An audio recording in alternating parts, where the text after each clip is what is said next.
old gods he slayed. Go7, Go7, Go7, Go7. Go7, Go7, Go7, Go7. Go7, king of the game. I believe in you, that's what he'll say. Nice and kind, leading cobalt ice. He's a blue, cute, and deadly little guy. Seeing through the fog, old gods he's slayed. Go7, Go7, Go7, Go7. Go7, Go7, Go7, Go7. Go7, king of the game. I believe in you, that's what he'll say. Nice and kind, leading cobalt ice. He's a blue, cute, and deadly little guy. Seeing through the fog, old gods he's slayed. Go7, Go7, Go7, Go7. Go7, Go7, Go7, Go7. Hey, we're back. Well, he gets to be first. Cheating the system. It's good to be first, exactly. Yeah, I don't know what's going on with the internet. It was just fine on the download, then it was like nothing on the upload. Restarting fixes it, so whatever. It be what it be.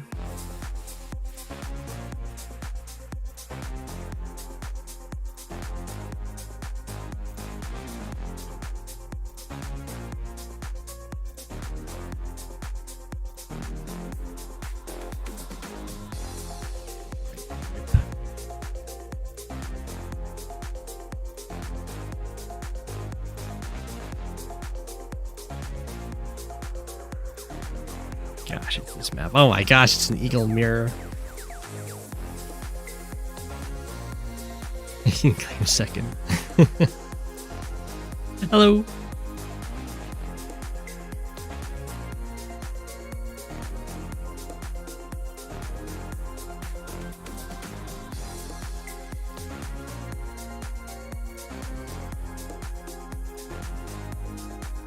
How is everyone doing?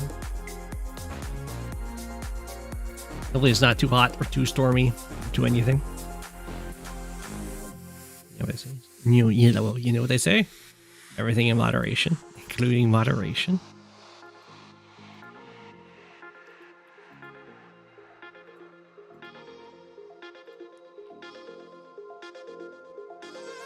You're sweating. Weather be wild? Yeah. That's how it goes. I'm very, very happy that my igloo has a heat pump. Hey, Lucille. Hello to you, too.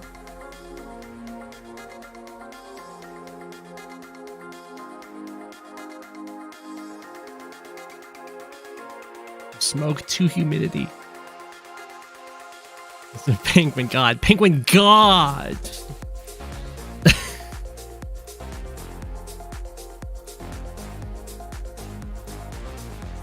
Got a lot of the smoke from Canada not long ago. I'm sorry to hear that.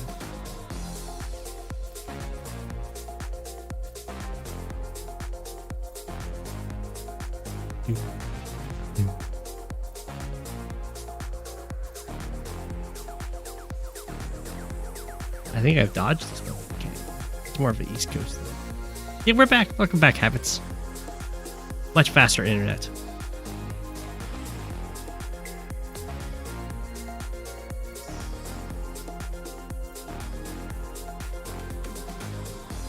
I just wait a couple more minutes for people to show up, and then I will hop into the games. Am I like seeing things, or are these like these eagles look different, right? Is it just the eye that changed? It's like this eye looks huge, this eye looks normal. Is it all just the eye, and it's no, it's everything. Like his ears bigger too. It's anime eagle, yeah. Yo!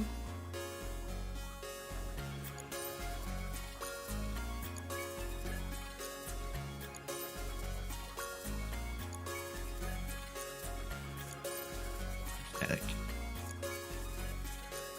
It's such a big difference.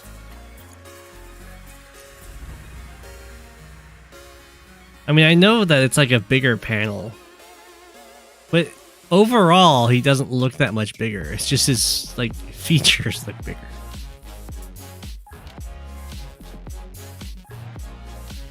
The Eagle mirrors usually play out with someone gets the super first and wins. You don't see anything on mobile? That's fair. This eagle's eye looks enormous. His ears slightly bigger. But everything else about him looks the same. It's probably all bigger.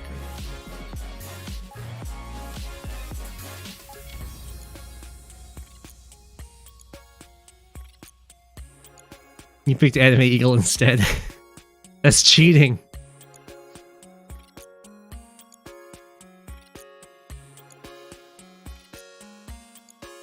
I personally hate all mirrors.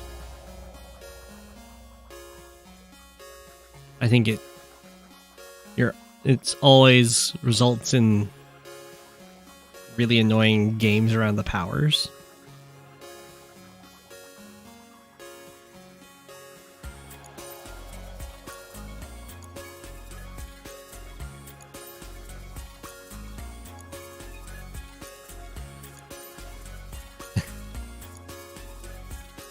I'll say the Sonja mirror is maybe the best mirror. Sonja and Grimm have decent mirrors.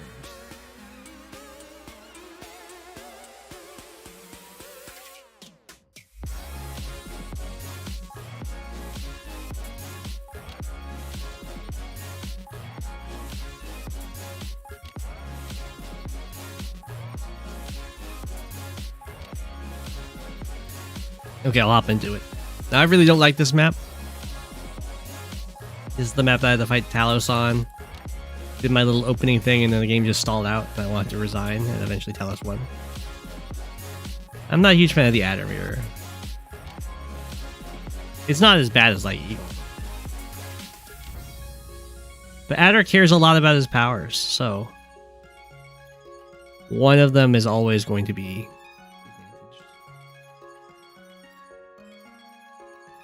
yeah. When you have the exact same power, like whoever's getting it first or second, whichever is better, it's a huge advantage. Just like in the Olaf, like in the Eagle mirror, of course, getting the first lightning strike is really good. It's really good to get the first Winter Fury in the Olaf mirror. In the Hawk mirror, it's really good to get the second one or to use it second.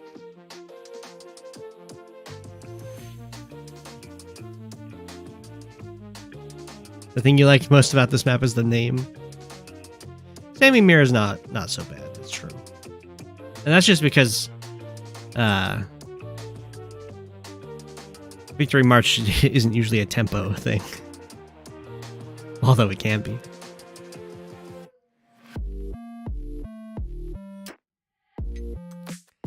Alright, here we go. We'll see how these guys decide to go about it. There's a whole bunch of different routes to make it to this base, and according to Walker, as you can see, we have one going on right here.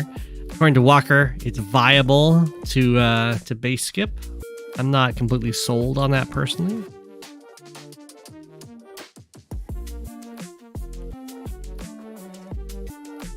So as we can see, we're not seeing a base skip here at the Mobliv or out of Rip. Look at this route down here, over here, and then onto the base. There's so many different ways that you can walk here. It's just such an awkward 7 movement tiles. So you have 2 tiles you can just burn and still make it there in the same number of turns.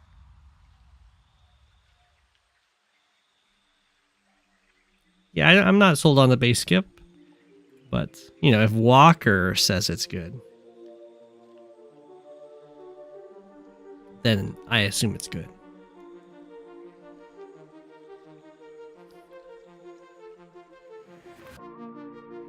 Okay. So, I would probably recommend going for these airports a lot sooner, just because, as Inkagark pointed out to me, every single city is within reinforcement range of a production facility, and this one is in range of this airport. So you want to have this airport really quickly so that you can stop your opponent from getting this city. And then the only two cities that aren't within range of a production facility are these two, and they can be locked down by artillery sitting behind these mountains.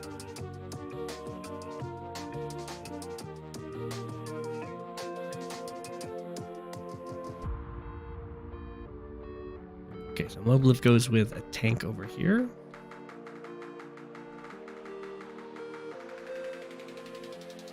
We have the artillery. So the artillery, you build it. It's a little slow for Mobliv has rocket speed over here to get this city, which is probably a good idea. The artillery can show up and it can shell the turn after the city gets captured, which might be good enough to take out the infantry and then start capturing it yourself. We will see. Then we have the artillery popping out. This one is going to make it here in time to stop any city captures.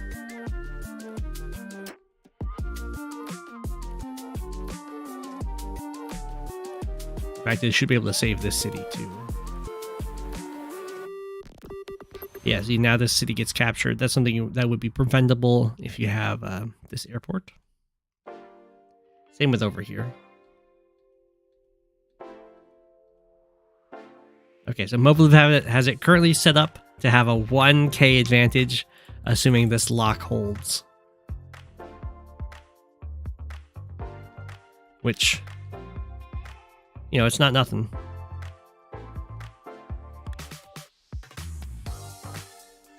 It will matter a lot more if the game ends up stalling.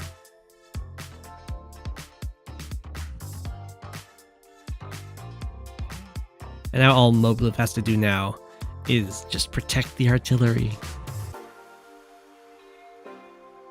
Now, if enough infantry show up, you can just overload the artillery and do like join caps and stuff to get the city, which might be what we end up seeing. This tank is forced to move over here, otherwise his infantry could start capturing the city.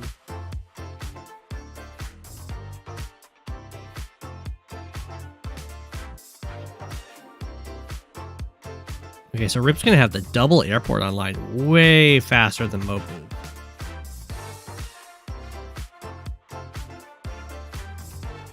Which could end up putting a lot of pressure on Yellow Comet here. They are Eagle Copters after all. You can see that how this is kind of making sure your artillery shows up the turn before the capture is a lot better than the turn after. This does just kind of get locked down, but only one person got the actual city.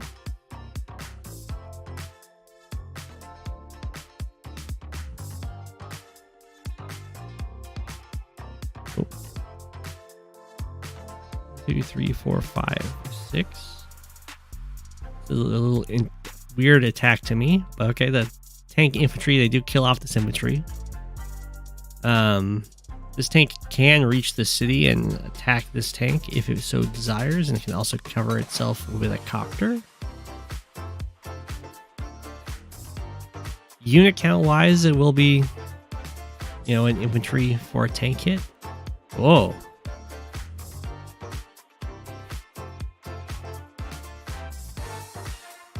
Okay. So Rip decides to lock this tank in, smack this infantry. Now this is going to be a tank for a tank trade, because this tank gets to strike and then this one will finish it off. 1, 2, 3, 4, 5, 6.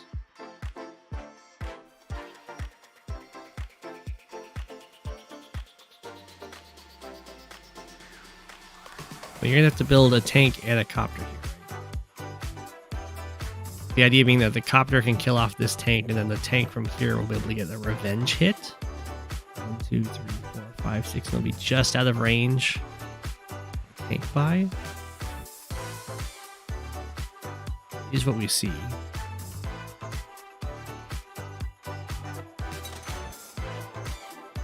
Back. That's almost really bad. If this tank had actually gotten the kill, this one would have just been able to get away.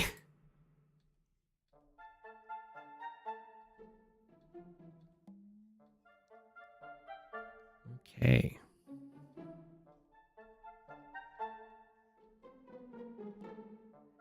So it's definitely had a fight start over here. It doesn't look like much has happened on this side. There's a lot of vehicles for Yellow Comet defending against these infantry, which is definitely a good investment for Rip. Who is going to be able to have the copter clear this and infantry clear and then the tank hit. But the question then becomes 1, 2, 3, 4, 5, 6. Is that something you want to do because suddenly your copter can get cleared by this anti-air? Oh, never mind. The artillery just does it. Just do. And now the copter doesn't get cleared by the anti-air. It is true. Like that. Once the city's already taken, you don't really need to have your artillery staring quite so much. It would just need to be able. You just need to be able to defend the city from being captured.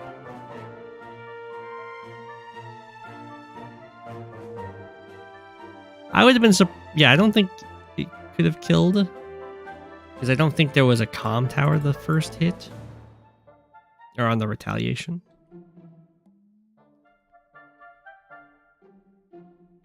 Or the double comm tower, I mean.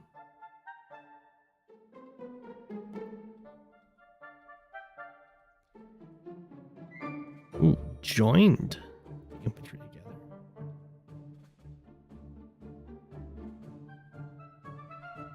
Another anti-air. These infantry just kind of got beat up. The attack on the right here. This is looking pretty nice. 1, 2, 3, 4, 5, 6. So with double comm tower, I'm pretty sure tank plus anti-air will kill this.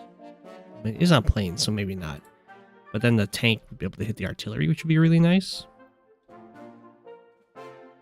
I'm going to assume that was looking like a roll. Otherwise, I don't think this tank would have done that.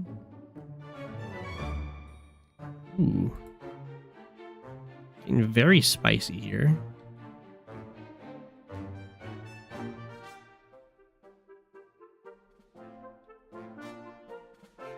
Okay. I mean, the artillery doesn't have much defending it now. It could get a nice shot off, and one tank can come over here and help as well, and they would both be within range of the base.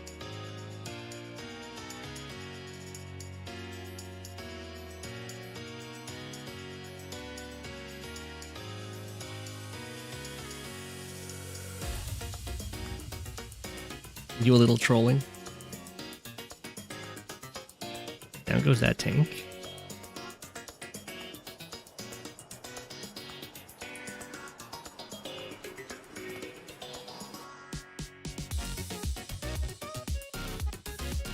Yep, yeah, there's the medium tank. Maybe be able to defend it pretty well. The copter can come in here and beat up this artillery. We do have a tank shot on this anti-air, maybe. It'll be a very painful attack. Whoa, okay. This is looking like an attempt to get the super, for sure. For sure. Okay. It's a very expensive super attempt there.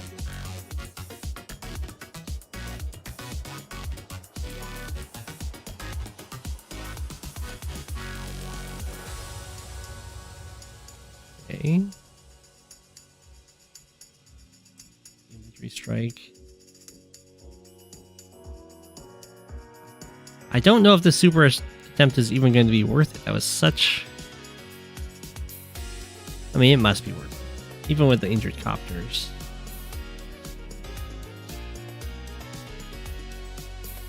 Guess we're about to find out.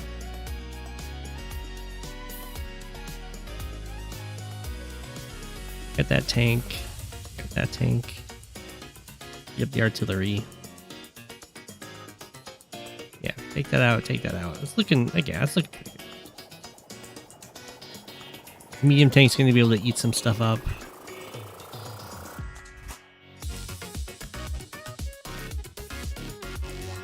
Run away, both copters survived at one.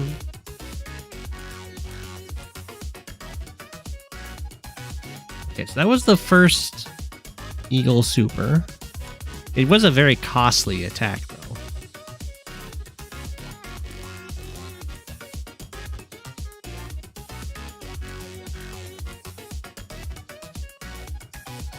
There's these two tanks and this artillery.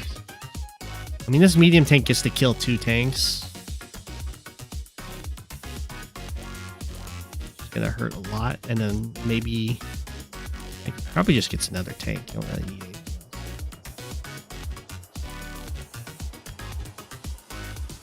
The copter reaches down here. Okay, that's looking nasty. The lightning strike hits at least fewer vehicles than it could have. The artillery finished off the...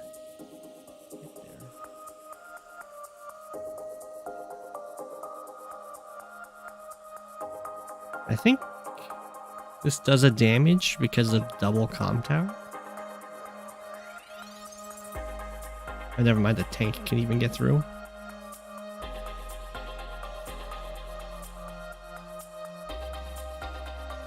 Yeah, that was very painful.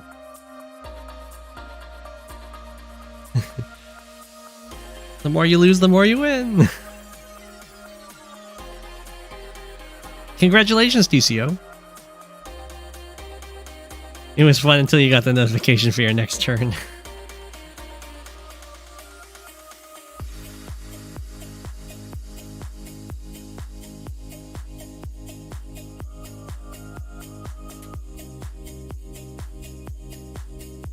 Okay, definitely, yeah. Okay, mass retreats. Build the indirects. For someone that really didn't want to stall, suddenly the indirects are popping out.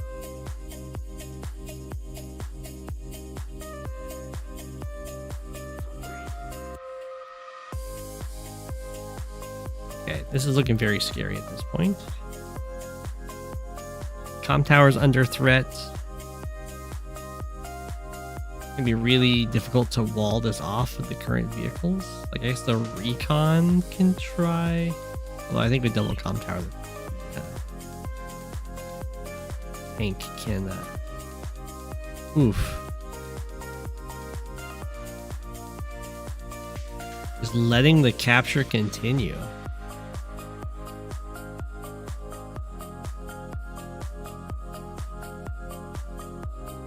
Okay. There's the joint cap for sure. I thought the artillery would be in range at least.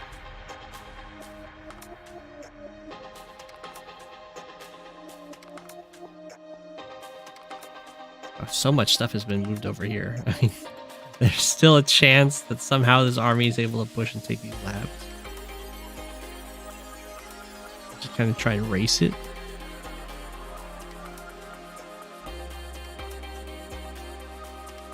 Okay, we're gonna have their double. I don't think double copter sacrifice actually does anything. Oh, it did do enough. Wow.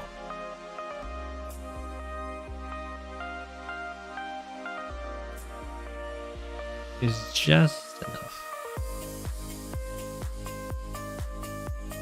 Although it does involve losing the whole tank. And we have the artillery base locking. But it runs away! It's a cowardly artillery.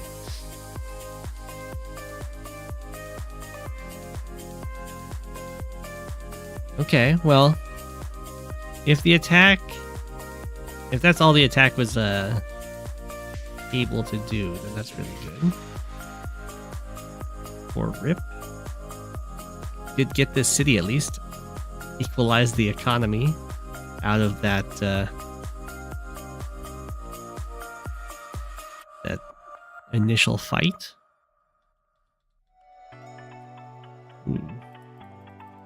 There's nothing over here that can actually interrupt this capture. So Mobliv is going to get property. It's going to be up to Rip to try and take that back, or find someone.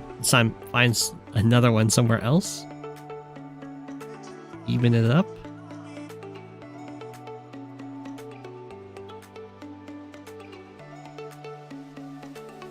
Whoa, a bomber. Okay.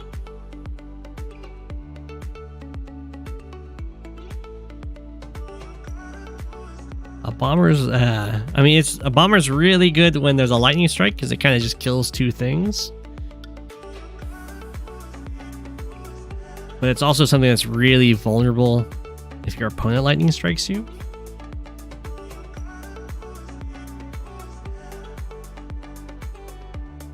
Near games are in the queue. Okay. Often joining infantry together. An attack on this copter, which to me is looking like Rip's trying to get a charge advantage. Because an anti-air is going to kill this. We'll see. Bomber starts running away. I mean, yeah, anti-air is probably good enough to deal with the bomber. You could always try and get a fighter. We have a base skip. Mobliv.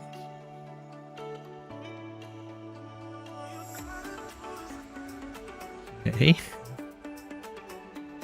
Dicey situations over here.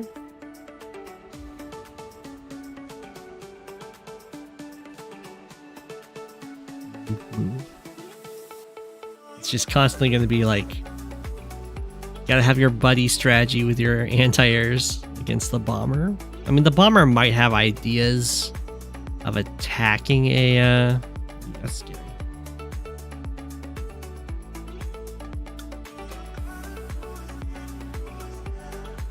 The breakthrough that's guaranteed because it's double comm tower. I was gonna say of attacking an anti-air on good terrain to get the charge. Both artilleries got tagged there.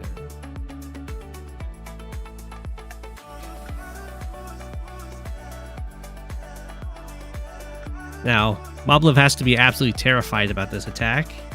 It should probably fall back over here.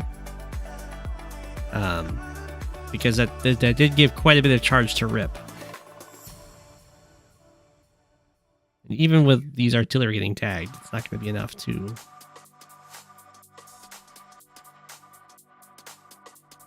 potentially stop a lightning strike. But if Rip doesn't get a lightning strike here, then for sure Mobliv will.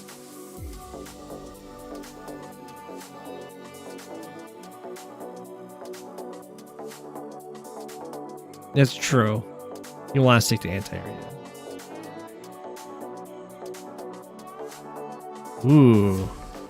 Okay, looks like not going for lightning strike. Probably wasn't quite able to get it here. So it's going to be like, how many infantry can you put in the way of your opponent's vehicles so that they can't get the charge they need?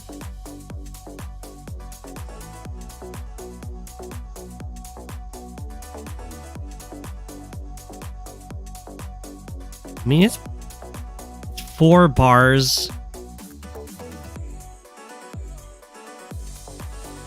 I feel like it should be possible to get the lightning strike here.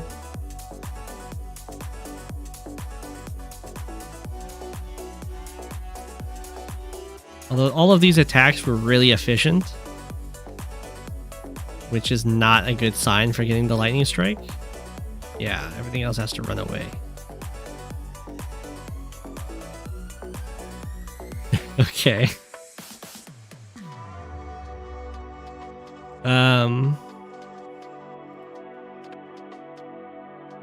Well, we do have a lot of copters over here, and we do have anti-airs that are definitely within range of making it to the bomber, assuming a lightning strike happens, and there's a way to break through the wall.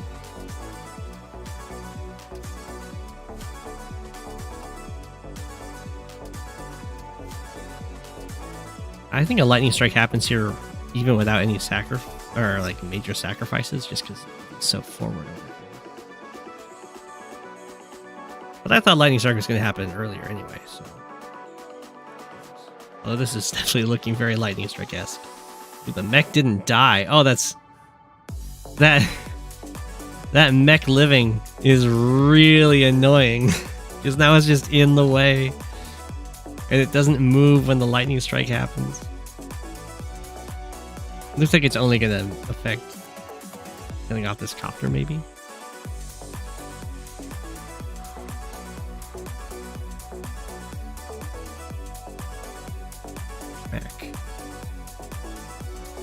Smack. There's the lightning strike on deck. I don't even know if this was needed. It looks like it was. There was only a few attacks over here. Rip built some tanks. I guess to attack here is going to be whether or not it's possible to drill a hole to the bomber.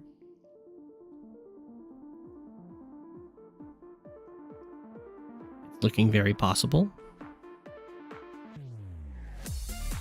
Looking very much already done. Get the artillery. The bomber down to 1. Get the artillery. Anti-airs. Eagle anti-airs. They get so much value.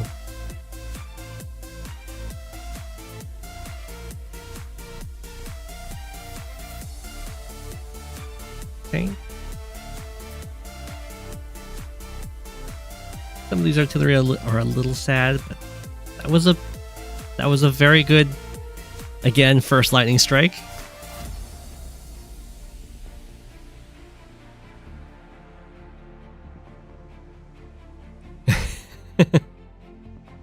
The second first lightning strike, yeah.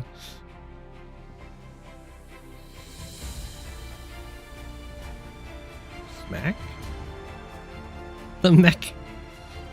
Poor thing.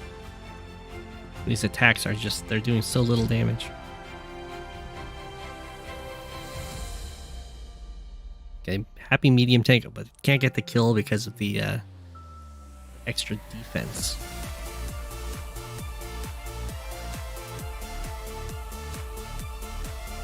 A lightning strike. This should push off most of the attack over here.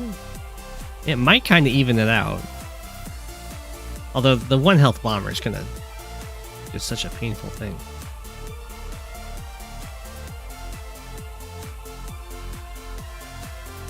Okay.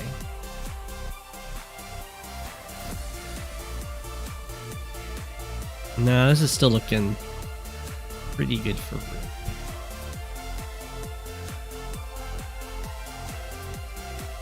Oh, the hit on the artillery is nice.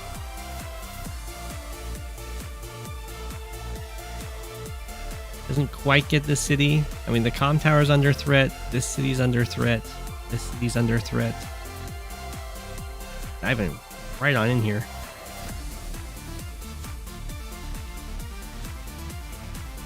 Anti-air. Ooh, it lives.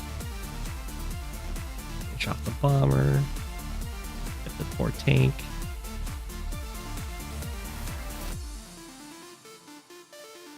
Interesting. I would have probably attacked from here with my copter, but I guess the idea is to stop this tank from attacking these tanks. That makes sense. You don't care about, you're not really care about the comm tower.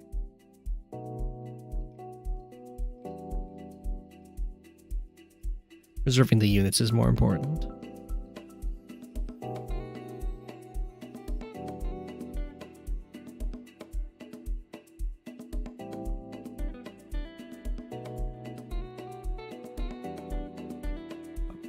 Well, 1 HP can still get stuff done. And then, yeah. Gonna get the lightning strike first again. Probably. I mean, it's not quite Winter Fury levels of, oh my gosh, the medium tank having to go after an infantry. And there's like tons of actual vehicles to attack.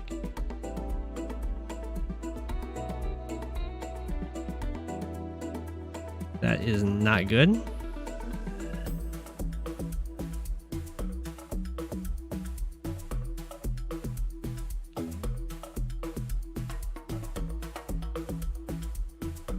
With over here, like so many vehicles have to be used on infantry.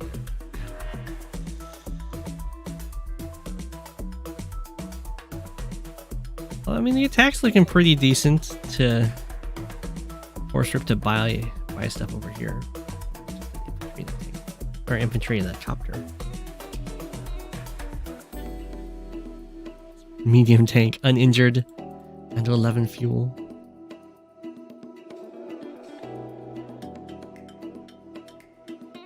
Okay. Looks like these vehicles are finally going to get cleaned up. Only one city will end up flipping.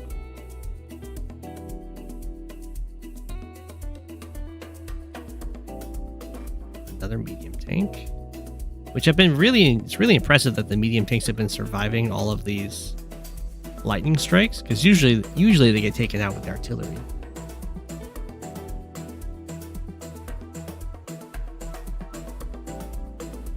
Rip gets a medium tank of his own.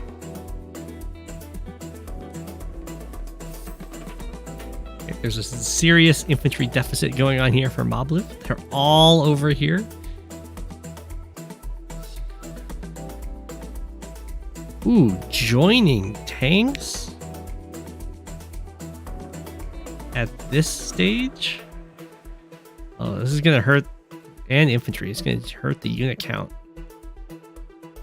quite a bit.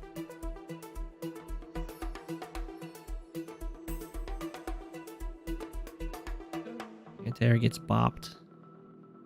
Tank gets bopped.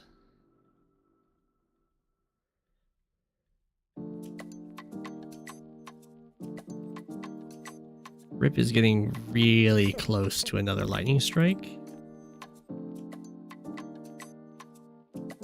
And we'll be doing so with a nice unit count advantage.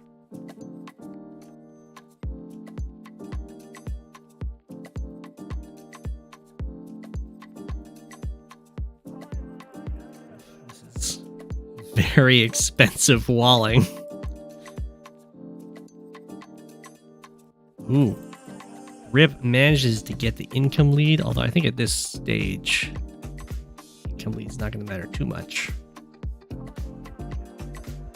Because the charge lead is just so much stronger. This is when you decide to be lame and win by day limit.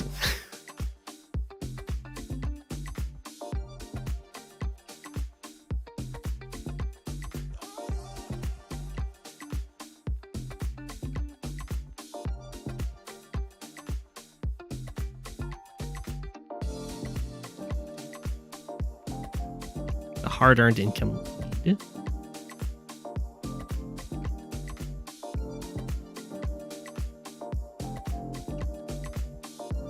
Okay, so attempt to take the comm tower.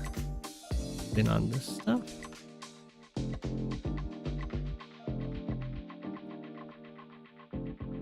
Breakthrough over here.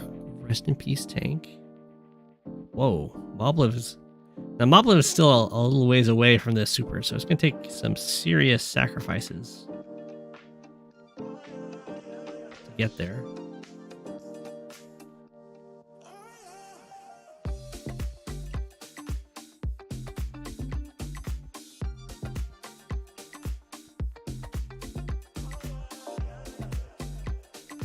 Still not there.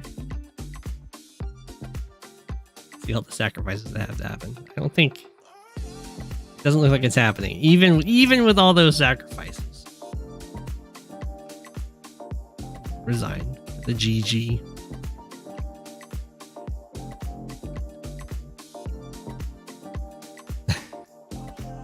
Yeah, it would have been very difficult to get that, and it would have been really rough too, because this infantry surviving here means that this medium tank can't get through, but I guess the double artillery will be able to set themselves up to clear the way.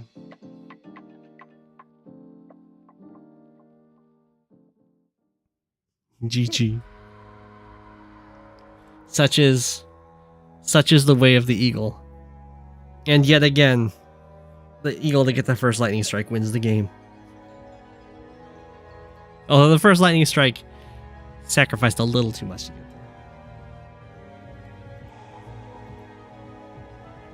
there. The Mobliv opening was definitely better though. Making sure to lock this down just in time. GG.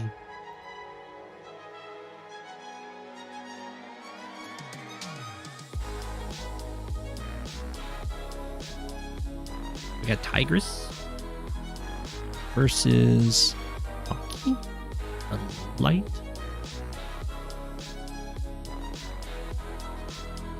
Sacrifices must be made for the greater good. The greater good.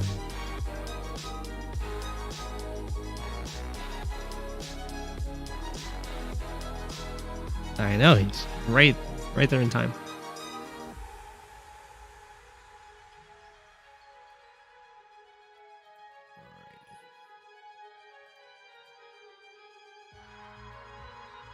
We have Max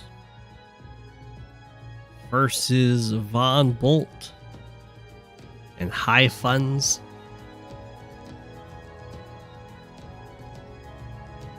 Even the first post on the broken first attempt, yeah. It is a wide map. This is a tournament map. I think last time we saw my game on this, that was a Sturm versus Von Bolt. So we have a Max versus Von Bolt this time.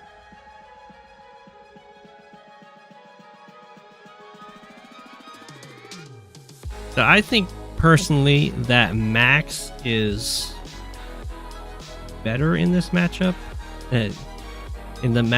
When it comes to Max to Von Bolt and High Funds, I think Max is better off. The increased movement and firepower can just kind of overdo Von Bolt's increased stats in his defense. I think Sturm is able to do a much better job against Max than Von Bolt can because of having better indirects and having just that little bit more defense.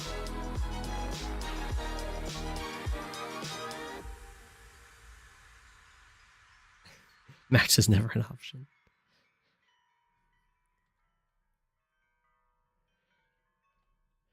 One of the big things that helps Von Bolt in both Standard and Fog is that his infantry are so good, but that just doesn't quite matter so much in High Funds, where it's really the infantry in High Funds are just mainly there for their increased economic potential, and why they're so good there. Where in Standard and High Fund or Standard and Fog, they're used both for economy and also combat. Yeah, the casual day for Neo, as is the High Funds way. Ooh. Answered by the casual day 5 bomber. Now the bomber does this bomber does mean that it's not a transport copter, so that's going to slow down Palkki's development of these 4 properties. So this is a very, very expensive bomber. It costs 22k, but then it also costs another 8k on top of that for delaying all of these properties by a turn. There's a 30k cost bomber, and then it also delays being able to produce from an airport. Very pricey. We will see if it manages to pay for itself. Against Max, probably not, because the anti-air are always going to be really scary with the extra movement.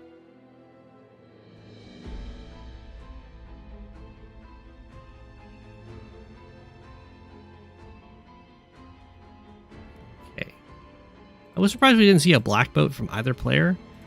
Because it both gets this comm tower very quickly, which is nice, of course, because the combat will be starting soon. But also, it always lends itself to blocking these shoals here, which the double base kind of feeds into. So you can sit here and stop anything from moving on to this area. You can sit over here and stop stuff from moving up this way. It's a very useful view.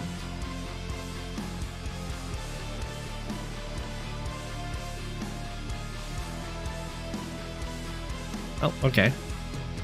So we have a BlackBoat from Tigris, but it's on the side that doesn't lend itself to getting to the comm tower, but it can be used. It's not as good over here because there's a double way in here by shoal, so you can't block off your opponent quite so nicely as it can be used like offensively this way. Like, you don't care about blocking off your own units coming up this way. That's not good. But it can be used to do some blocking. Epic BlackBoat music.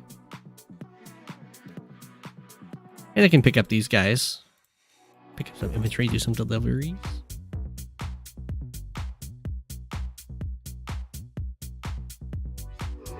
There's no tanks or anything going over here to mess with it, so it should be fine.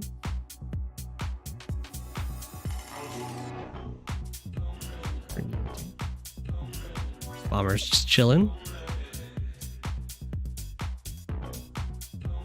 Okay, we have clear of the city. We have a very fancy boost. And then the double drop off over here. Okay, I think that only speeds up one capture. Right? Yeah, this guy could have already gone here. This guy could go here. So it gets this city potentially one turn earlier.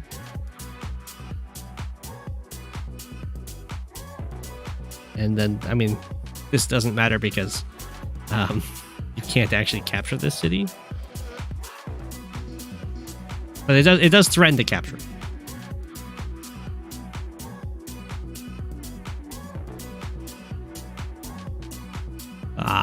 You want a double BlackBoat. Yeah, I think the fast BlackBoat over here is really good. Fighter makes sense. The bomber's getting too annoying.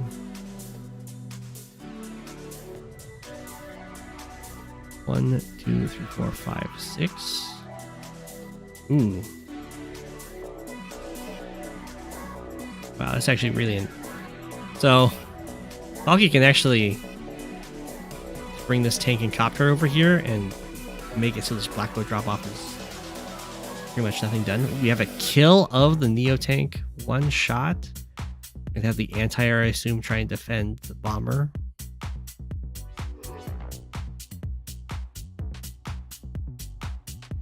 Well, 1, 2, 3, 4, 5, 6. Okay, so the anti-air would have preferred to be on the city, so it'd have more avenues to actually reach the fighter from down here, but that's okay. Ooh, so the bomber traded itself out for the Neo tank, but the bomber costs...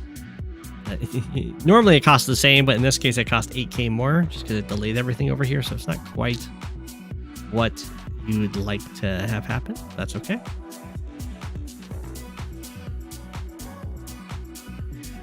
Interesting. Guess that's fine. I think I would have used the copter to defend the fighter, because then the anti-air has to hit the copter. Nothing else can actually defend the fighter. But killing off the tank it's not nothing.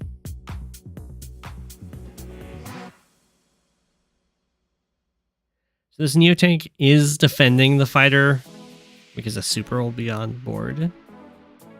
Have that extra movement available. And this anti-air can also threaten the defense here. I'm surprised the copter went over here rather than the tank. Oh, never mind. Palkki goes after the copter instead of the fighter. I mean, the fighter would have lived, but only with a little bit of health.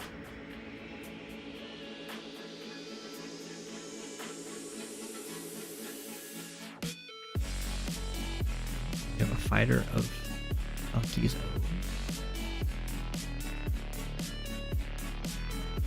Maybe he's a little scared of the Neotank Sleeper.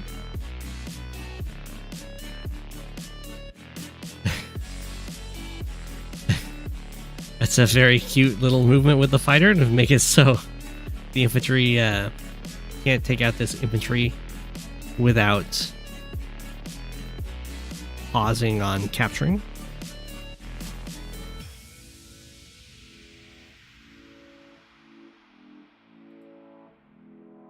Okay.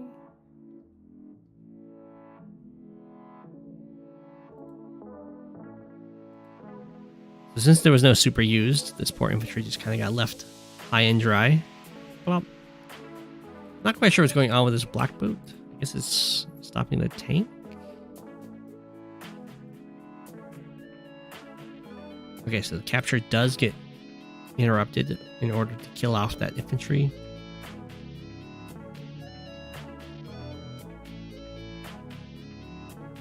Ooh, poor BlackBoat's getting beat up.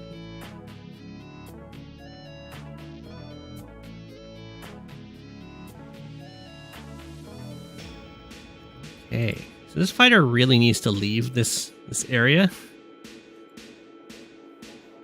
because it's got like prime targets over here and nothing over. It can go after this transport copter, but it's a little too late. The infantry already got delivered.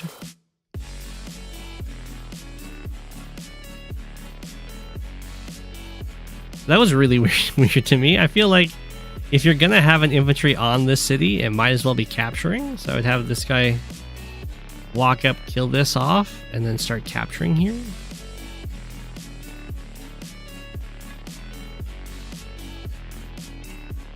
I mean, Humboldt doesn't have double comm tower, so copter wouldn't one-shot here.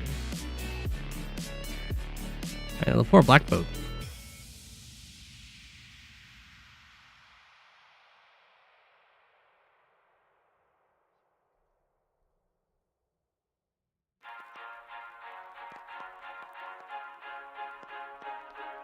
Okay. So at this point, Max should start seriously threatening with the extra movement. If the medium tank's starting to come out, okay. Should be good.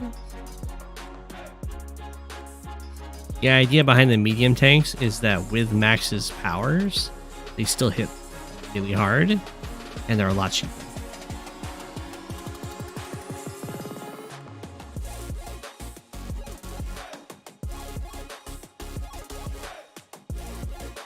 And yeah, this has been some free charge for Von Bolt, who would Von Bolt would love to be able to get the super first. Have like a really devastating attack and then have the reinforcements get stunned.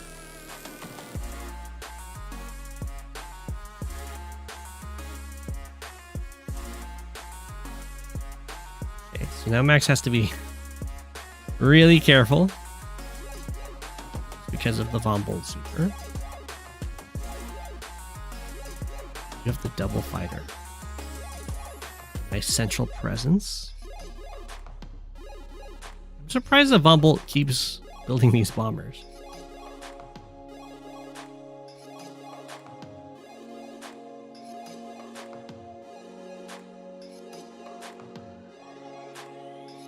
Okay. We're mostly just retreating. This fighter is trying to chase down this copter. You have just a max normal power.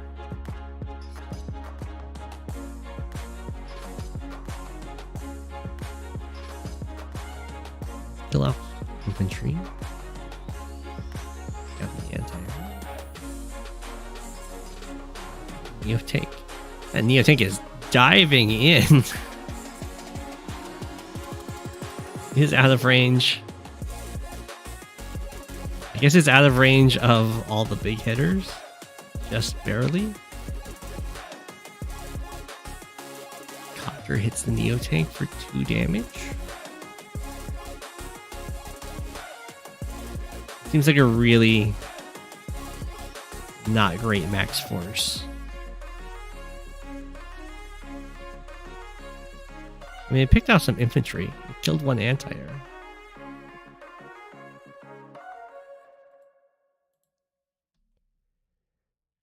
It might be the play to just try and get some traction. Just to try and force Von Bolt to move in closer so the next max force will actually be able to do something.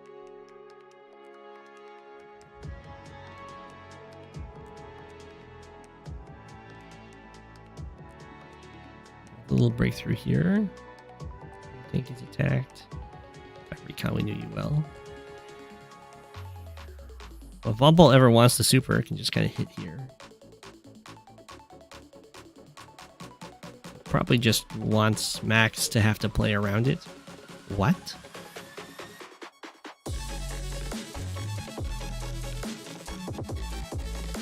I think we might have had a misclick here. This happens quite a bit.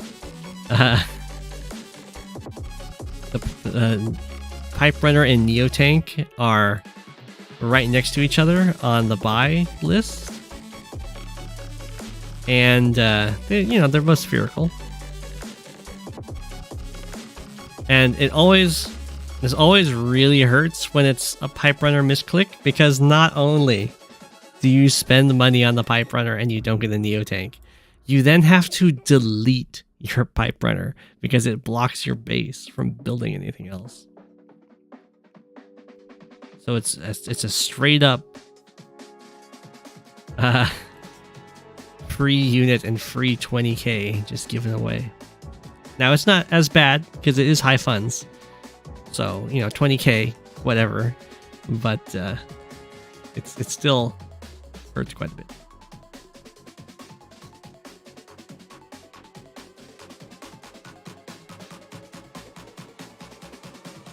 Everything runs away. I think the fighters are gonna make themselves into the magnet or something.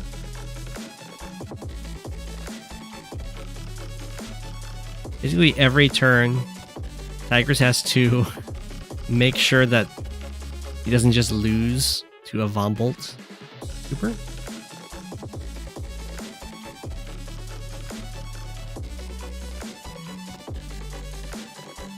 We're worried about the BlackBoat left side to lock the property near your HQ.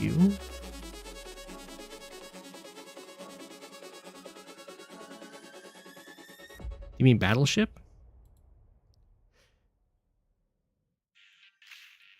Gotcha, yeah. That could have been something. I mean, it would have been better than a Pipe Runner. It'd be very hard to hold a battleship just because the airport's like right across the way. 1, 2, 3, 4, 5, 6, 7, 8, 9. Even Max Bomber super and attack it on the next turn.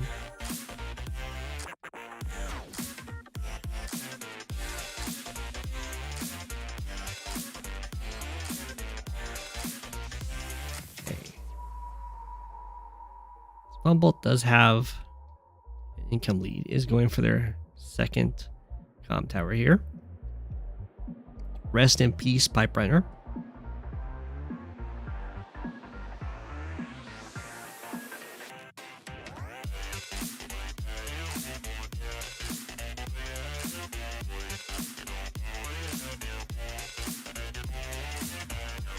How is BB already taken? Battleship only has 1 B in it.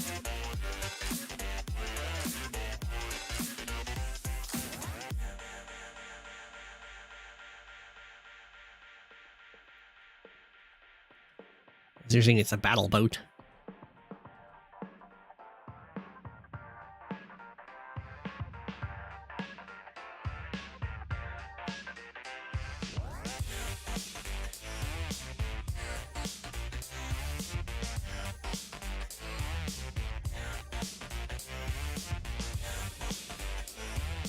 Wow, okay, Fumble is just like really, really patient on this super.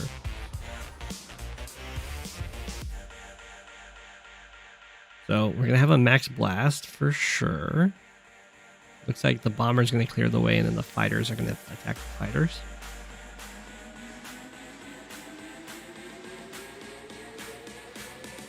Kablam, kablam. Blam, all the anti-airs are getting taken out.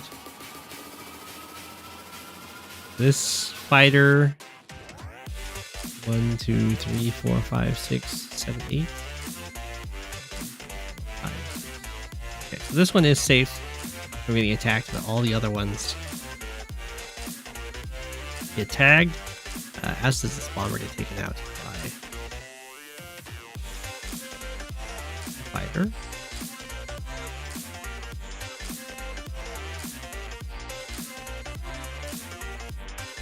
That was definitely a good attack. Looks like we're making a magnet down here.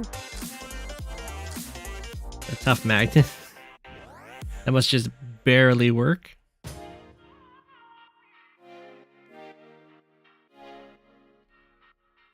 Oof, and this is all happening right before Vumble's able to get the comm tower.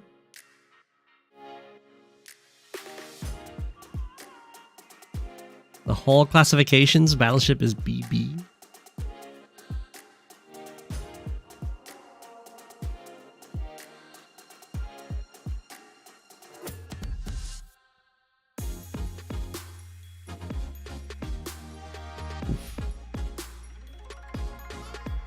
Unable to get that kill.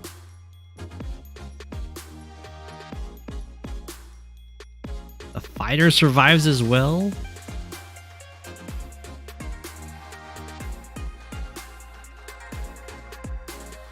And this one just, oh no, it does get surrounded. It's just kind of really, it's got a really large little playpen.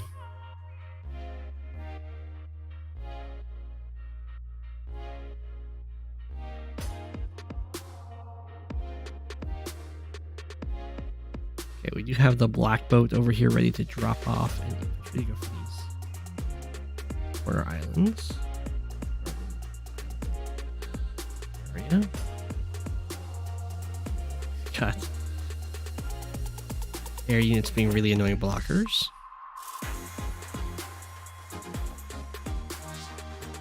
There we go. That's the spot. BlackBoat goes there, and then nothing on the ground can make it through without killing the BlackBoat first.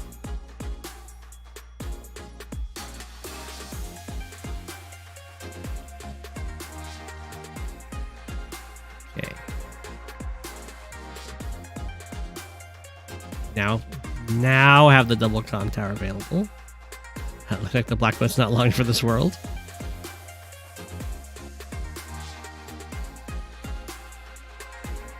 Lots of Neo tanks over here.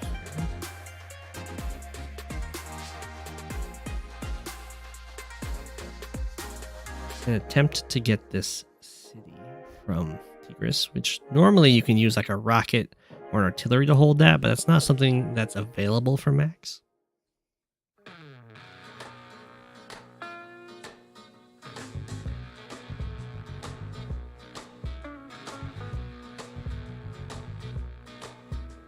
Bomber strike is in range of a fighter. Looks like it's just going to be accepted as a trade.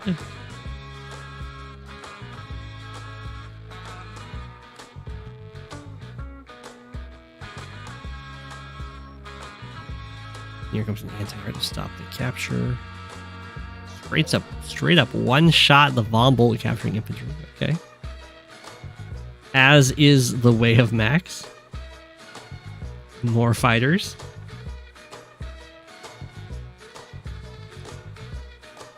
But excuse me.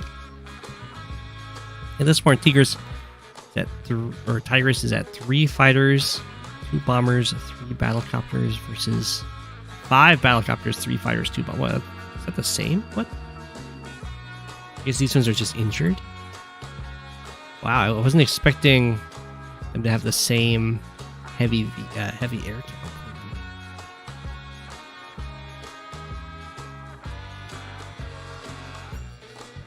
Tigris is ahead by 11 units at the end here. 4 of them are infantry. The same number of tanks, but we got 4 medium tanks versus 3 neo tanks, and then there's 2 neo tanks over here, and then transport units, 3 more anti-air. So it's still very close.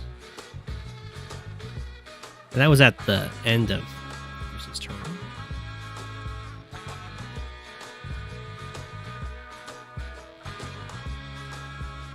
Although a lot of Neotanks are kind of just stranded up here. And there's always a difference between like your functional, like your standing army and your functional army. And it looks like Tigris has a stronger functional army, more of it's closer to the enemy to actually do stuff. By bomber.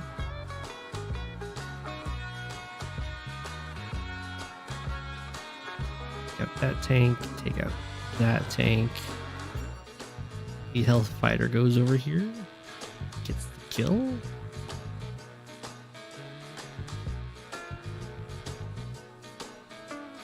All these poor bombers.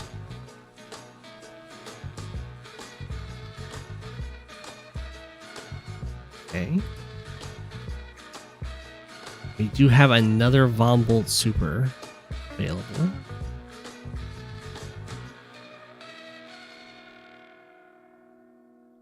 So, unless this is like messing with the magnet that Tigris has set up, I would definitely use the power first for the extra stats. For sure.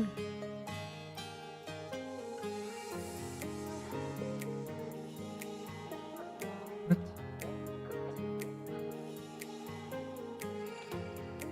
Okay.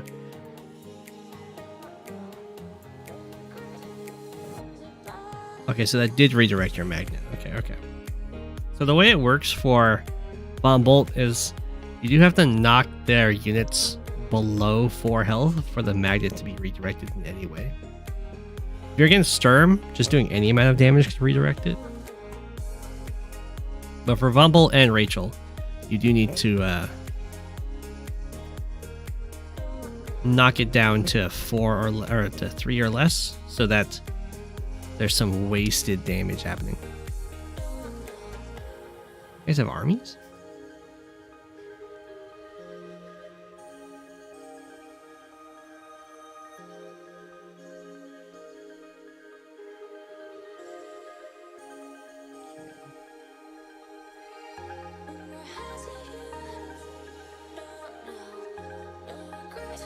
Now goes that fighter.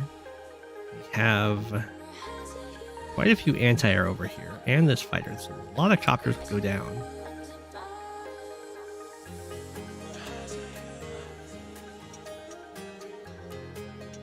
The Tigris is not charging in, except with this guy.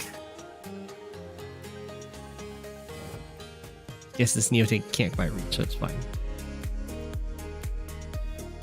This is definitely inviting Von Bolt to overextend.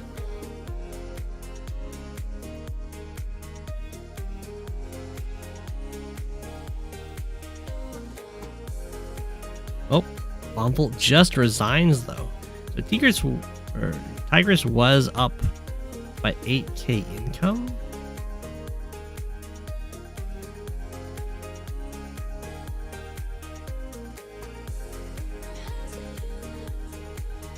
It's day 19. I mean, it does seem a little bit early, but there is a max super available. GG. The max super will be very scary for any attack that tries to push forward. It was definitely a gnarly game.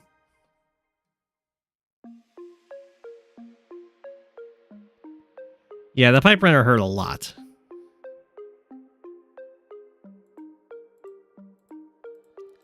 The BlackBoat play was really good.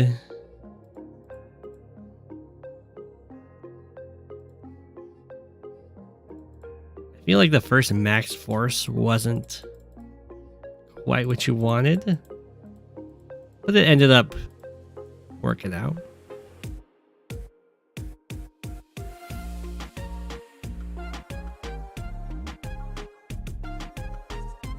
The super was pretty good.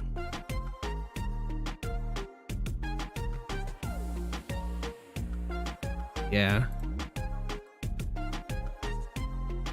This is why the map maker should always put a pipe just a random pipe next to the bases. So at least if you accidentally make a pipe runner, you can at least move it off. Having to delete it, it hurts so bad.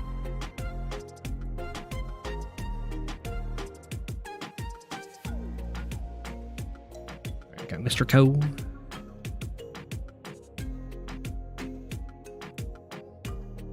This is Scamera. Confirm button needed for building pipe runners. I could see that too. I would be fine with a confirm button for building pipe runners, for building missiles. It's just like, you are about to build a very situational unit. Is that really what you want to do?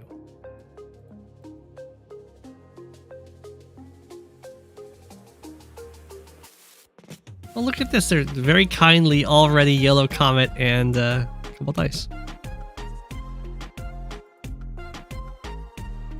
They're even facing the right way and everything. So, we have an Olaf mirror, everyone's favorite, and it's on in the fog tournament. Kantbei hated the Olaf mirror so much, / the eagle mirror, that when I played on this map, he challenged me to a Grim mirror. So that's what we did. But it looks like these two decided to commit to the Olaf mirror. And we'll see how they decide to open up here. There's definitely some differences if you want to try and do some recon stuff, which looks like Scamera's thinking of. There's also tank stuff, which is what Mr.Ko is thinking of. You could do some APC opening that I looked at. The one that Kantbei ended up going for, I think, was a little too aggressive because it required an early game base skip.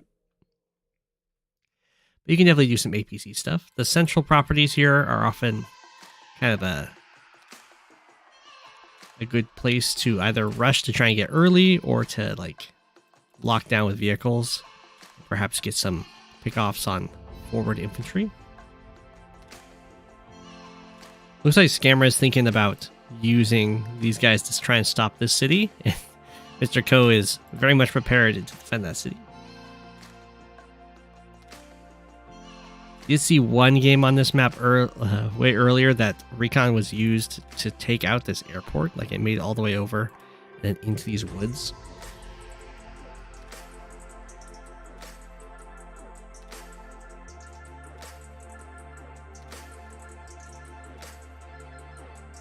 Whoa.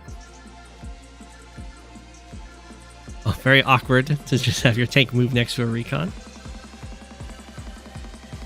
Fortunately for Mr.Ko, this tank does not actually have any backup.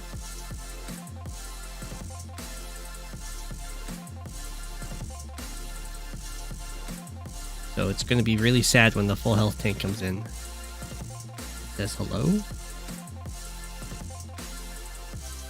Now, Mr.Ko might have been able to get away with hitting here. I guess without a comm tower, you probably can't get this kill, so it's better to get the kill. But might have been able to hit the recon and the tank. I think just killing off the tank is probably the way to go, though, because taking out an entire unit is really nice, and it's a unit that has 3 vision.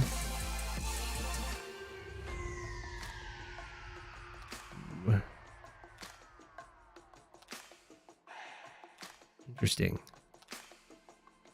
I don't know why the recon attacked from here.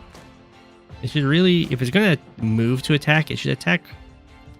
Oh, never mind. It's because it gets covered by a tank. I was gonna say it should attack from over here, so it's out of vision of the tank, but it wants to just be covered.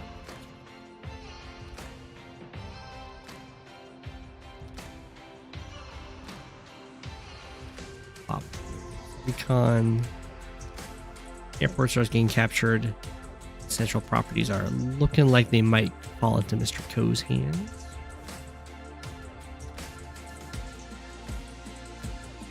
Infantry gives up the capture in order to pick off this tank. That's pretty good. Now these black boats actually only have a vision of one, so they can't actually see each other's airports. That's just a bug with the replay viewer. It's seeing that the black boat's sitting on the mountain, so it's like, oh, I should have +3 vision, but that's not how it works.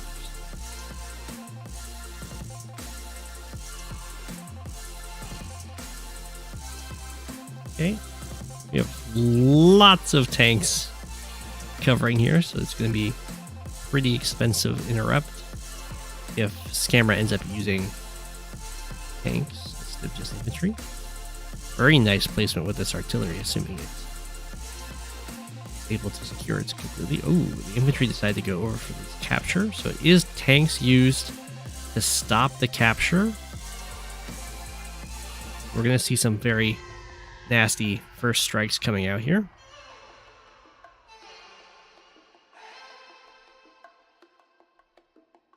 One, two. Kill off the tank. Oh, we only have one more follow-up. Blam.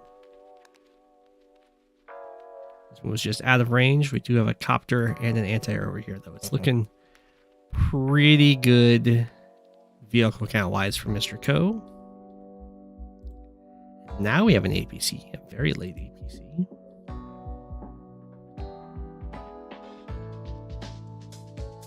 Okay. Artillery does reveal itself with this attack. The infantry do get wiped out. And this guy's just lucky enough that he's spotted after everything has moved.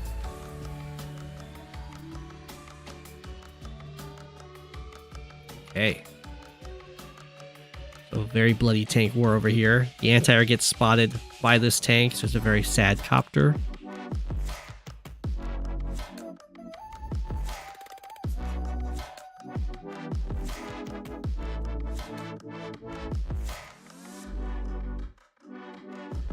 The artillery is in place.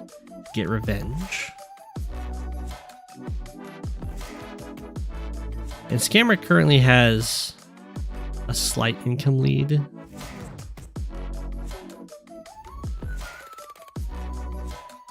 By a couple. But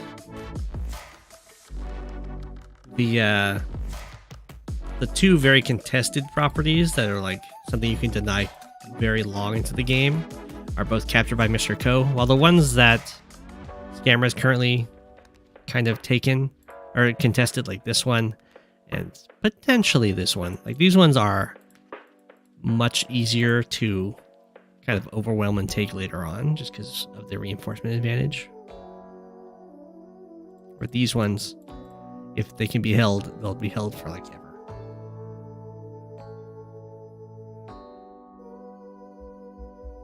This tank barely lives at 1 health.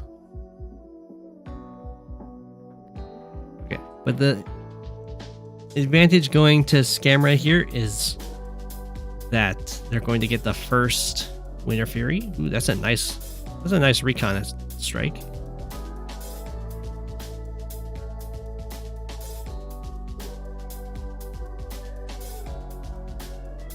So oftentimes the first Winter Fury is almost game deciding because it means that whatever.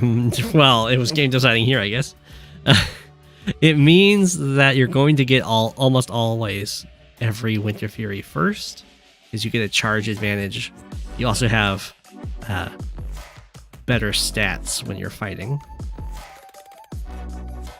But Scamera just resigns, fires on the anti-air, and then just resigns. Wasn't really that far behind. Can't get a ton done over here. I mean, this tank can probably kill off this 1 health tank.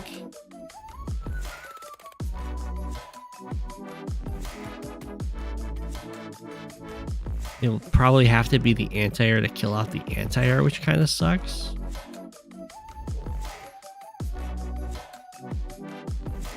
But yeah, that's why this attacking this against the city using tanks is going to be really painful because of the overextension. But that's definitely a little bit early. But that's also part of fog, is that you don't necessarily know. I mean, how far behind I mean, that's pretty bad. Only a few units. So when the retaliating Winter Fury hits, it will be pretty painful. And we won't be able to continue to deny this city either.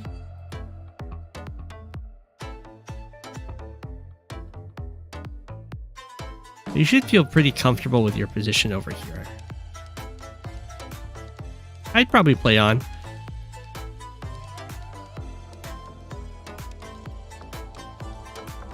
He resigned because he doesn't think he can get the comm tower. That's possible. GG. Mr.Ko, hard committing to fighting over here, making sure that any denial is punished, and also getting these central cities.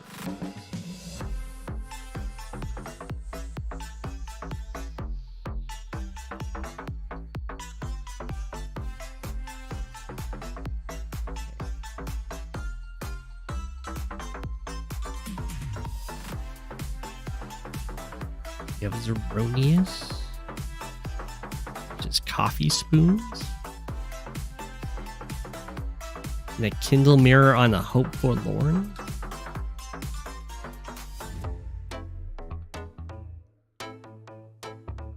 We've seen this map a few times now. It's one of the very classic ones. I'm personally not a, I guess Zoronius will have to be Heal a Comet. I'm not the biggest fan of it, but it's very popular.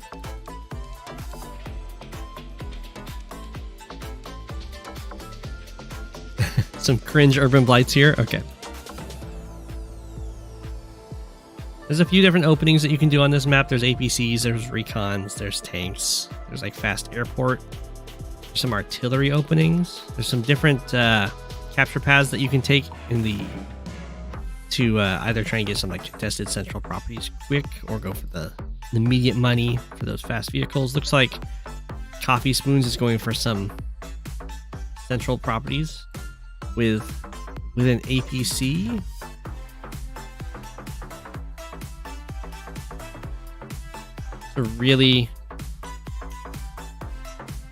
This is a really weird APC opener. So the idea with having the APC timing happen when you move this infantry is that you can then boost it to here or here, and then that will let you go for this capture faster than normal. And so this guy can go for like this capture, or go over here for this capture, and then this guy can go over here. But moving this infantry first means that that boost doesn't happen, which means this guy isn't going for forward properties, which is just really weird. It probably means that this APC is just going to be used to accelerate the airport capture return.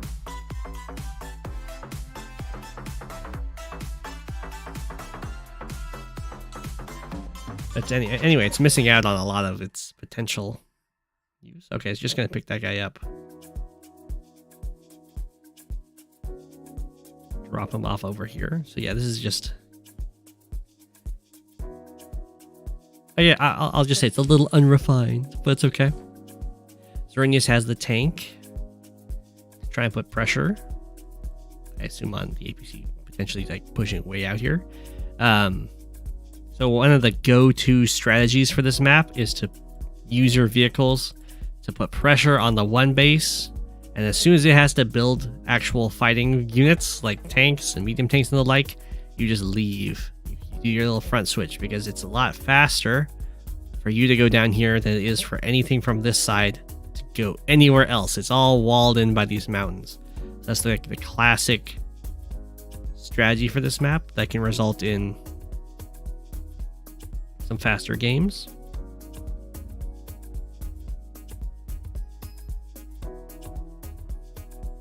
We'll see if that's what Zoronius ends up going for. Zoronius does build a tank over here, so the first vehicle built on the one base side has been done. Ideally, you would be able to hold this area just using an artillery with the infantry, because the artillery has a much easier time impacting other parts of the map. They can, of course, contest properties. They can, if you can make it into this area, contest this property. It's very nice. all these mountains they can use very effectively. Where tanks, on the other hand, aren't a huge fan of these mountains. Coffeespoons is doing a pretty good job over here using just artillery. Oh, here comes a tank. Zoronius kind of volunteered these tanks.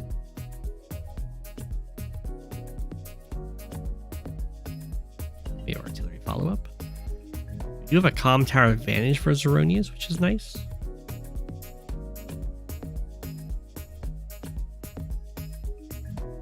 Though it looks like it's not going to last too long. Heart-friendly APC usage, that's true. No boosties.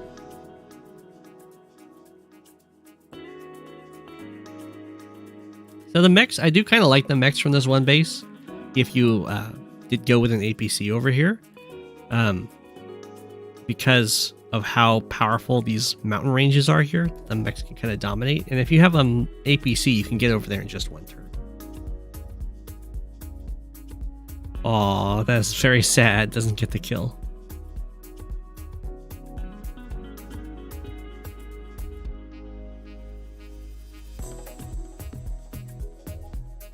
Okay, we have the airport online. I mean, if these tanks can make it out of this little hook and kind of join up with these other tanks, then they'll be really happy.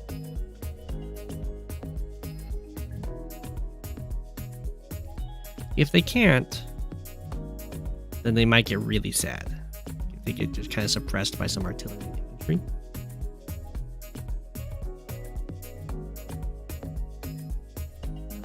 Looks like it's might, which just happens. See what happens. A lot of tanks on the one base side.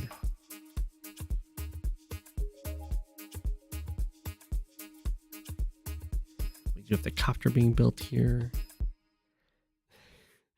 Okay, so Zoronius is going to get this capture. Coffeespoons got right up close to these tanks. But that's not enough.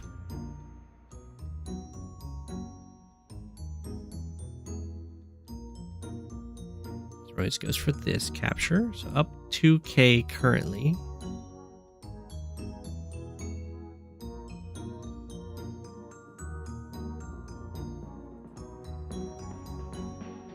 Due to having both of these. Mech doing this job. Tank strike over there. It's not covered by this copter, so it's a little weird. It does invite tank on tank. Coffeespoons going for the 30% roll to try and kill off this infantry. It would have been nice, for sure.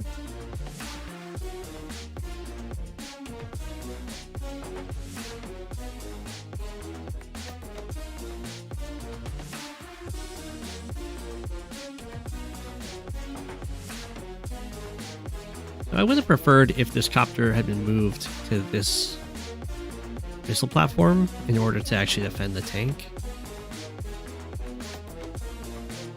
But that was probably just a case of like moving the copter before coming up with the idea to attack up there.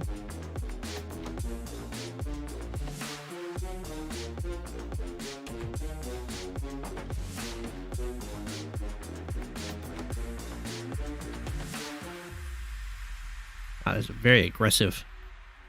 So what's happening here is that Coffeespoons kind of did the front switch away and hit somewhere else while a lot of these vehicles get isolated. So now these guys are trying to get into the fight. And right here, Zoronius is like, the artillery can shoot all my tanks, so I'll try and punish it with my own artillery. Just like overload it to the extreme. Yeah, blood's gonna start flowing soon. I have a feeling blood's gonna start flowing right now.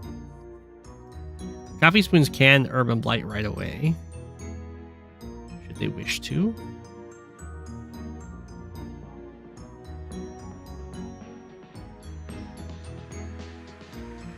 Goodbye, artillery. Goodbye, tank. Artillery gets smacked. Gets smacked. This tank survives at 1. This is a decent map for high society. There are a lot of cities. So if either of the Kindles ever reaches that nice city amount, okay, if it's like 25 or something like that, that lets high society tanks one-shot other high society tanks, they'd be really happy. These guys kind of just got left behind. The friend switch move doing its thing. We have an urban blight. Seems pretty decent. That does hit like 3 tanks on the front lines. It interrupts a capture. Well, not quite. This tank. That's a pretty good urban blight.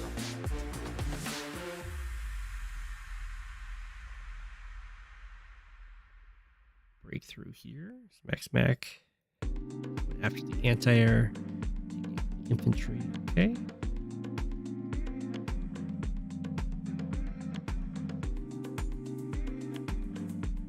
Tank gets hit by the urban blight anti-air. I don't know about that one. I mean, it's fine, I guess. There's a full health tank here, but it's got a lot of targets. So Coffee Spoons is able to equalize the economy.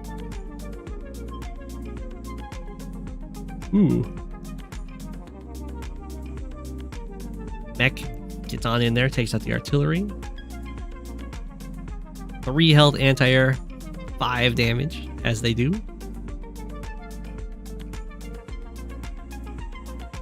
Smack, smack. This is looking very dicey now for Zoronius.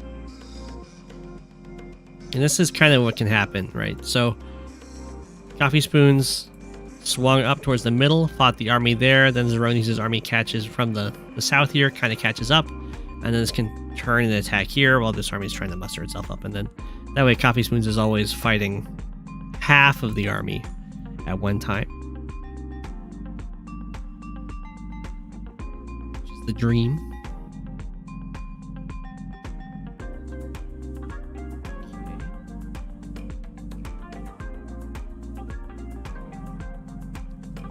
Urban Blight does hit quite a few tanks. Doesn't share that kill, which is nice. Off the anti-air. Does delay that capture as well. Well, this seems like a pretty decent.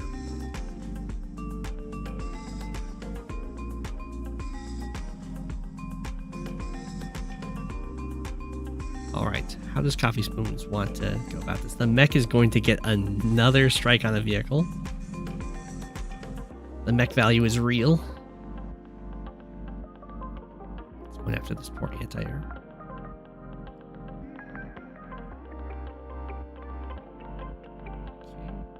Okay. Ooh, the artillery gets picked off by the 3 health infantry.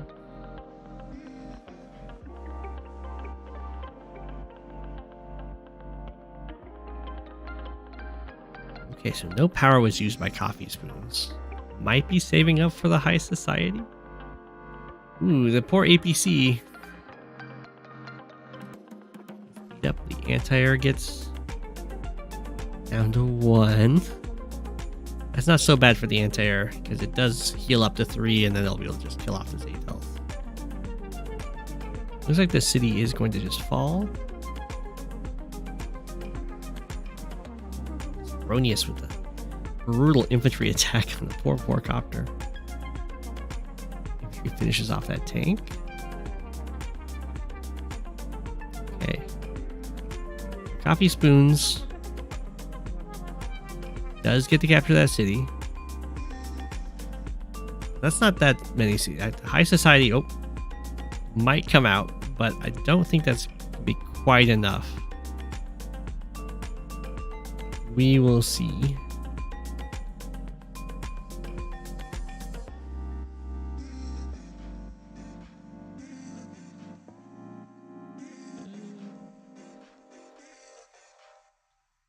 I mean, there was definitely some decent attacks in there. The anti-air surviving is really nice.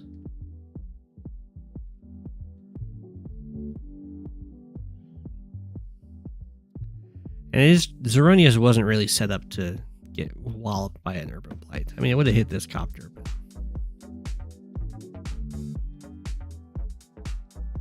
Whoa.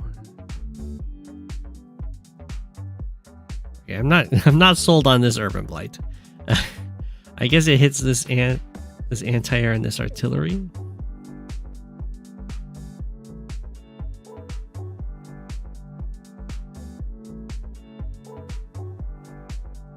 Okay. Well, Coffeespoons has got to be pretty happy about that. Ooh, doesn't get the kill. Infantry survives. This mech is out of ammo. Its APC friend has been taken out. It's going to have to walk onto the city if it lives to tell the tale.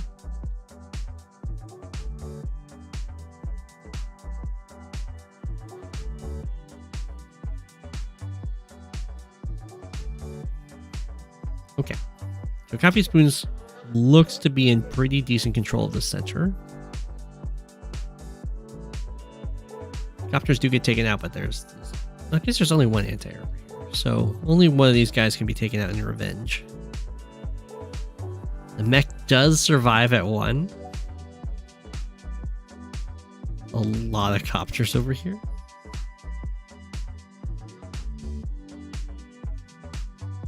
Copter's taken out just by double tank attack. A very expensive way to kill a copter. And that one's taken out. Anti-air kills off that copter. We have a join cap here. The mech does go back to the city. Get rearmed and healed up.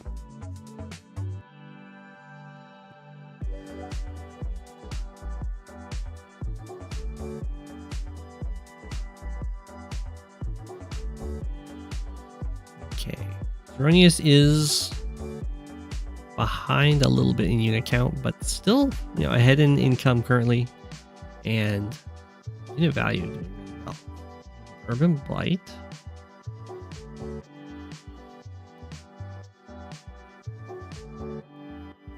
Beat up this anti-air. That makes a lot of sense because Zoronius is very copter heavy right now. That was the only anti-air over there.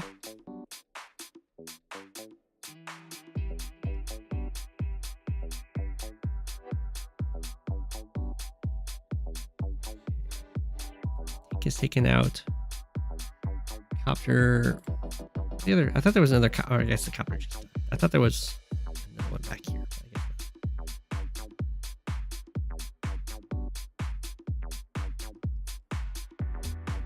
Anti-air on its way. And another anti-air. We have a base gift from Coffeespoons. Desperate times. Call for those desperate measures.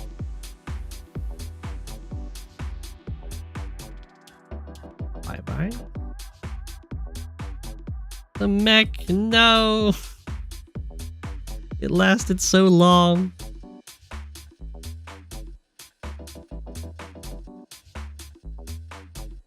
Copter beats up the artillery. Good.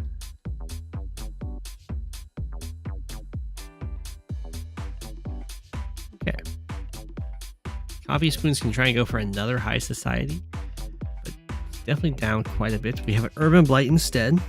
Zoronius has been doing a good job of not standing on these properties too much, so Urban Blight did very little. Like this tank is at 1 health, so didn't really get hurt that much.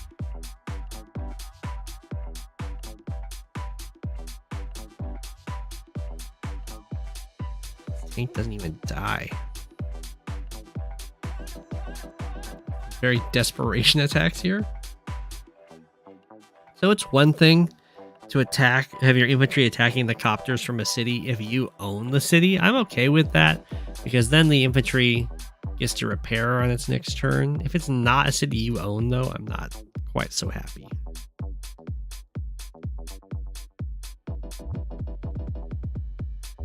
You kind of just weaken yourself.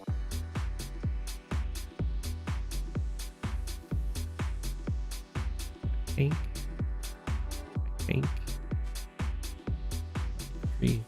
Anti-air gets beat up. Artillery gets beat up. We have the Urban Blight response. This is another very questionable Urban Blight. It's 2 health copter and some infantry standing on cities.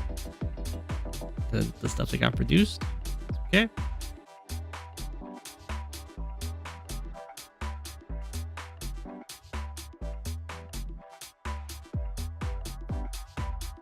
Coffeespoons is in a really tough spot though. Coffeespoons just resigns. GG. I think saving up for the high society ended up hurting Coffeespoons a little too much.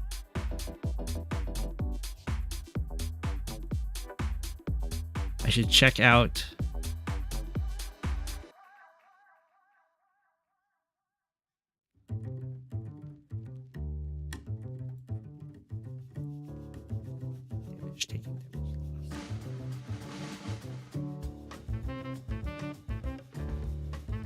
Coffeespoons was way down. Yeah, almost all of the build value was in damage taken.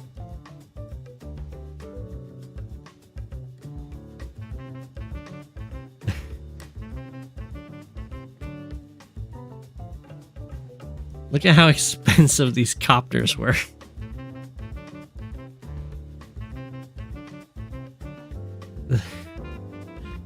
So 5 copters died, which is 45,000 in value. 73,800 value was lost in copters, which I assume is just from repairs. And then, okay, we also have quite a few that are also just injured. I think you have to get the title for stats.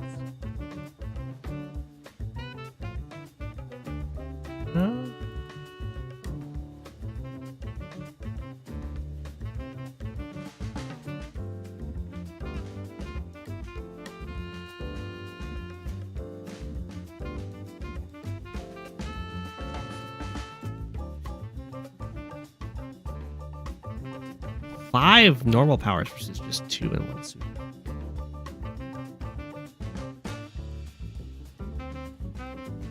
Look at the graphs if you want.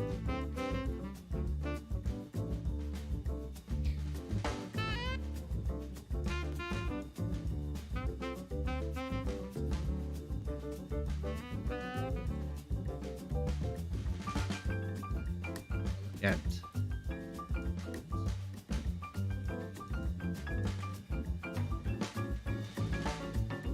total counts of units. There's quite the shift right at the end there.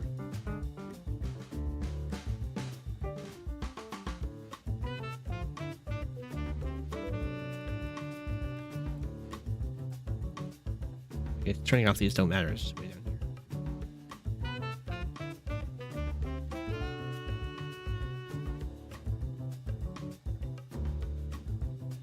It looks like Zoronius was getting beat up by quite a bit. And then day 20 happened, and then Zoronius just wins. Judging by the chart. And the charts don't lie.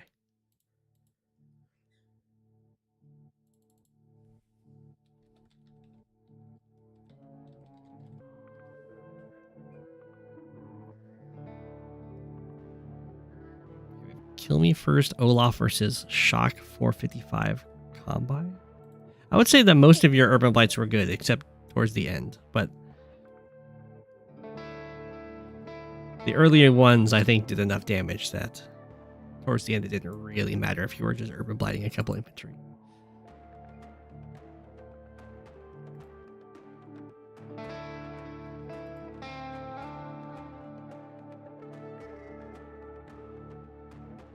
I guess they can face this way, it's fine.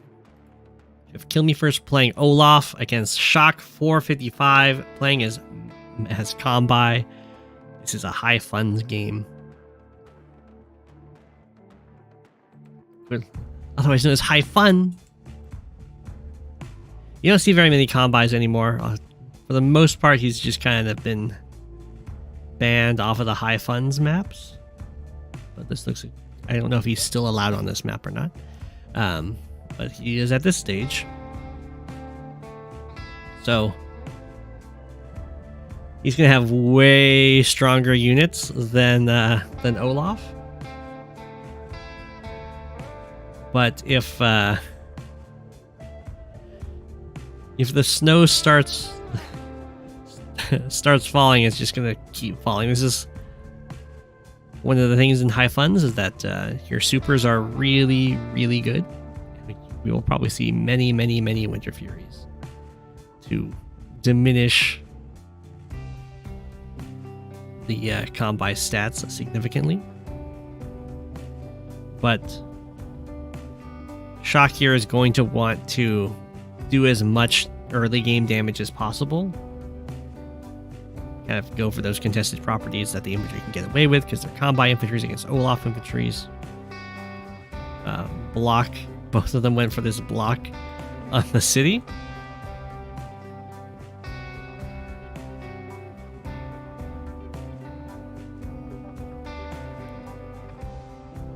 Have fun. The snow starts snowballing. Yeah, it's really hard to fight global damage in high funds. It's really hard to fight global damage any time, but especially in high funds.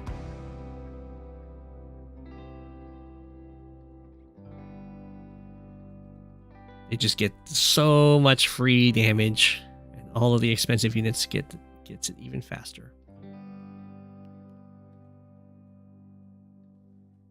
But yeah, in the early stages here, you would expect Shock 455 to be able to do some serious shenanigans just based off of raw stats. Looks like the city is getting denied so far. But for the most part, I guess this one's being denied as well. Just a few little things currently. Though it does look like Shock is going to try and claim both comm towers in the center here, which is something that could be very painful for our Olaf player for sure.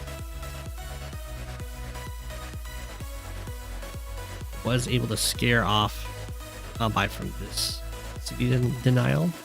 But this one's still happening. Okay, so we're getting some nice early game bullying going on. We got just units sitting on cities, and Olaf having very little available in order to actually stop it. Here we have a tank. Hit a recon in a city, just does 3 damage. You got overwhelmed by Winter Fury here as Sensei. I can see it. Okay, so we have double comm tower currently for Kanbei. So casual 9-4. Tanks on cities.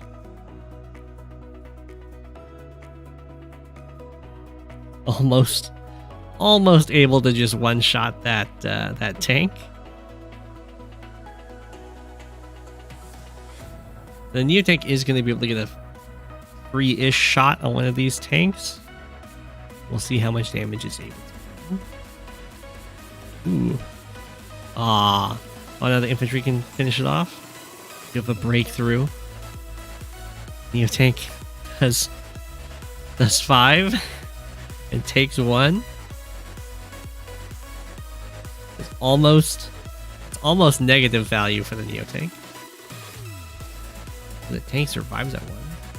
It's taken out by the infantry.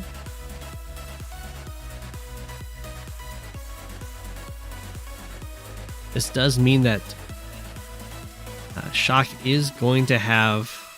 Oh, never mind. This tank goes over here. It's not quite going to have both or triple comm towers. Still stuck at just double. Ooh, a very strong attack by Kilmefirst, though.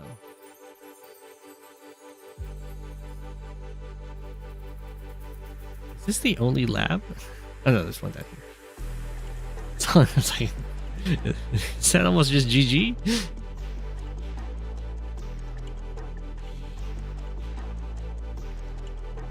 Alright, Kilmefirst with the initial strike. In comes Shock.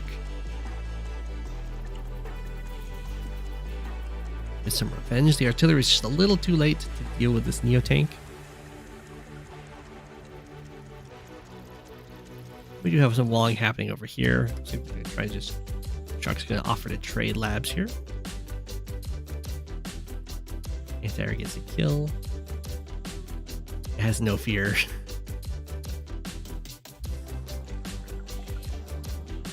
Move in here to go for these other cities.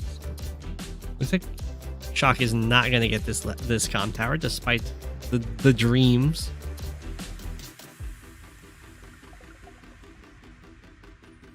But he's having a really nice opportunity to strike every other spot that Kilmefirst didn't just lunge on.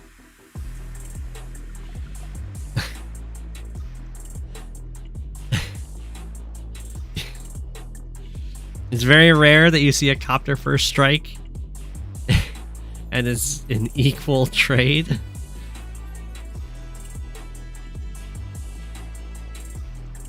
Okay, it is a roll to get the equal trade though.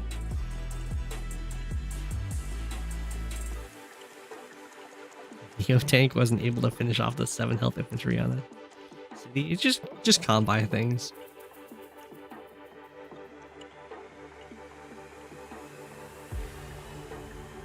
It looks like Kilmefirst is just going to try and sacrifice some stuff to get the super. You're pretty much going to want to get as many Winter Furies in as possible. So if that makes sense. This makes this attack over here pretty nice too. So this copter can't actually cover. Kind of disconnect some of this coverage. Taken out, walk through, start capturing.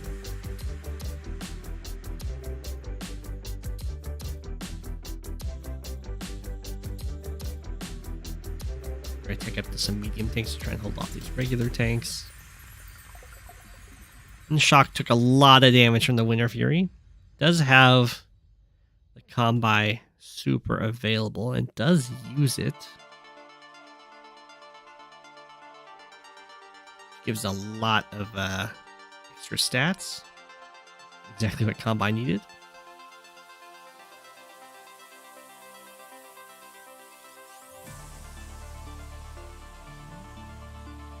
The snow is doing its job over here, making sure there's not too many attacks. Down goes that copter, down goes that copter.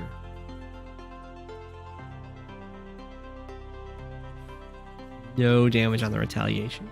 Very painful. Getting the super when Kilmefirst did was very nice, since it will just give more and more opportunities or to build charge again. Looks like Kilmefirst has to fall back over here.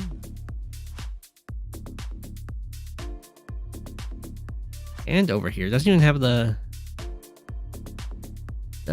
artillery fire on the infantry. Wants to just keep it alive, except that the city is gone. Or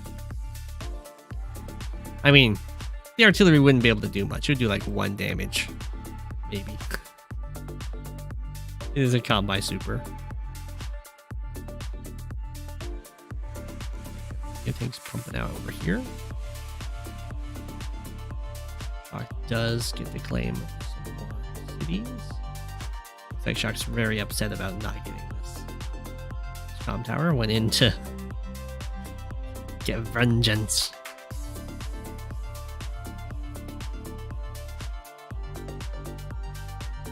Fall back. The units are no longer, I mean, they're still always going to be really strong just because they're Kanbei units, but they're no longer just almost straight up invincible with the Kanbei super.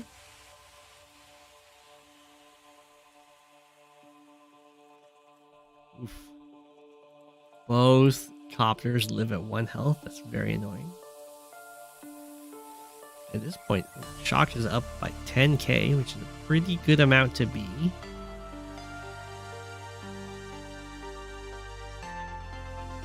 They do 3 damage. A lot of copters coming over here. They are vulnerable to being taken out by anti-airs. At this point, I think Kilmefirst would be kind of okay with donating some copters for the charge towards the next Winter Fury.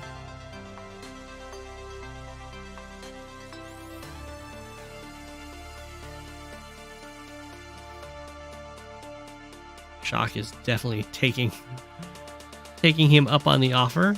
Looks like Shock might be going for... Definitely going for a super first this time. Samurai Spirit before the Winter Fury hits. The Neo Tank survives at 3. The regular tanks are beating up the heavy tanks on cities. Just like Kanbei do.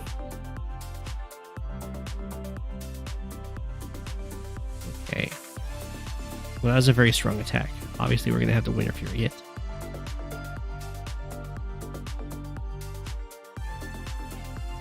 And normally, you use Winter Fury and then that like sets you up for a really nice turn of attacks. But against Kanbei, with a super up, not so much, as we see the full health medium tank does 2 damage to an 8 health anti-air on the city, and then also takes a damage in retaliation.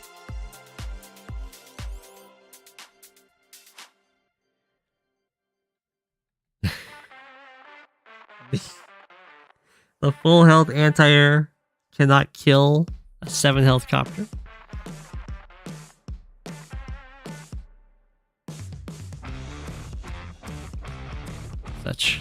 Such is the Kanbei way. This one did even less damage.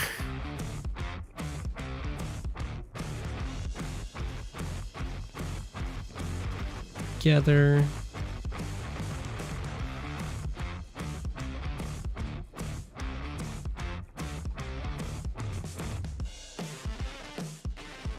So many copters are over here. Okay.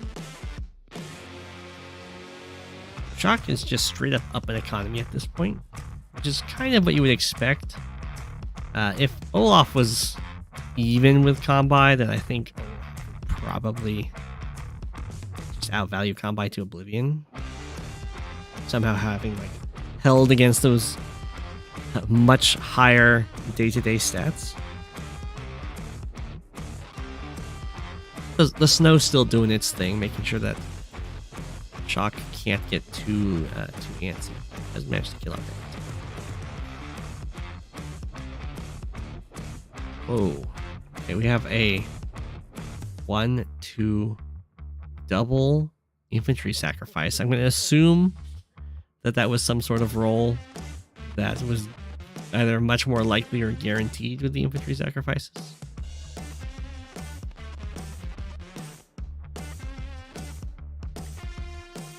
Okay. Attacking in here en masse. Makes sense. It takes... I'm getting out of here. Our shock is getting really low on the infantry count. Down to 10 versus 8. There's only 1 on this front.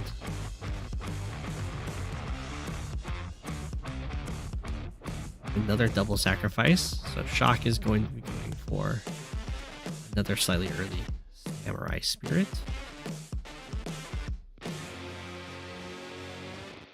There we go.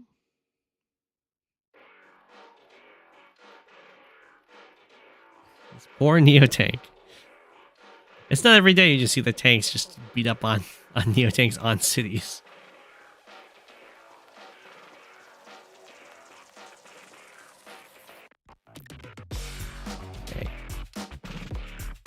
And here comes the Winter Fury.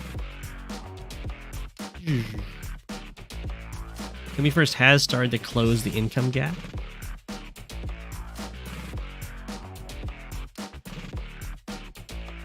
Indirects will be very useful since part of Kanbei Super, not only do the units have very high defense, they also have increased counterattack damage. So having these indirects to these free shots with,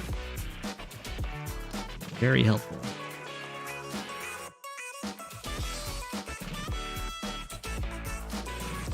Okay. Lots and lots of medium tanks. The face down all of these anti-airs. Almost all the copters are kind of shooed away. Winter Fury has been definitely taking its toll. Kilmefirst is ahead in units and unit value. Admittedly at the end of his turn. But not too much can change on the snow turns just because the movement options are so much worse.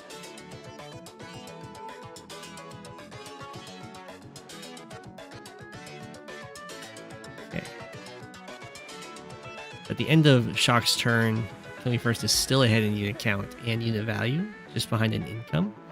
So that's a very good situation for Olaf to be in. Oh, all of those attacking forces just got routed, and there's nothing but anti-airs to try and deal with these medium tanks. I mean, they are Kanbei anti-airs, but still.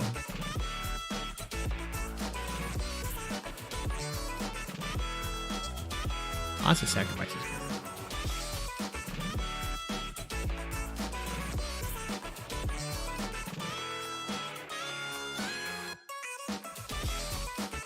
First does not get the kill on the Neo Tank, but did attack you with a lot of stuff. Shock is 100% getting the super here. We'll see whether or not Kilmefirst wants to, because you can always, if it pays off, you can always use your Blizzard to. I don't think it's needed though.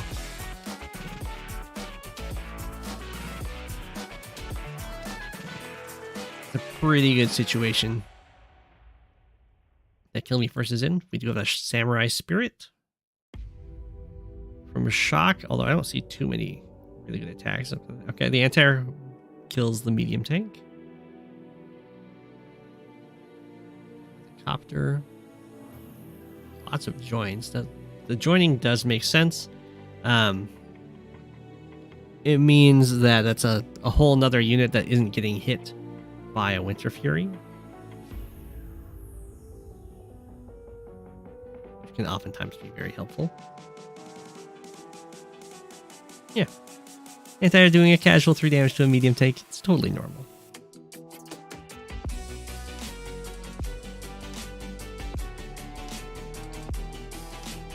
It's starting to look like the Olaf has kind of hit that critical mass. Again, ahead in unit count and in unit value at the end, and then there's a Winter Fury to hit on top of that. Look at like another 50k.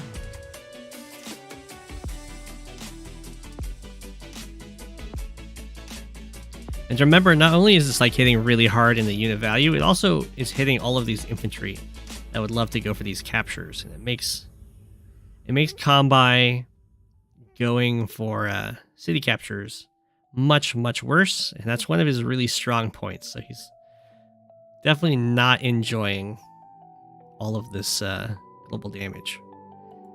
If you didn't know, Kanbei gets plus 60% defense when he has his super up. So if you had an HQ and he like puts an infantry on there and starts capturing it and then uses his super, you cannot damage that infantry. It has 100% defense, but like global damage, for instance, will. And can stop these captures. It's the same. This kind of thing's happening over here, right? Like the 8 health infantry would love to be 10 health, start the capture, have the super happen, has 90% defense, and kind of ignores most attacks. Then it gets knocked down to 8, so it gets both. Takes longer to get the capture, but also it gets less defensive stars. So it's very sad for Olaf. Or, I mean, for a Kanbei. Deal with global damage. Oftentimes he ends up fighting Hawk. Olaf is arguably even worse. Snow. Just so annoying. See all of these 1 health units.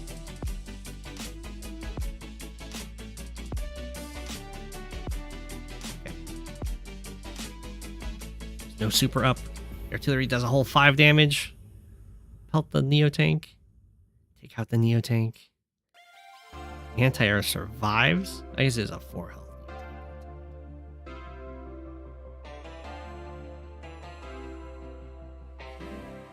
Doesn't look like Kilmefirst is very close to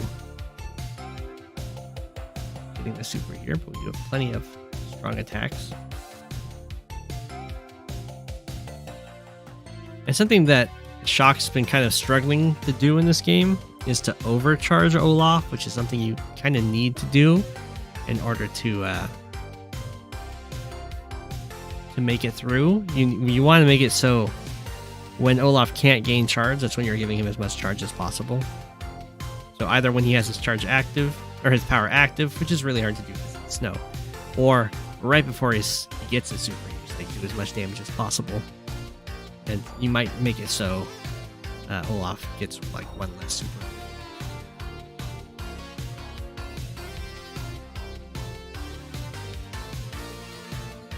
But that's often something that kind of comes down more to what is the Olaf doing rather than the game plan in itself, or looking for opportunities to take that let you overcharge Olaf, not so much necessarily force. Oh, no fear over here.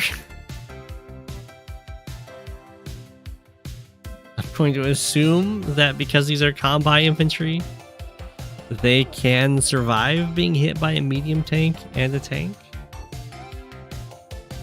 I can't imagine that that'll be true if a super hits, though.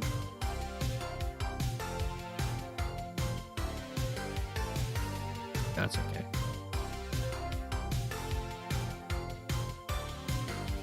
So what? Kilmefirst, medium tank and tank kill this off, and then have a transport copter stand on the base would be the way I'd go about it.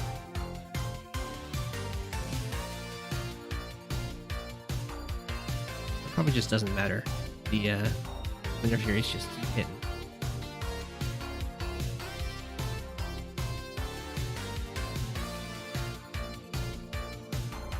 And at this point, the income gap is now hugely in Olaf's favor. 70k to 58k with multiple cities under threat of capture. Don't see how Shock can get out of this. Samurai Spirit Resign would be definitely in the cards. In my eyes, I don't think this lab's gonna end up being able to fall.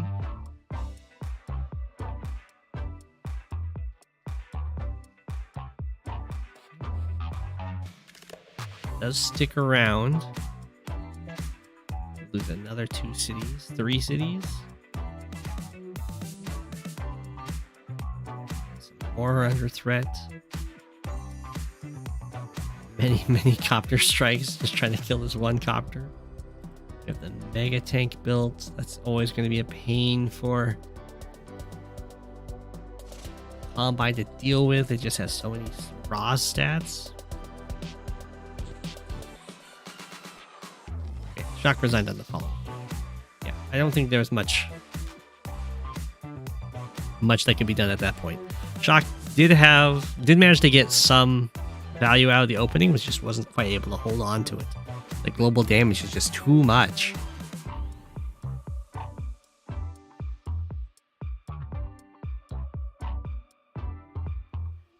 My heart goes out to Shock. You pick Kanbei, you want to be cool, you want to be hip, and then the snow just keeps coming. You think Kilmefirst is overpowered in this game?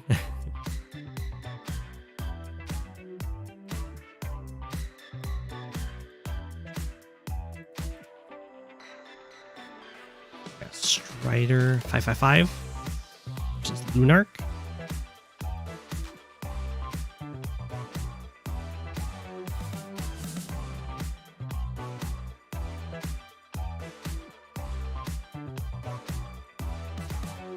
Kindle versus Andy.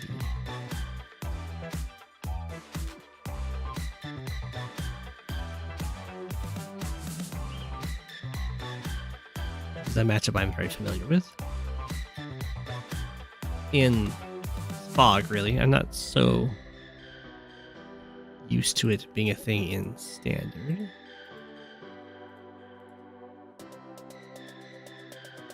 Well played indeed.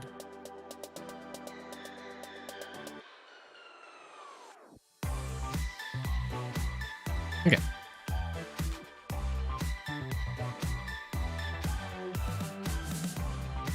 Both players rush into their neutral base, which makes a lot of sense. It does have a huge responsibility. It looks like it's the one that's in charge of trying to deny this or stop the airport from getting out of control as well. Now both players are very much on top, getting the airport online. Excuse me. See who builds the first vehicle. Okay, so Strider goes with a recon first. Lunark responds with a tank, which makes sense. We'll see what this recon's able to get done. Okay, we have recon followed by tank, which is often a nice combo. The idea behind this little combo here is, yeah, the recon can go in and do an attack and be harassing, very annoying. And then if their tank hits your recon, it gives you a nice tank first strike.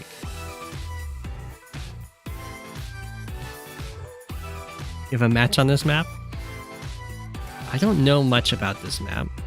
I mean, the BlackBoat does seem to have some very important plays. There's lots of opportunities for it to wall on these very thin shoals, and if you ever get to the point where you're trying to attack one of these bases, having it sit right here would be absolutely brutal, as you could have like artillery here blocking the base and no directing this attack here. It does also mean that the recon has a lot of maneuverability due to all of these shoals.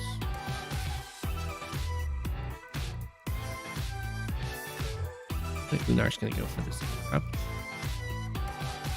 I'm not super sold on this interrupt. Strider can just keep capturing and then have the recon take out this infantry. There's nothing that Lunark would be able to do about that. Yeah, that's exactly what happens.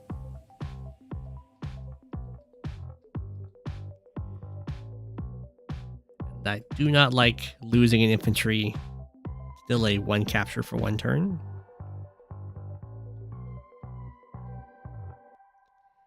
That is exactly what happened. So happy days for Strider there. So we do have the anti-air starting to move over to lock down this airport. Interestingly, Lunark does not actually have an anti-air of their own. Just kind of move forward with artillery and tank. It's going to try and deny this comm tower, but since there's no anti-air over here, the copters alone can kind of force the issue. Now there's an anti-air. So this copter is going to be able to attack this artillery and get some vengeance.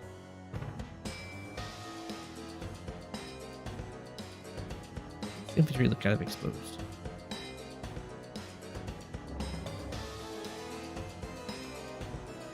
Maybe not. I mean, there is a double tank down here. BlackBoat uses a nice little delivery device. Strider's up 22k to 18 at the end of their turn. Lunar is able to capture just one city. Oh, that's very painful. Does get to kill that tank, which is nice. And the copter comes down here. So some efficient trades for Lunark here. Will just kind of come down to whether or not Lunark is able to actually get some more properties. One health recon still gets a kill.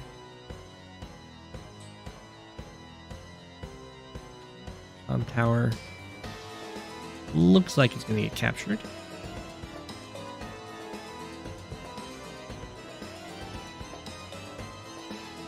The base skip. I mean, if you're going to base skip, definitely this really far back base is the one to do it from. BlackBoat will make it back in time before the charge, but we have a Neo tank and artillery built.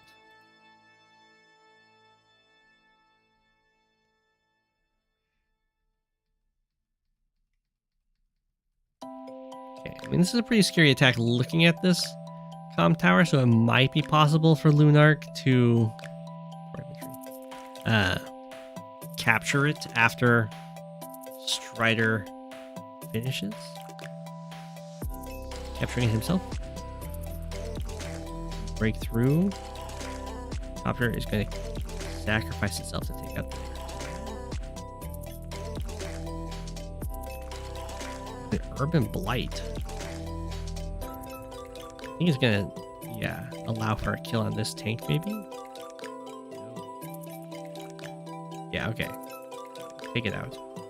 It would be really rough if it doesn't die, because then Andy can heal it up. It's probably what's going to happen over here. A very strong attack by Strider onto this top left corner, but I think the Andy super on the bottom right is going to end up doing quite a number here. If you're going to use the super, then I would recommend not using the infantry. Or at least not using both. Like, you could do that one, excuse me, if you want to heal it up. I guess it's not going to kill anyway, but I was thinking like this guy could come up, hit, and then you can start the capture. But if it's not going to kill either way, it's fine. Lots of tank strikes. Go back to heal. Surprised this guy didn't strike the tank. He wouldn't. I don't think it would take more than 5 damage back.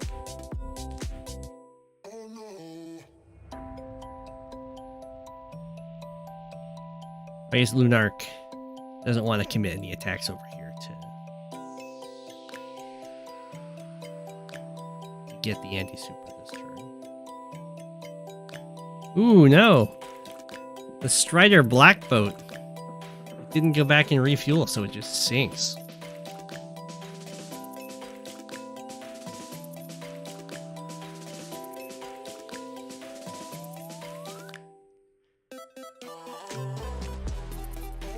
Okay. Oh no. The tank lives. The Neo tank.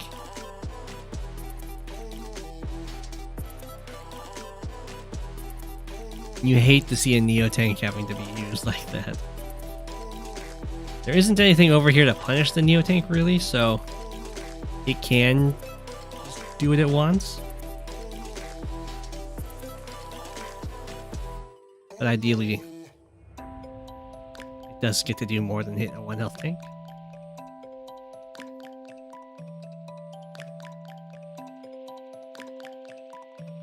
Okay. So Andy definitely has a super available. I imagine it's going to get used, yeah.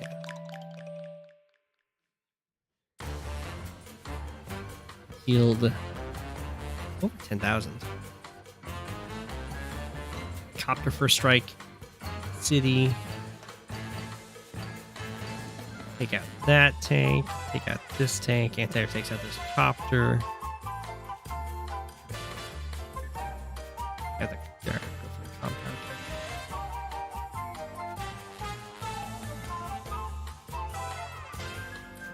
Run in here, get a tank first strike. Prepare the tank. Prepare of the capture.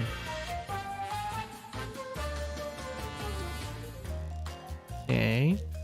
Looking pretty good for Lunark there. Imagine we're gonna see an Urban Blight. Try and save to try and save the comm tower. Wow, I'm surprised that Neo tank did not get that kill.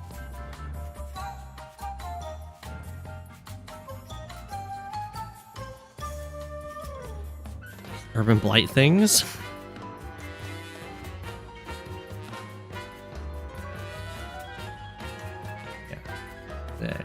They're very unlikely that Andy's going to be able to get another super in order to hit the comm tower.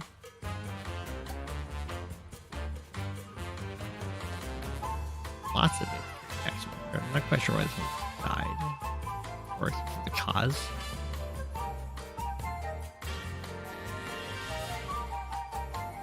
Alright, Lunark.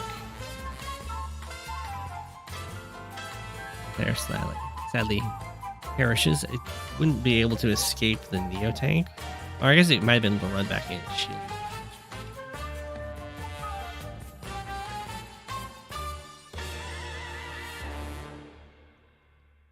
Okay. There's still been nothing built over here to deal with the Neo tank. There's no like artillery or anything. There we go. It's just really weird.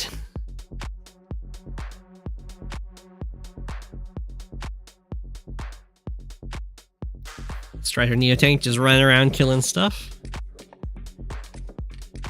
Completely unchecked. BlackBoat, we knew you well.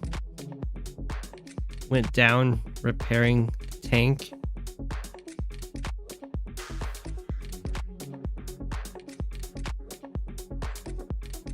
Okay. Now Strider's the one that's going for the comm tower. And this airport is now locked down.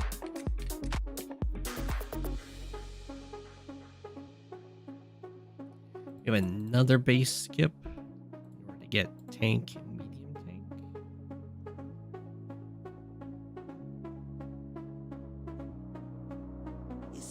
Got that guy. Big attack in here. Kind of weird. So Lunark is just letting this happen. He's gonna try and get some cities in compensation, it looks like. Well, this is where Strider would really love to have that BlackBoat that sank from fuel loss to block off this tile. Copter does stop comm tower capture. Comm tower capture is going to go through. Next turn, Strider will be the one with double comm tower.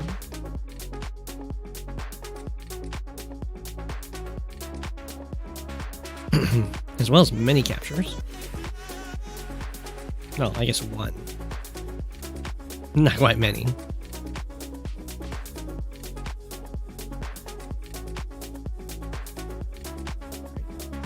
Down goes the anti-air, but it's very difficult to get copters over here, so...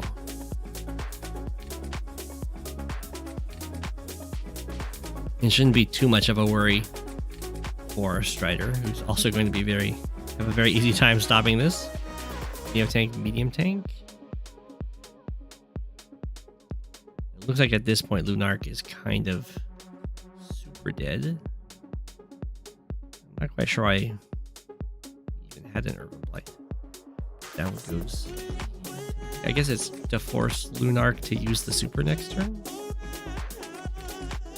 Or to get these captures.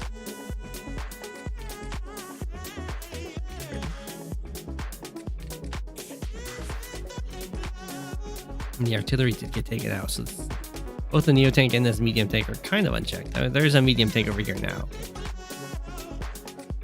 They've got no fear. Strider's got both comm towers. Still got artillery in range, or not artillery, anti-air in range to deny the airport. It's super over for Lunark.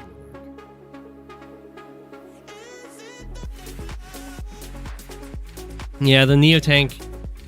I think Lunark just needed something to do with the Neo tank. Probably needed to get his own Neo tank, or their own Neo tank. It just kind of went unchecked, and then all the fighting happened around it. GG. Or artillery sooner, yeah. When there was still enough stuff to guard it.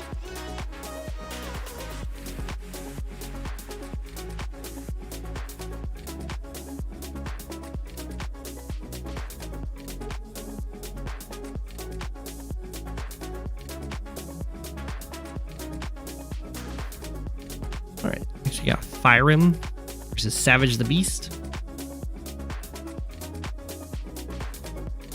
I'm not sure who this is sent in by. I think it might have been Savage. Maybe. I'll make them.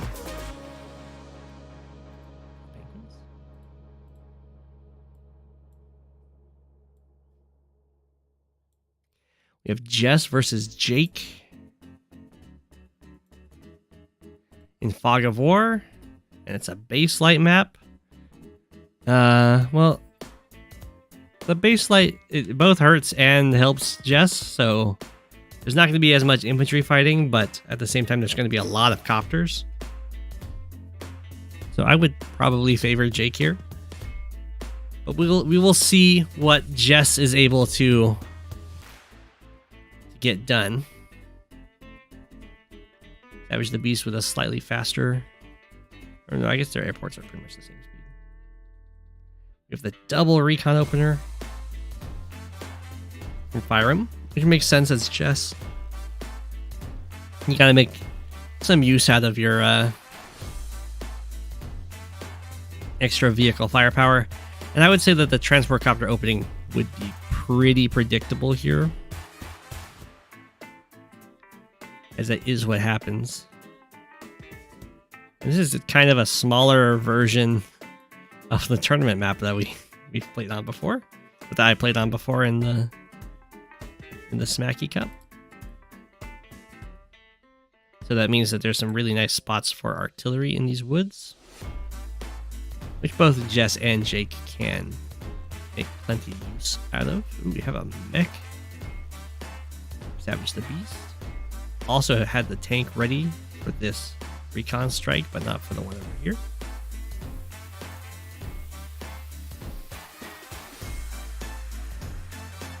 There goes that recon.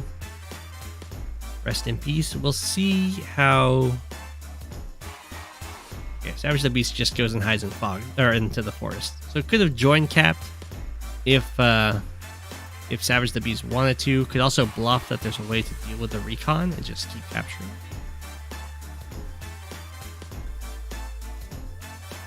I probably wouldn't have ran to this forest. I think I would have preferred to run up here.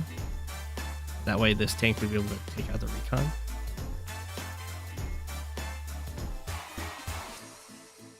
You don't usually want to run towards the enemy's side when you're retreating. You're betting on Jake?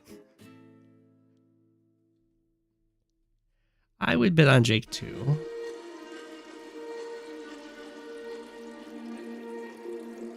Jess has a much better normal power, but Jake definitely has the better super.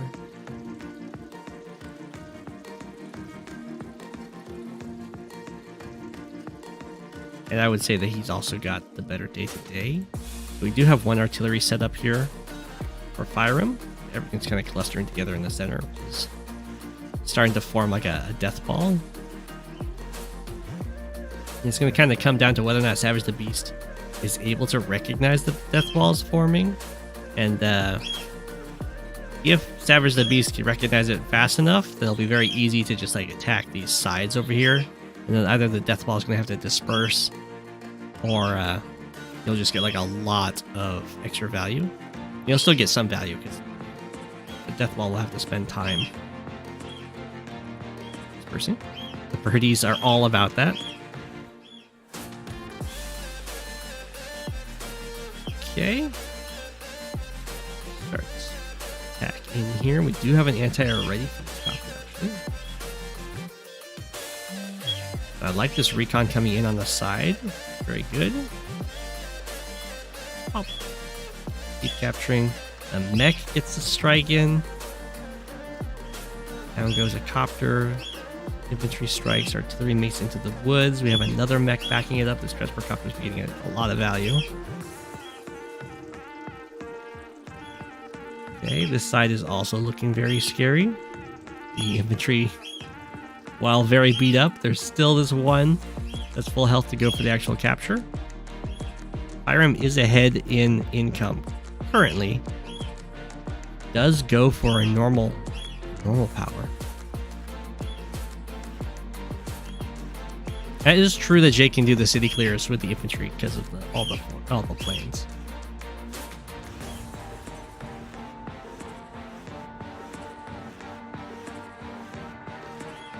Okay, the artillery kills the mech in one shot. The Jess infantry are able to finish off the infantry, kill off another mech. hit the anti-air, finish it off. Kills off the recon. So the anti-air is going to live it too. It's a pretty decent attack for Jess there. The problem is, of course, a lot of that was spent killing mechs, which are fairly cheap.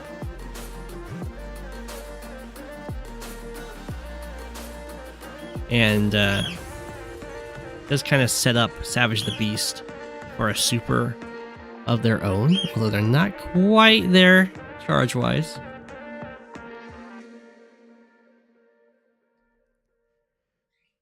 Tankless mech, but now they are there. Oh, this copter. Copters do not get extra movement during Shake's super. It really wishes it did.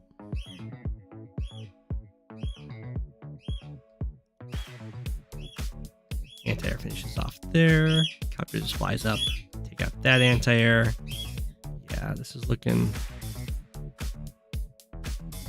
pretty good for Shake. It's going to be an absolute nightmare to defend this city now.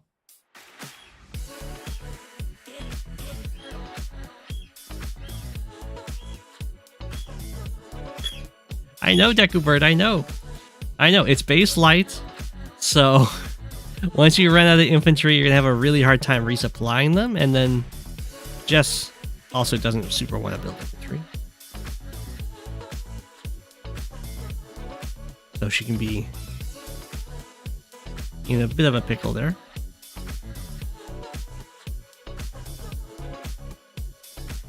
Copter strike. Interesting that the copter didn't, the copter didn't see this one. I see. It sees it once it reaches here. Becky gets a nice hit. Ooh. Okay, I'm surprised. I think Savage the Beast could definitely have gone for this capture and then put an infantry here. And then this copter's best attack would be here, and then this other copter gets to pounce on it. But that's okay.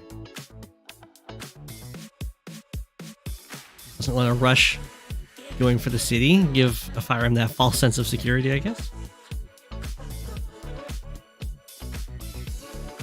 Surprised that copter went in on the 6 health mech. It does have artillery coverage, but definitely dicey. In comes the anti-air. Copter.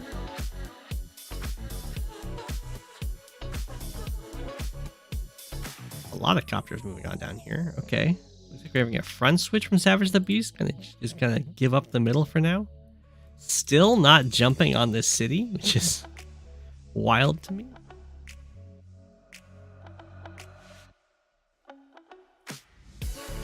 Well, at this point now, it's a little too late. fyram is in position.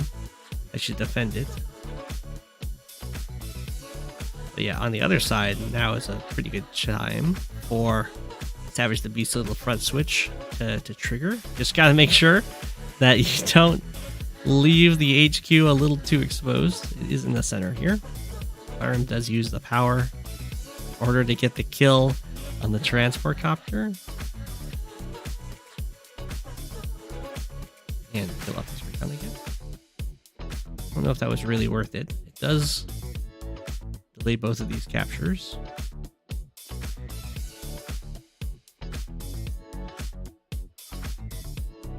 Attack in here with a bunch of recons.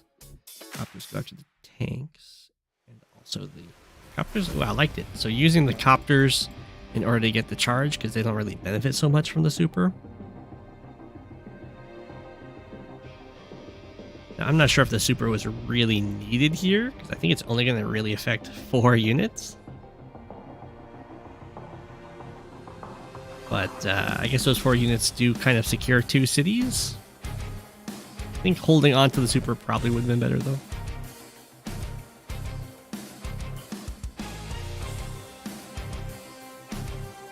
Okay. So at this point, fyram does have the center.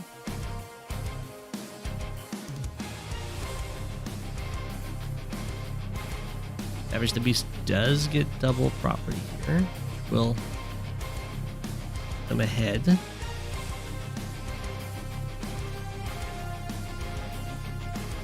kind of fall back afterwards. Leave these poor copters stranded in the front. Savage the Beast is down to 9 infantry. Fyram is down to 6. Ooh. Fyram's chasing, which is usually not a good idea. If your opponent backs off, it tends to be the right move to let them back off. I mean, sometimes it's good to chase them if they're very overextended.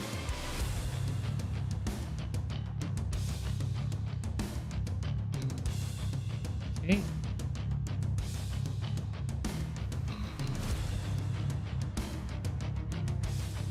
Fyram did kill off those units. These tanks are kind of doomed, but they did kill off an anti-air, which is a big deal because there's so many copters. We're here for Savage the Beast. Looks like this city is going to go through for Fyram. It's just going to take a turn longer than anticipated. Can we? Okay. Super was available. We are going to use the normal power.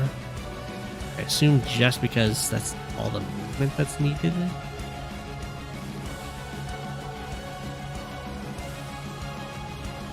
It's probably fine. They would have killed this tank. They killed that infantry. It's not a huge deal. Miss on those things. So having the extra charge left is handy.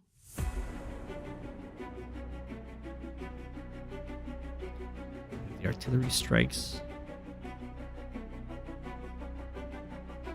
Again, we have these block rocks with very few units actually benefiting. Oh, okay. I mean, stopping the capture is very cute. Can't deny that.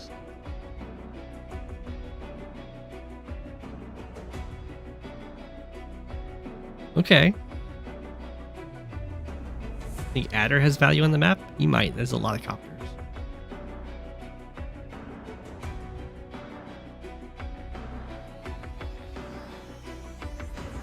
Restrike on infantry. Not gonna break through because Jess is Jess. He does get picked off. We haven't seen any tech ups, which could be really good. I guess they're really scared because the artillery are really strong for both COs. That would be a very sad day if you tech up into like a medium tank and you just get absolutely blown away. Very good to build a new anti-air once your overlord dies. Oh, turbocharge. Weird turbocharge.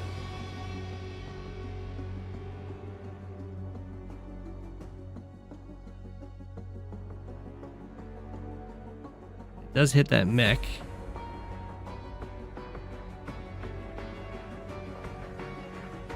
Yeah, that was definitely not worth it.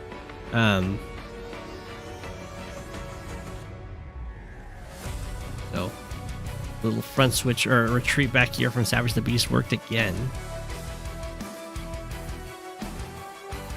Try not to overextend too much.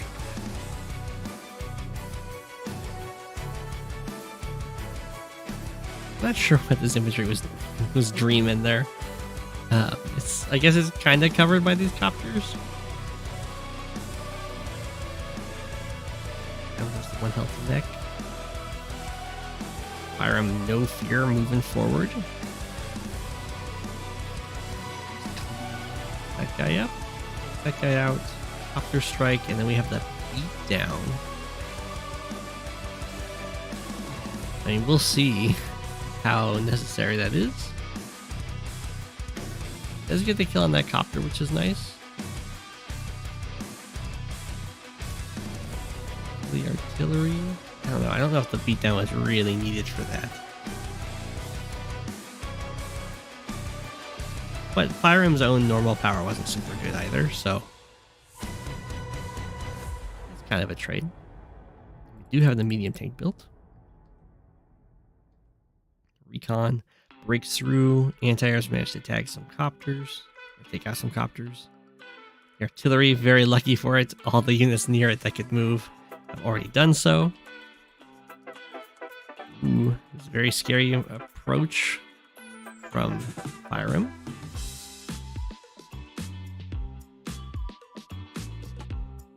No, they've both teched up. They both have a medium tank at about the same time.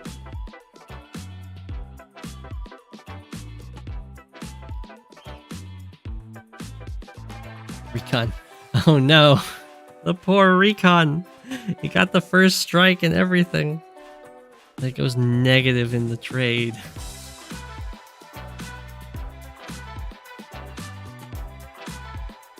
Whoa.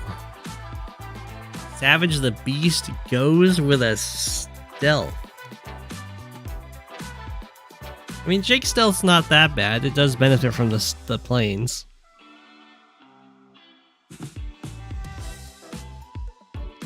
I mean, I think Jess has the better stealth just because it won't run out of fuel and crash, or at least not easily.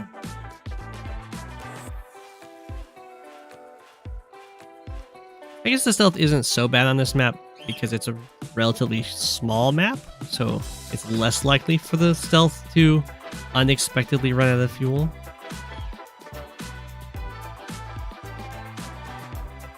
Okay, Savage the Beast trying to get some vengeance. We have another down.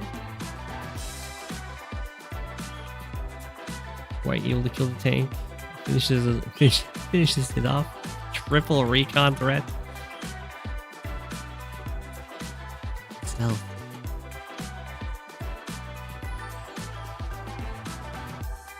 I think more artillery would probably be in order for Savage the Beast. Let's see. We have a medium tank first strike here. Both cities were saved for now. Copter's gonna be really annoying. Can get zoned by this anti-air though.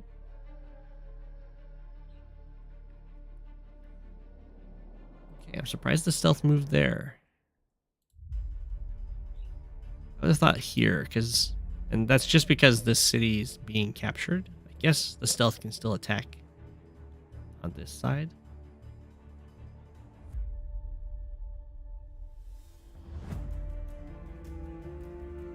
And it will be fine.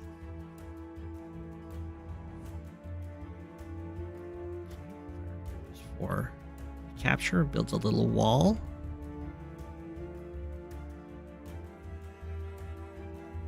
So we have anti-air recon to save this city. Fyram's attacking both sides, both corners here, which is definitely a good approach. It's hard to cover both. Does look like Savage the Beast might be set up to do so though, although it can be very painful on this side.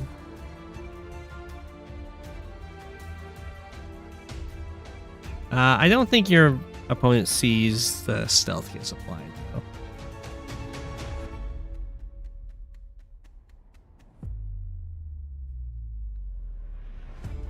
I mean, stealths run out of fuel unexpectedly all the time. You know, because they're like, oh, it's fine. Next turn, the APC will refuel it, and then the APC dies.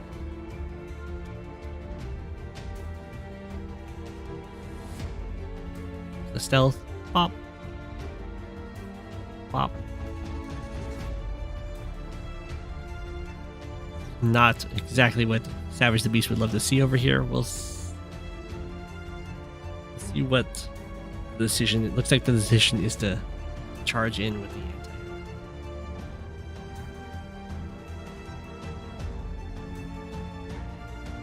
anti. APC living on the edge. Okay, the stealth is known of. fyram has exactly 20k if the approach is to build a fighter. You can also save some money. Build your own stealth as Jess. They'd never see it coming. Another Jess normal power. Okay, we do have double base skip to build the fighter.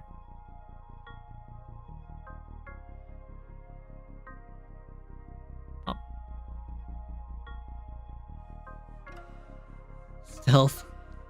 Unable to get the kill on the copter. Despite having Jake extra firepower on the planes. I'm surprised it wasn't able to get that kill. I mean, I know it has the plus 10% defense. But still.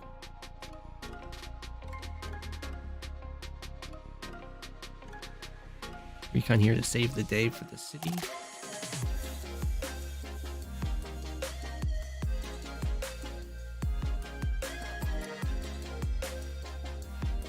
Tank headed down here.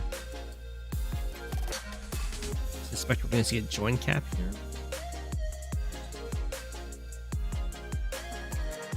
Like so. Tank for strikes. Down goes the medium tank. Oh, it survives. Recon was not good enough. Fighter is in range to cover this stuff now. The stealth, or at the very least, the stealth does need to make sure it has its anti-air friend near it. Otherwise, we have a very sad day. Stealth kills off that tank. And kills off the copter. Tank runs over to a city, probably.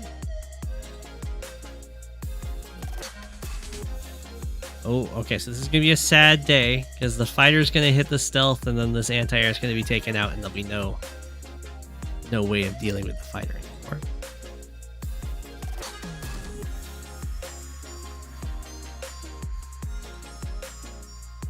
Savage the Beast, loading 11k. With the turbocharge. Stealth is knocked down to 2. City did fall, so Fyram is now the one with an income lead.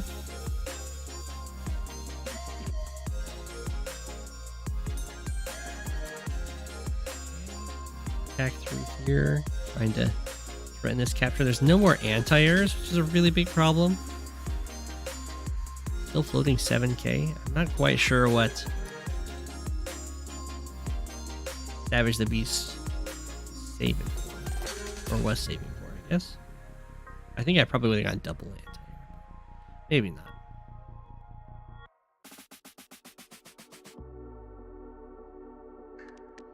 Just barely stops that capture.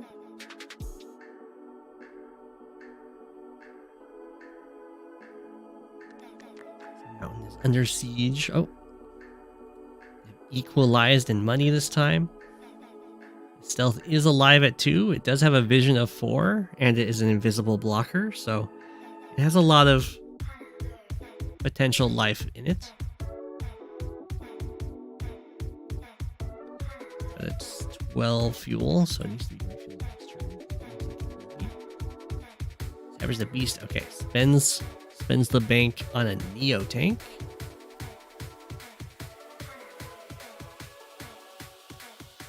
Fighter does have plenty of other targets in all of these copters. It's gonna be really sad if Savage the Beast gets a super, though. It's looking fairly likely.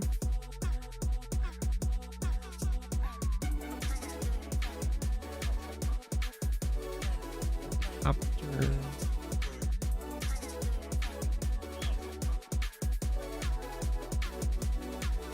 Not. No super this turn. Gotta run away. Yeah, building some more anti-airs is good.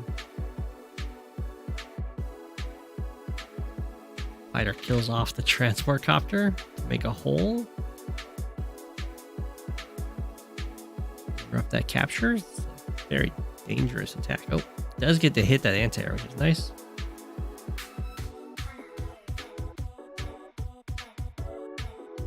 There's 100% going to be a Jake super that comes off of this. Surprised that they didn't wait for the super for the extra damage, but that's okay.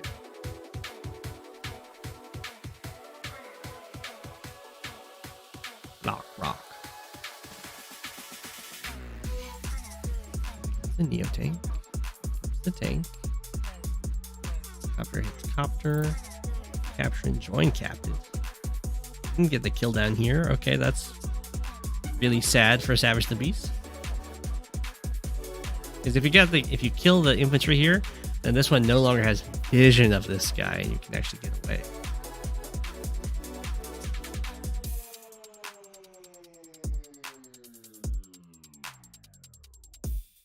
Okay, so that was a pretty good super attack. Firearms down to 14 units. A turbocharge. Response, down goes the stealth. We knew it well.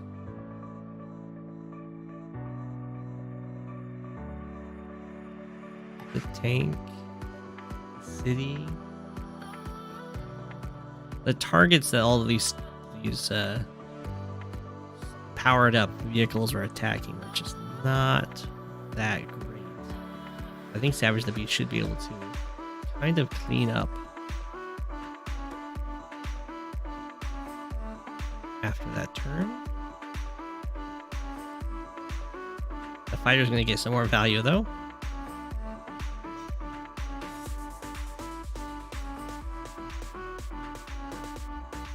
That was pretty good. This Neo Tank does have an answer in this Neo Tank, but Fire no longer has the power to reach it.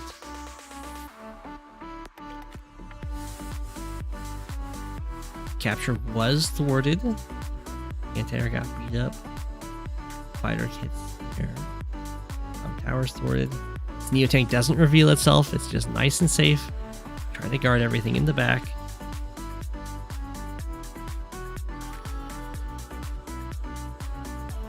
Savage the Beast does get another city though over here.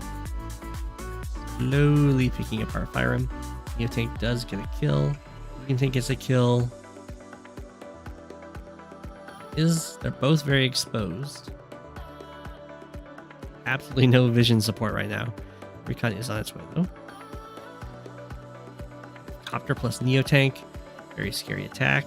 The Neo Tank goes down to just the plain old tank strike. Fighter has 7 shots left. Does see it's Copter up to funny business over here. So it's got a new target. Might be seeing it. This is barely stopped, so for sure we're going to see a join cap here. Beat down. Try and take out Neo Tank. The Neo Tank for a Neo Tank trade. Not so bad. No join cap on the comm tower.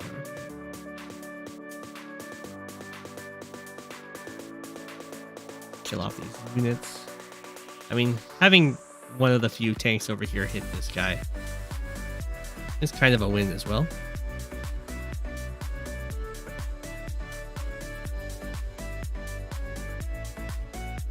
Fighter comes back here. Tank does have to use itself to stop the comm tower. Although I think if this joined, get the comm tower, which is even better.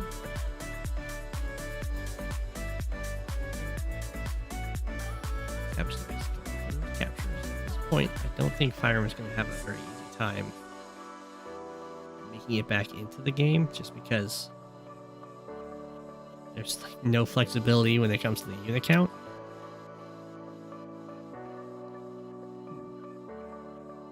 Looks like Savage the Beast is even going to get this city as well. So I think we'll be seeing a resign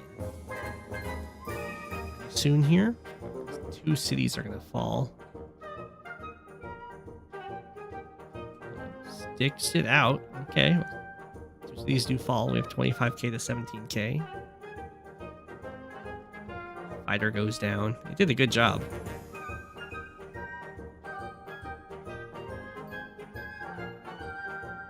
Yeah. Firearms down to 4 infantry against 9. Charge in here trying to save the city. Yeah, this is just GG.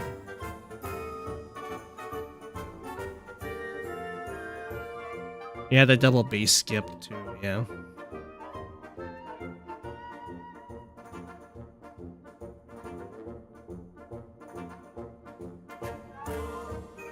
GG.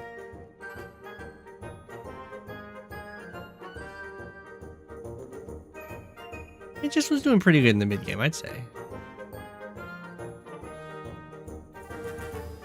I think the stealth buy was a lot worse than the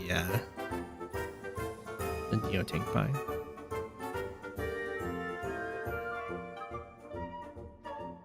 Mainly because there was just so many copters, so yeah, the fighter counter had a lot of value to it.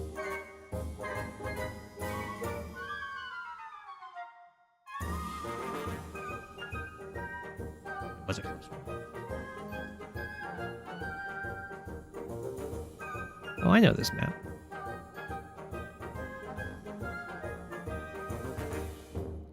This was a map I recommended them rotating back in.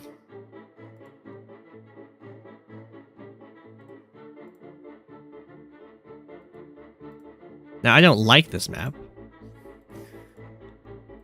I recommended it because it's different. It's got some unique qualities, and you gotta have some maps like that in the rotation. They can't all just be good.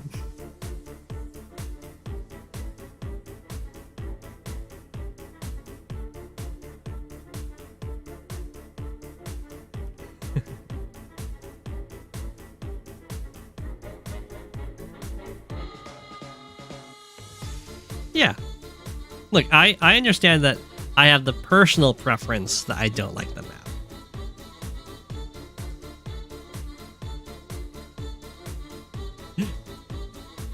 I don't know if the map's bad, but I don't like it.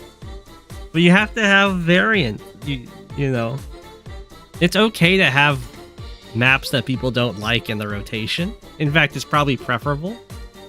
That way they like the other maps even more. It's like a whole psychology thing.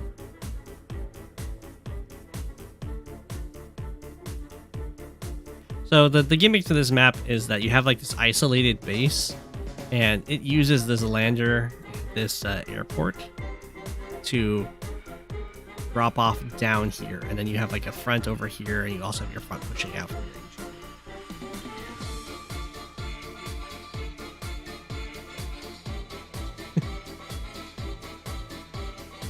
If all the maps are good, what happens is that all the players just talk about how all the maps are boring. Like, it's just another, fine map. And they'll just complain about that.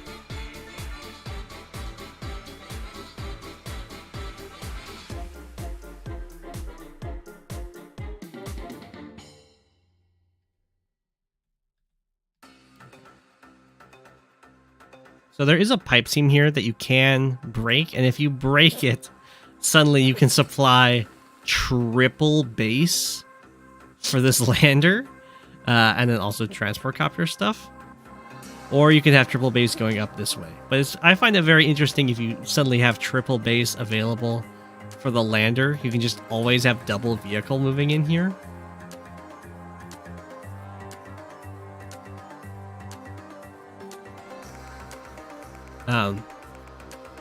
I would love if this pipe seam...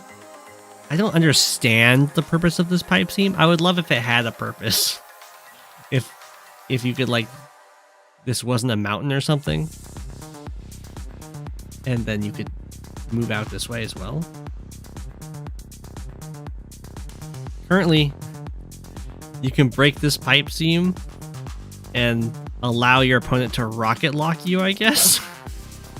Like, it's so weird.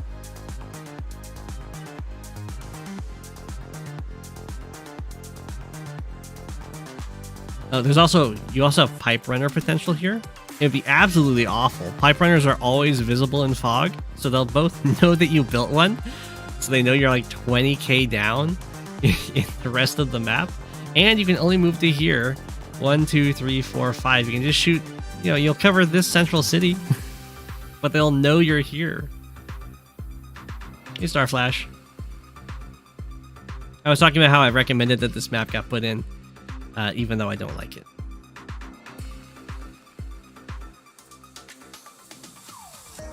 Okay. So these guys are kind of going for... I'm not going to say they're going for a basic opening, but they are. Like, there's no fast, like, airport was kind of like fine, I guess. It's just like an artillery. There's no like really aggressive recon harassment. You know, it's okay. It's fine. But so Starflash is heading out into the middle here, which is good. Very difficult to deal with this comm tower.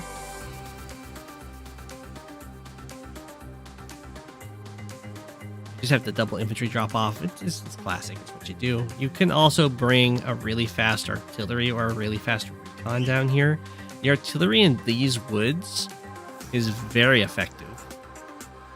And you kind of want to be there before your opponent can do anything about it. There's a transport copter, as one would expect. Just to help supply this entire front. Ooh. Starflash decides not... Oh. Starflash just dropped. Okay. Well, you should... So you have a choice of how you want to drop off your infantry. If you drop off like this, that means that this infantry's job is to go for this city, because it often gets contested. And it's another place that you can artillery lock it, or your opponent can. Otherwise, you want to drop off here and here, so that this infantry can go for this city, and this infantry can go for this city, which is what Whacker Deck did. Starflash kind of tried to mix the two, and then went for this city, and then didn't have this infantry go for this city, and instead is just kind of slower over here. That's okay. The center is a big deal. Looks like Quacker Deck's probably going to rely on the transport copter to get to the center. Like so. But this is the kind of area that you'd like to use an early recon drop-off for, or an early recon out of here for.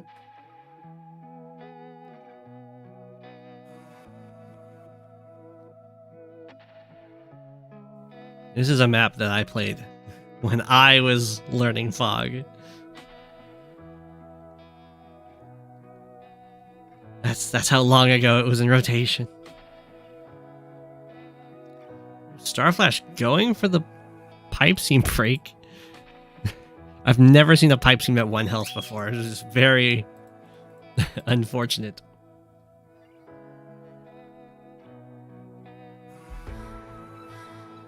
So the pipe seam break does let you get the double vehicle into this lander if you really want to push down this way, which is sometimes the right thing to do for sure.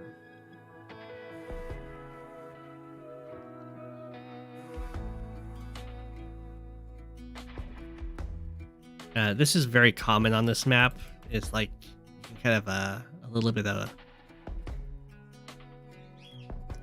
call it congestion with the infantry trying to move out this way with the double base. You can always get more transport copters. You can like double transport copter and like use mechs and stuff. The mechs also really benefit from all of these forests. It's really weird to me. Starflash broke the pipe seam, but then built a tank up here. I guess that means that Starflash isn't going to be using like the double vehicle drop-offs with the landers, and instead is going to try and have triple base go this way. But if that's what Starflash wanted to do, why wouldn't the artillery be built here? I don't know.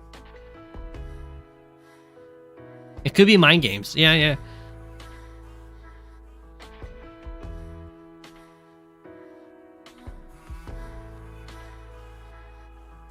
Starflash has the option. Yeah, the artillery are really good over here, as you can see with just how many infantry you've got available.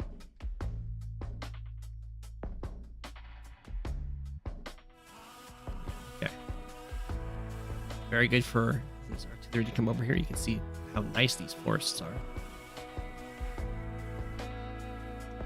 Whacker Duck going for the double comm tower, as well as the attack over here in the center. This is just out of vision for Starflash, who doesn't have a recon. Does get to see it now. He's kind of forced to interrupt that, lock it down with an artillery. And fine.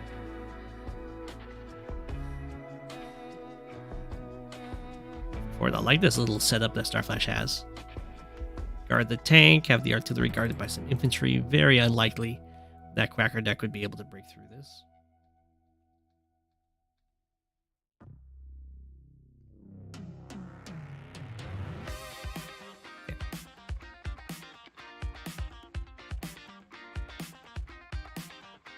Okay, Quacker Deck gives up. Okay, Quacker Deck not only gives up on capturing this comm tower, but doesn't even take the artillery shot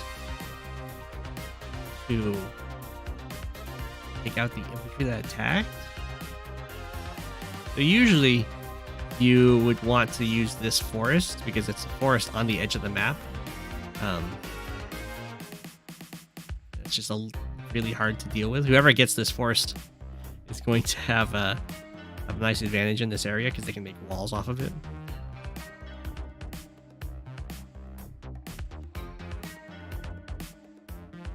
I'm surprised that Quacker Duck backed up here. Just putting, like, put the artillery here, you can have the tank here, you can have infantry here, you know, whatever.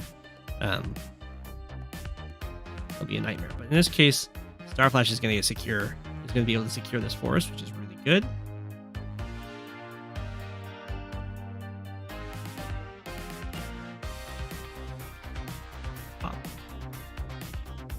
Starflash is Olaf against Eagle. So if it comes down to copter chains, Eagle will kind of win until Winter Fury shows up.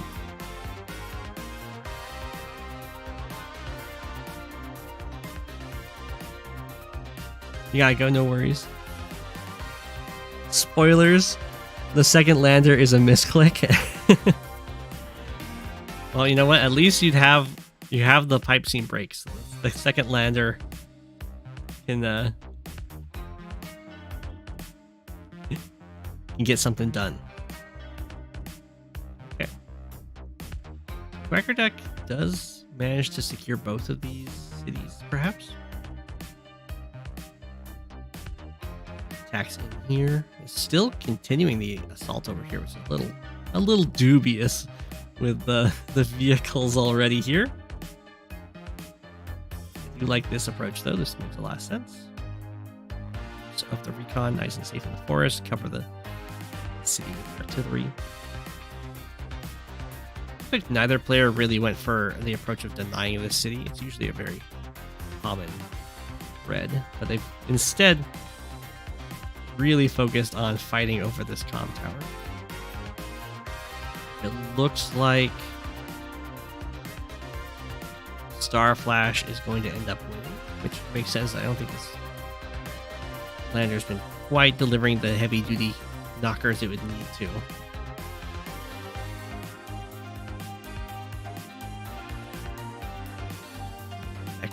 For sure. Fires. Tank hit. Tank hit. I'm not going to see a lightning strike this turn. That's what Quacker Deck would love. So it does look like Starflash is going to be able to get the Winter Fury first, which is what typically happens. But every Eagle out there wishes to somehow get the lightning strike before the Winter Fury.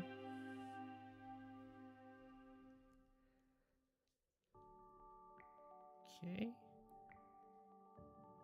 Full on attack. Copter, no fear.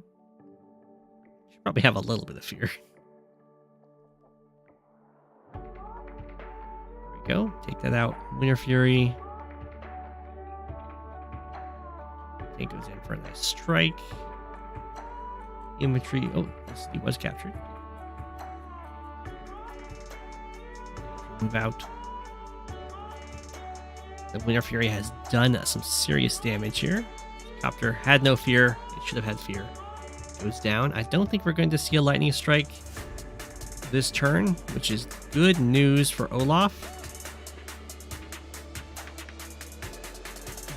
Because that means that Olaf will probably get a Winter Fury off of the Lightning Strike.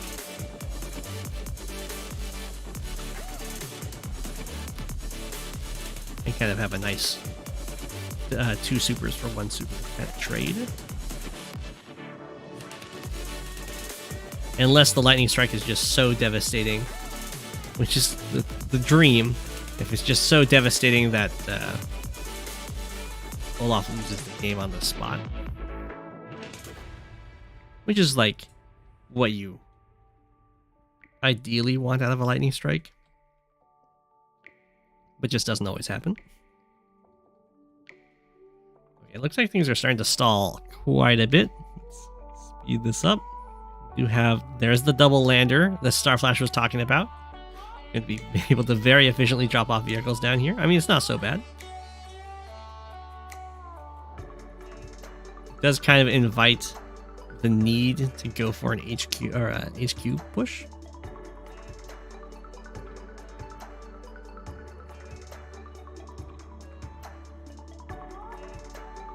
Oh, and here we go. We have a bit of an attack. No vision of what Quackerduck's been doing over here, but everything is grouped together here. I was just kind of hoping, for sure, hoping that these guys were not really in range to do anything. They are kind of in range. That was a mistake. I guess this thing can go after this.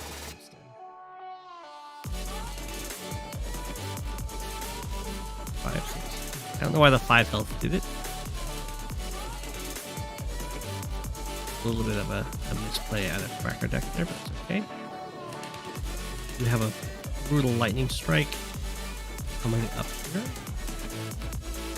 Okay, there will definitely be a Winter Fury in response.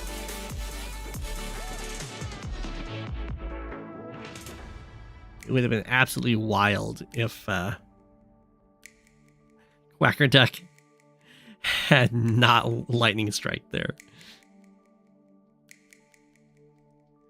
Just decided to hold it. Okay, so that was a very strong attack. We do have a Winter Fury in response, as is the custom.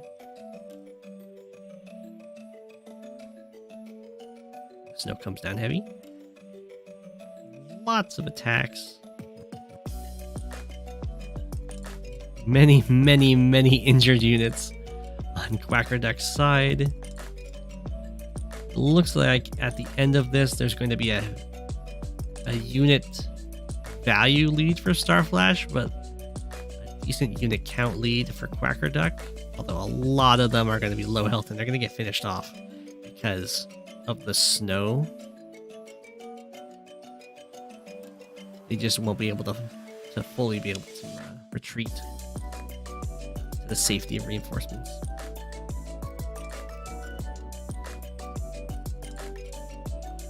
Okay.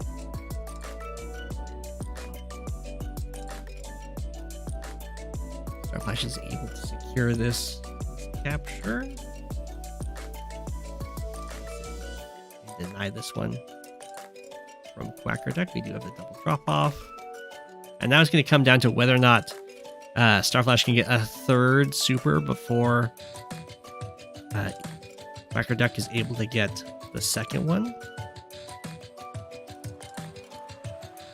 It's definitely possible. We do have an attempt at taking this comm tower. They're looking very nice over here. Still with a unit count lead for Quackerduck, but Starflash does have a nice income advantage of just 1k, but that does mean that the unit value lead is very unlikely to shift. A 1 health copter died against this tank. I don't think that was needed.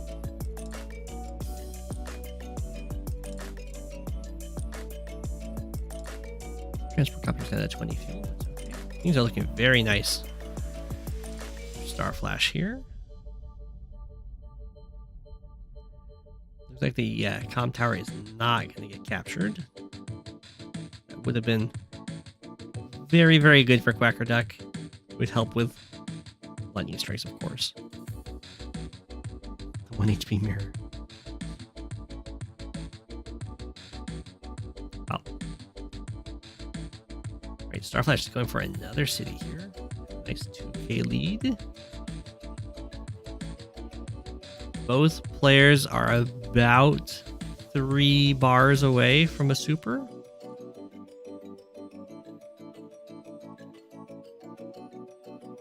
Which I would imagine benefits Eagle more, because Eagle has easier time sacrificing units for charge.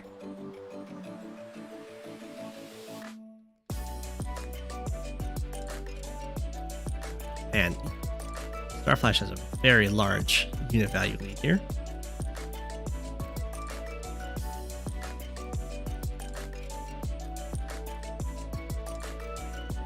All of these kicked off.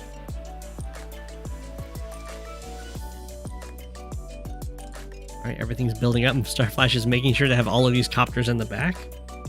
They're not quite so easy to either have other copters slam into for charge, or have these anti-airs just run them all over. Hey Daisy.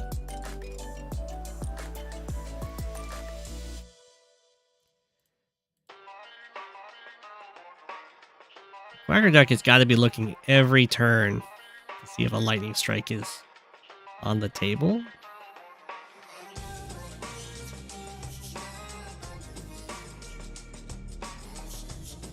Going to assume it wasn't.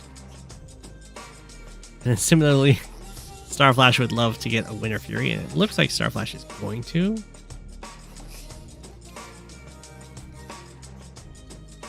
Ooh, that tank survived. Bad news for Starflash, because now Starflash can't use that tile.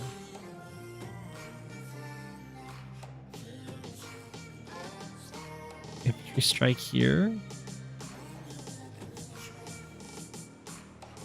Looks like Starflash is just barely going to miss this Winter Fury. So he uses the Panic Blizzard. Quacker Duck should 100% Lightning Strike here.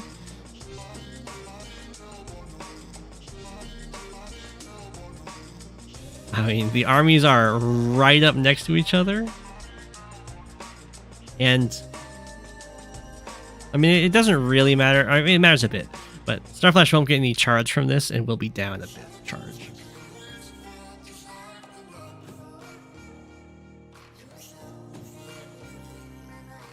Starflash did have an anti-air infantry hit.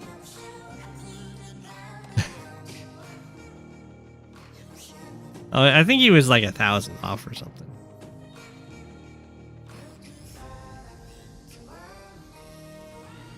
I mean, this is like his third one. He's like 2,000 off. 2,500.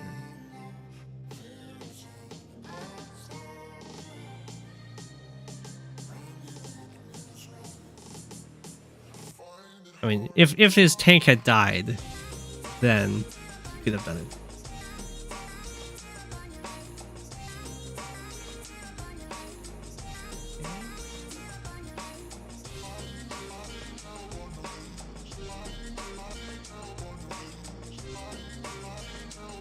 Here. Off the copter. Infantry. Tank. Kill the infantry. Good looking. He might not use the lightning strike, but I think that would be a mistake.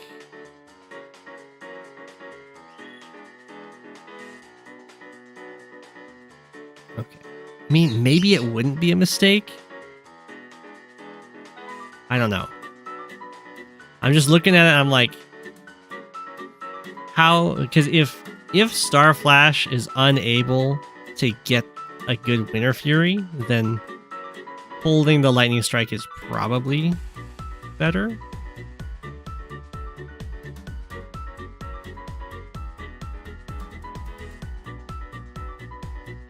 Yeah, maybe it would have been better to just hold it. I mean, Starflash would get a Winter Fury. I don't know.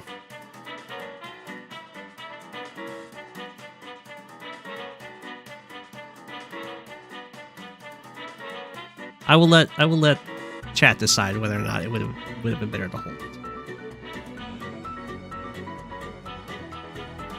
Ooh. Okay. That has to be a frustration, Blizzard, at not killing the copter or something. Oh my god, even with the stat boost, can't kill the tank.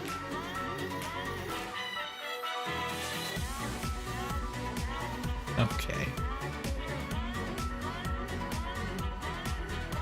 I mean, that's a...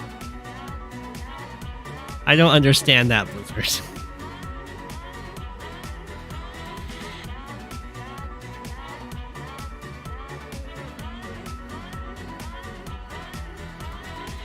Okay. The medium tank does get to come in here. Some good smacks off.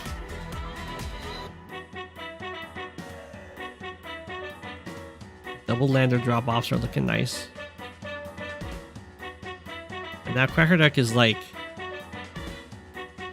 almost halfway to the next super, and medium tanks usually do not survive very well against Eagle supers.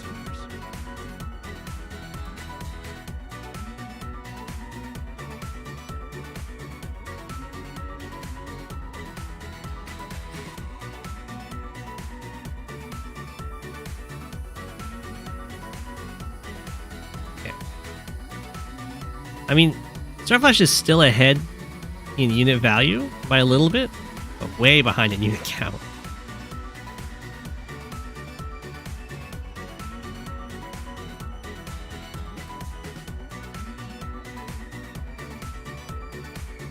You'd probably either hit the copter or repair the... Sure. I mean, don't like anti-air just stand there? That seems pretty weird. Starflash is going for some really edgy plays here. I don't know.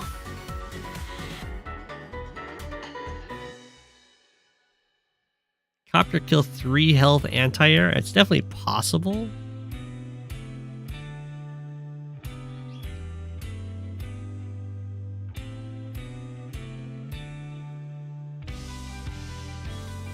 Okay, well, Quacker Duck is going to get the super here. I assume. What? What was that? No. Whoa. Why is the artillery not firing on either of these targets? What? Is it because there's no anti-air over here? It doesn't matter. If you lightning strike, like this copter kills this copter can go after this. You're so close to the super. What? No, don't run away. Oh my gosh.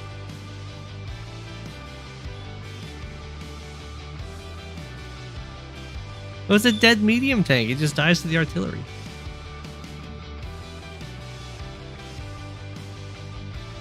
Starflash is like, I don't know what just happened.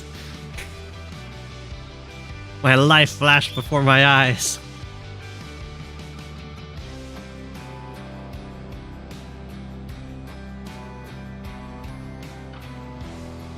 Okay. Quacker Duck, full retreat around the HQ.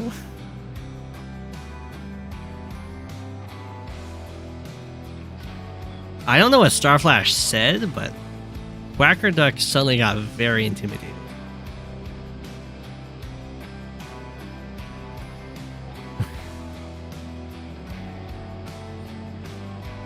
Okay. Starflash is like, I am out of here. I'm not dealing with that army at all.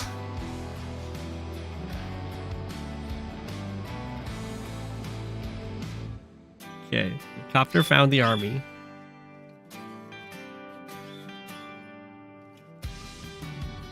Quacker Duck decided to do nothing about it though, so bye copter. Your scouting was valuable. I don't know, everything's still hiding at the HQ. I mean, Starflash is making the right choice. If everything just hides over here, then you go attack the other side of the map.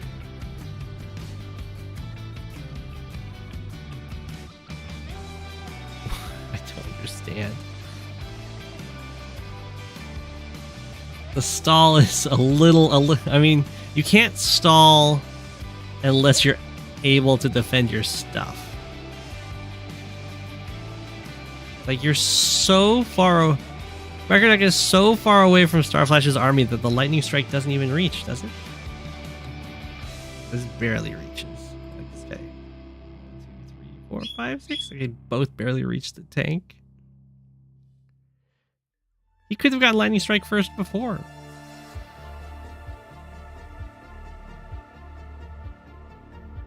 He's not going to get. I mean, Winter Fury is definitely going to happen first. I don't see Starflash letting the lightning strike happen.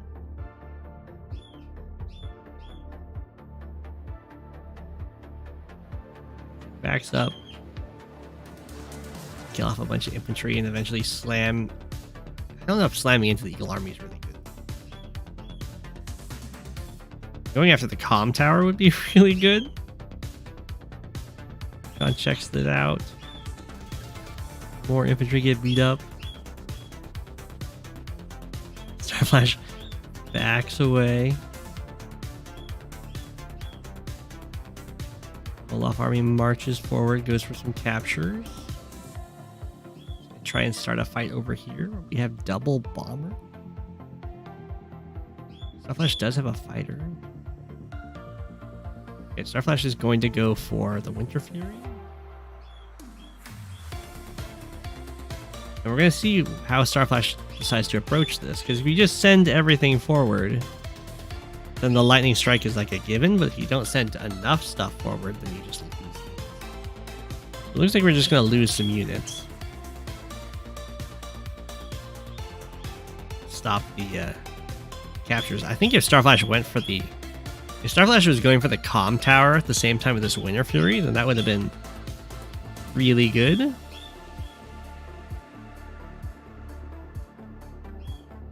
This does mean that we have the back-to-back Winter Furies. Also, a lot of really strong attacks from Starflash. Okay, they have... I assume a lightning strike here. Pop, pop, pop, pop, pop.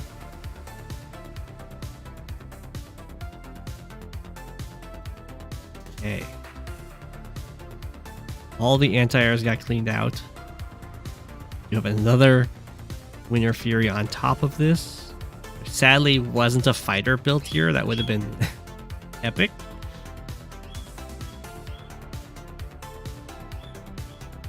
This bomber is just barely in the darkness. I think this infantry could scout it out. Not gonna happen though. Hey, mech value. Ooh, nice surround on the bomber. Looking good. Okay, so this fighter's coming down from this bomber. Fine. Double Winter Fury doing double Winter Fury things.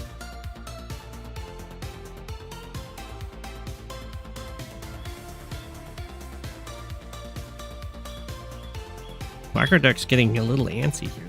You can take just charges forward. So there's that bomber. That medium tank. Bunch of infantry go down. I don't know. Starflash is looking like he's in a really strong position. Might get another super in before the next. Yeah, the next lightning strike. GG.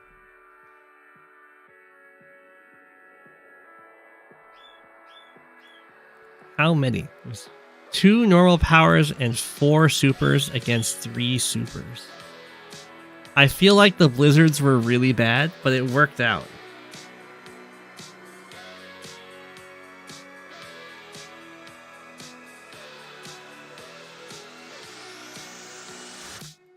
I'm suspicious of bribery on this turn. Like, there's no way that Quacker Duck can't get the super.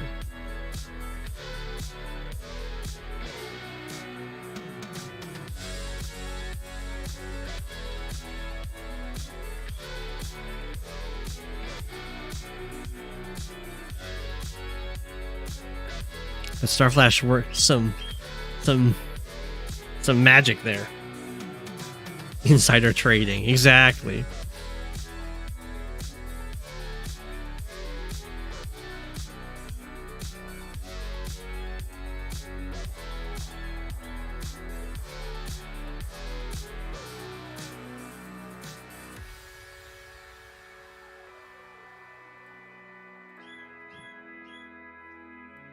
Intelligence Systems, version 2.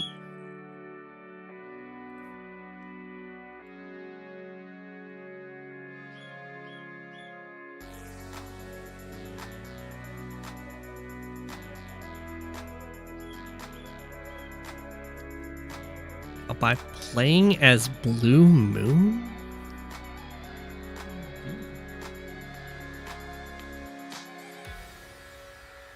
Respect the cause, sir. We got a Sonja mirror in fog. An infantry here has enough vision range to see the base.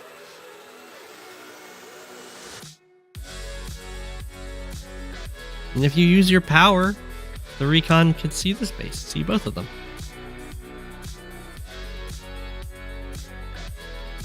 Go. Who's going to build the infantry first, though? That's the real question. Whoa, Kantbei going backwards for this airport really fast. But they're both going backwards for the airport really fast. Okay. I'm not a huge fan of that, but we'll see what transport copter... I mean, it must be for a transport copter opening.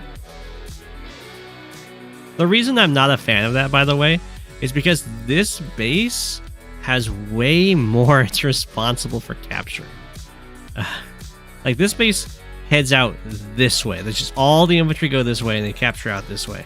So, to have some that go up this way, capturing these ones and going for this airport, it's much less of a tax. But if you go your first infantry from here backwards for this airport, then you're hurting your entire expansion on, like, this entire front and leaving yourself more vulnerable to, like, recon harassment. Which is what we have going on there. Kantbei goes for the tank.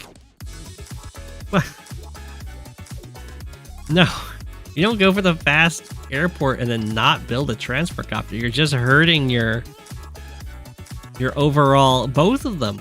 Oh my gosh, they don't understand how capture phases work. You want your bases to be kind of equal in what they're responsible for. So if you don't want to have one that's responsible for too much, because then your other infantry that you get built from this other base, that they're not going to have captures. Like, look at the oh my gosh. It's just going to slow down your economy. I mean, it's not going to matter because they both did it. But it gets a big sign of disapproval from me. I don't know why this infantry... What is this move? Oh no, this guy... I see. It came from this direction. That's still bad. What is this infantry's plan? He's gonna step onto the river, and then I should just walk down this way. Whatever.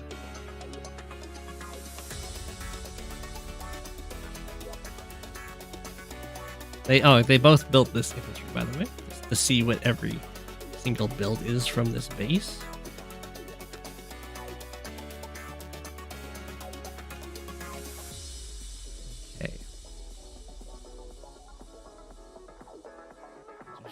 Some nice visible tanks doing their thing. It's totally fine as Sonja to kind of have your recon harass. I mean, you don't have to do it, but like, because if you're against a Sonja, you don't have to be too worried about their tank one-shotting your recons or anything like that. They're Sonja, and you just rely on the fact that they're not fluffy, and they will in fact get bad rolls. Or at least not good rolls.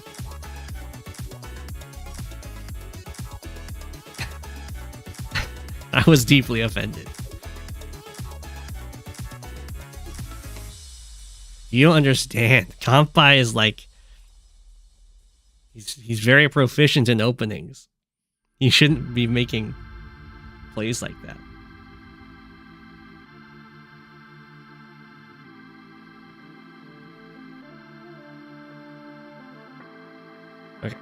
I like this trap on this recon. Very cute.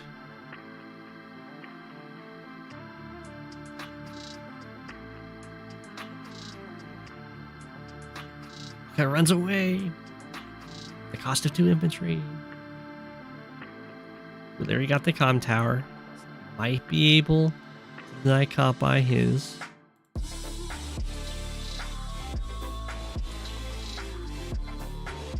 The join cap.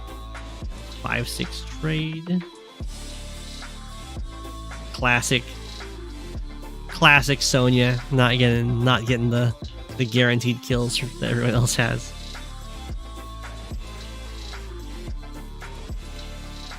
Okay, so this is a baseline map, so very quickly people are going to run out of infantry here, and we're going to see a lot of air units. And the air units are very good for Sonja because they benefit from her super.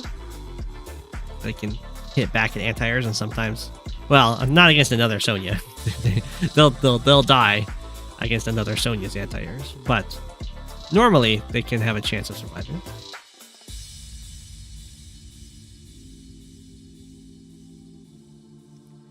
Leary used the normal power.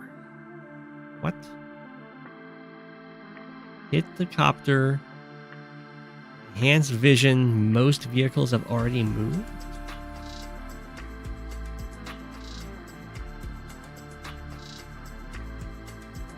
Let's allow for a tank attack over there.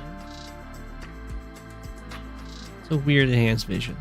So, in this matchup, you do have to be careful about when you use which power.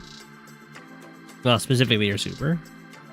Because the way that Sonja works is that if she counterattacks, she does 50% more damage. So, when Sonja uses her super, it means that she first strikes when attacked, and the attacker actually does a counterattack. And that means in the mirror, if someone uses if a Sonja uses the super, the attacker gets their counterattack boost. And you can have some very exciting one-shots that would normally not be possible. Now, it's going to matter most with like hardish counters, like copter versus tank will suddenly be copter just like one-shots tank, because it acts as though the tank attacked the copter instead of the copter attacking the tank.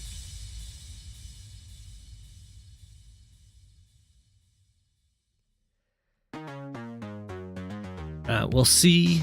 It doesn't look like, well, there's like tank attacking anti-air will do a lot of damage. Recon attacks infantry. I think this might have been a low roll. Probably should have knocked it down to 3.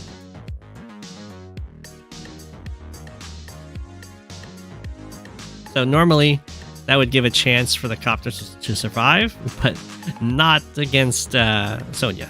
This is also a plus 50% firepower strike.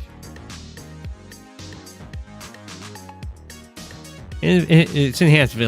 Usually, it's enhanced vision for the stats in such a way that you don't give your opponent the chance to use your own super against you.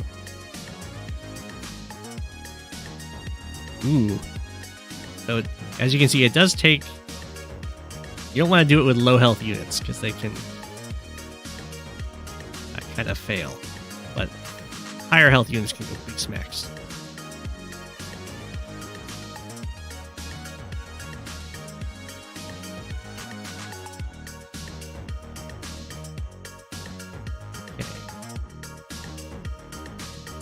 Kantbei's kind of winning in the center here. It does look like this copter is going to be pretty much uncontested on the other side, though. So we have another enhanced vision. So this is enhanced vision, usually just for the stats. Since both the super and the normal power give you just your plain plus 10, plus 10.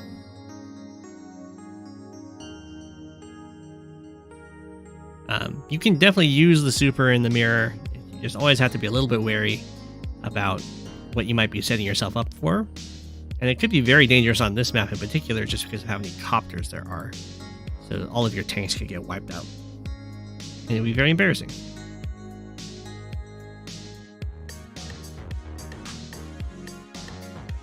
As you see, there's many, many copters. Okay, Kantbei doing pretty well here.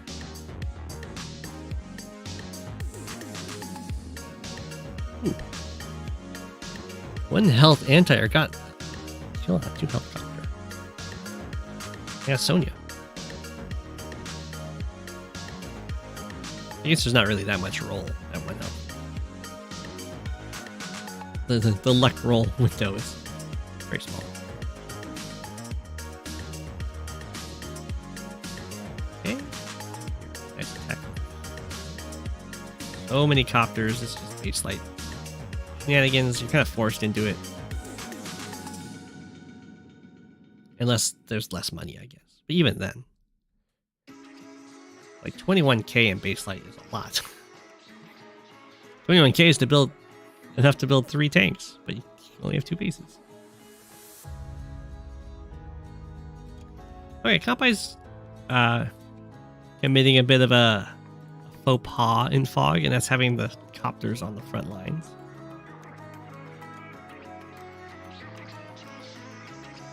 Oh, and then Kantbei uses enhanced vision at the end of the turn, so that's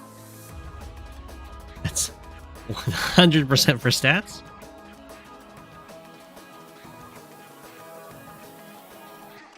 The copter survives because of it, though.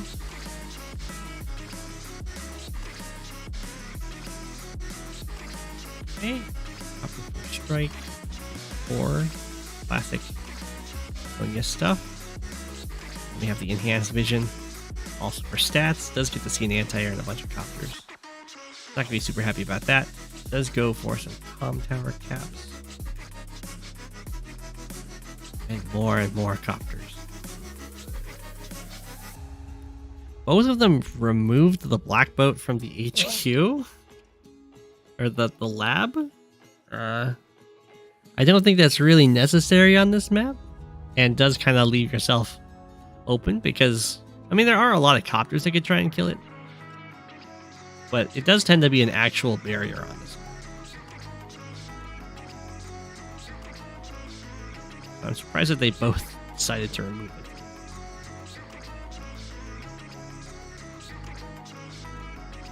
Lots of copters.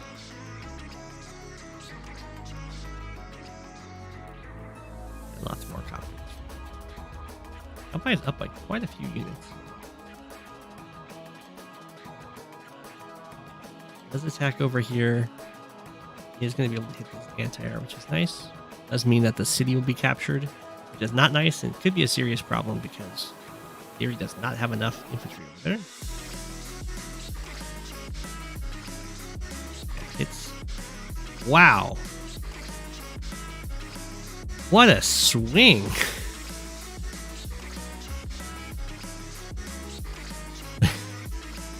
8 damage.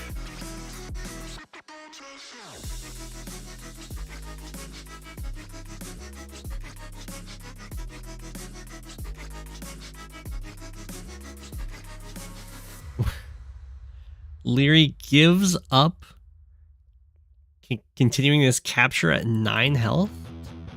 Go after this infantry. Okay. A random ways roll.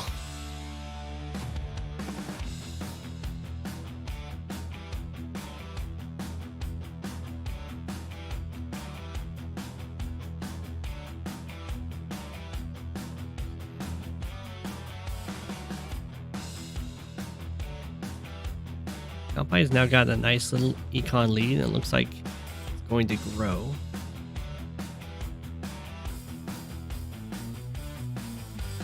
Airplus can't get that kill. Teams are going to get killed off. We'll see if Leary is able to bring in some infantry down here successfully. We do have this 9 health one. It should really... Did it move? Yeah. It should really have been repaired before it moved. they would be at 10, and they would be able to capture this much faster.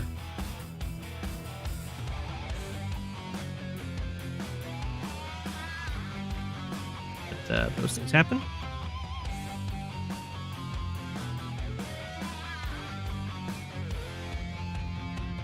I think it was repaired. Oh, it was repaired. Never mind. Take it back.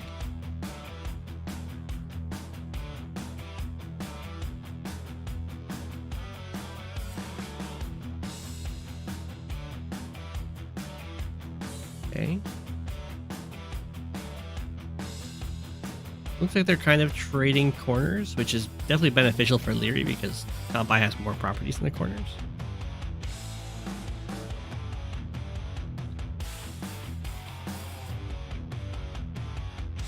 Kind of forming a little... Okay, they're starting to move down here. Sure. I gotta kill the ball in the center. Kantbei has a lot of charge. Might even go for the super. It would be a little bit dicey. But definitely happen. 9 health infantry goes for this corner property. A little bit of an attack over here. Kantbei uses the normal power. Doesn't want to mess with potential super exploits. There's that many units. With a very lax normal power. It's just normal power did a few attacks. Does Leary end up committing to a power of their own? Doesn't look like it.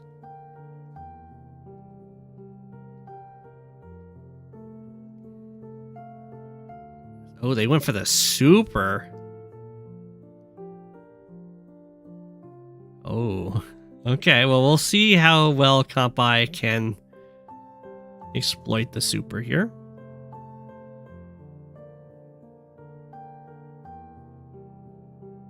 Doesn't get the kill. Really shouldn't have used a full health copter for that.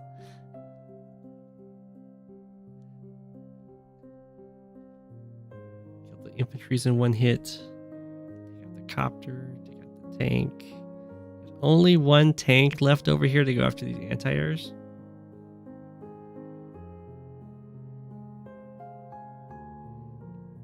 Barely doesn't save the city. Down to 4. I mean, that was a pretty good super for Leary. I mean, well, I shouldn't say. I think the normal power might have been better.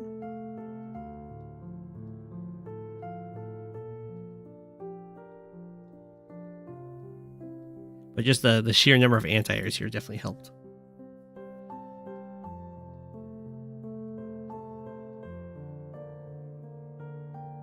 All these copters get beat up.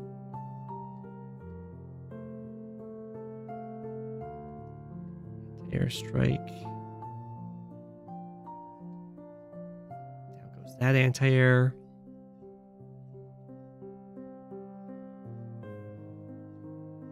I assume we're going to go heal up this anti-air. Nice. They're even in income, but Leary is looking very strong in this central fight and also having some pressure up here.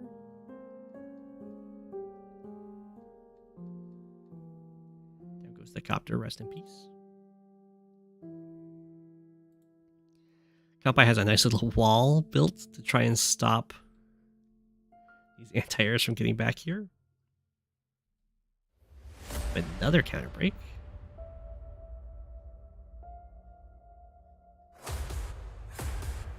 Oh. Looks like the wall succeeded in defending these copters.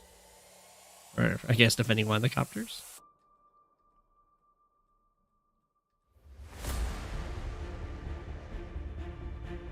Okay. There's this tank. There's mostly just copters and anti-airs. So these anti-airs are a real problem for Kantbei.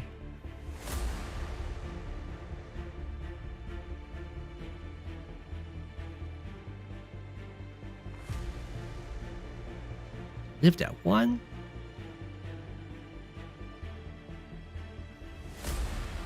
Sonja getting trapped.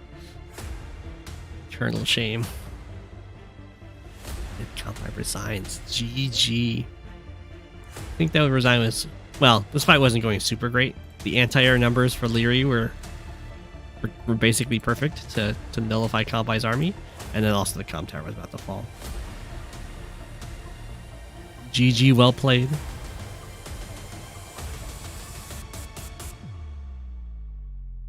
Fun stuff with the Sonja mirrors.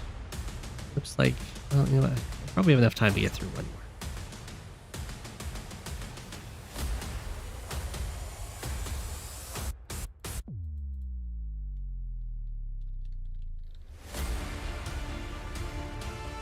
Stealth Spectrum versus Quackaduck 6 on BlackBoat Confrontation version 2.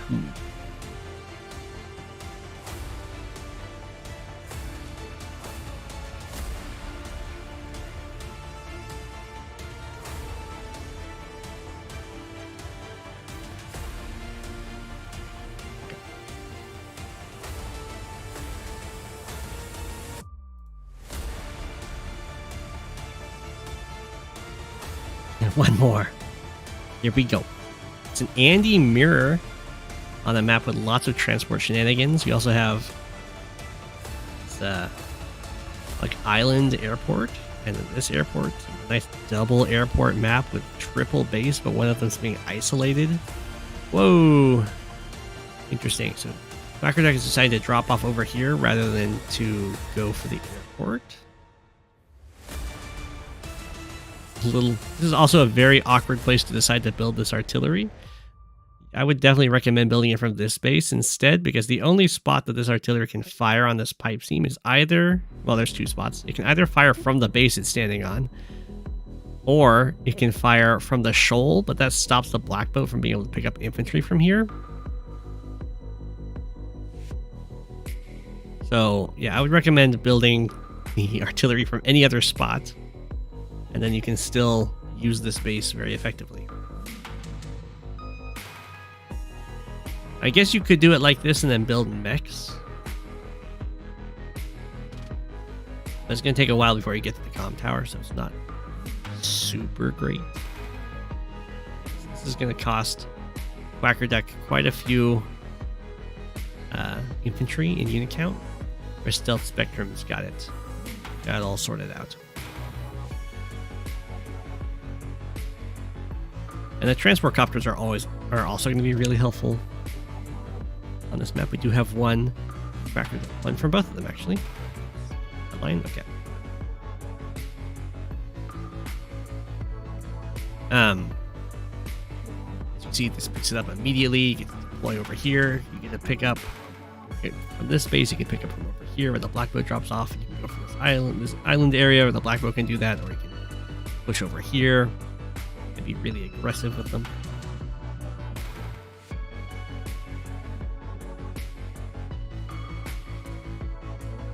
See how they decide to go about this. The BlackBoats can run into fuel problems, but you do get this harbor to refuel, and then you can be really annoying with it.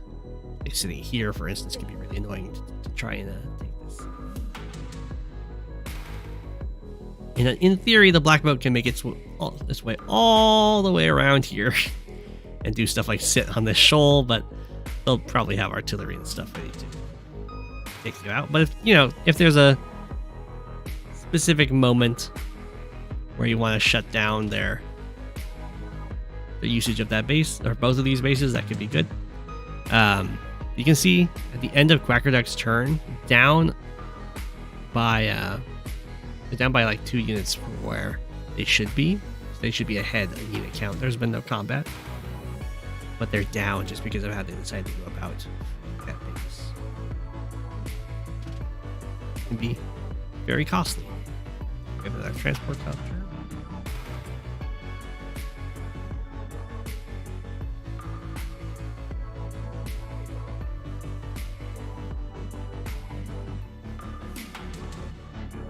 Like I say, I also have to build the copters.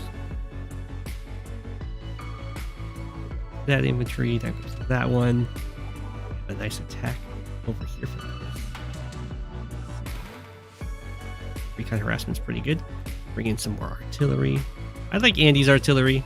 They oftentimes your artillery get hit by a single tank, and when that happens, they don't die. So you get to use your super, heal them back up, get some really good shots. In fact, you can use it's not so much a thing in standard. In fog, you can use them very aggressively. Sometimes using them as part of the wall. I'd be like, yeah, you hit me, it doesn't matter. You know, I heal myself and get to fire. In standard, that doesn't tend to be so much a thing, because people always know what they're getting themselves into. So they're not going to attack if you have it set up right. They'll only attack if they can break through. So it's not so much of a good wall there.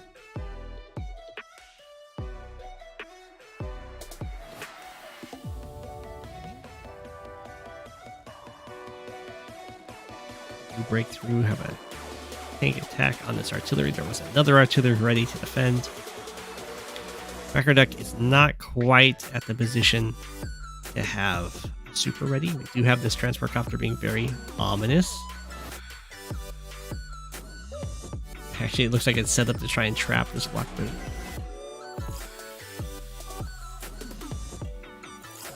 Anti-air kills off the copter. Artillery shot, tank follow-up. Doesn't get the BlackBoat with the other way. Complete breakthrough to hit this artillery down to 2. It was on shoals. But it does look like Stealth Spectrum is going to get the super out of this. Though, I don't know if it'll be worth it for this attack. Stealth Spectrum's also going to get a ton of cash for income.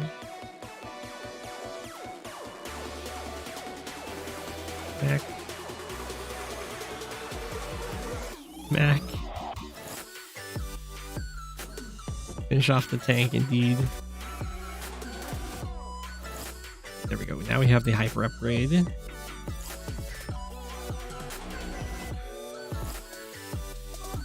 Mackie got the anti-air. All it's Andy versus Andy, so trying to get as many kills as possible rather than injuries.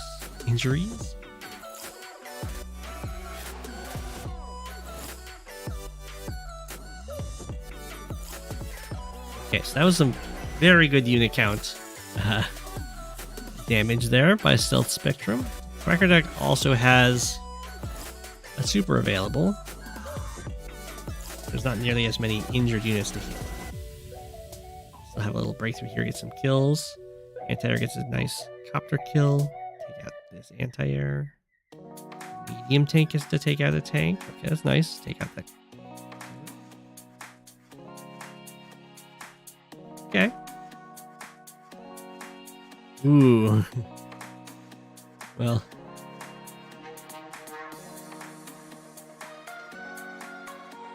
Stealth Spectrum probably won't go for it. And I don't think Stealth Spectrum doesn't know what's happening up here. Could be some attempts to try and take the island. There's some mechs. Nice. Straight to the Neo tank.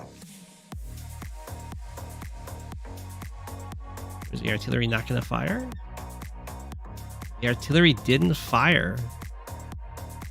Gonna try and make a little wall. Okay. I probably would have fired. I would definitely have fired if I'm moving artillery to there.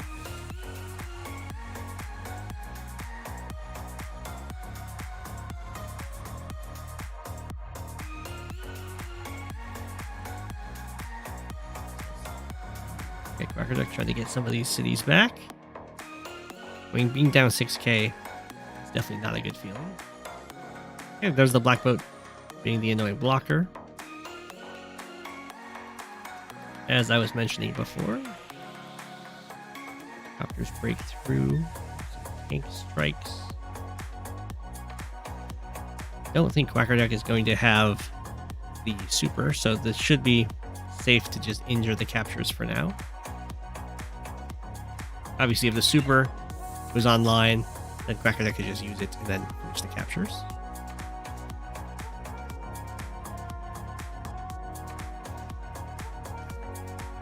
I mean, this is almost an amazing play. There's just no infantry in here. Ooh, got the kill at 9 health.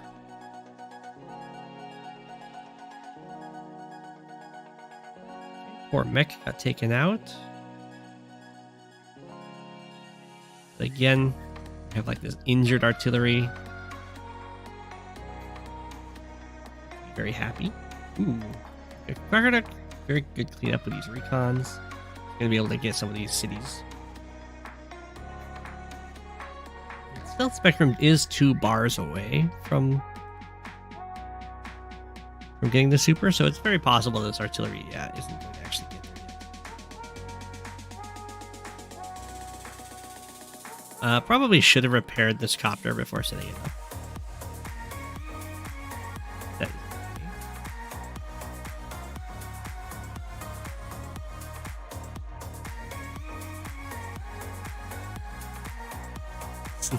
is I don't know what's going on with the 1 health infantry, but it's just chilling there.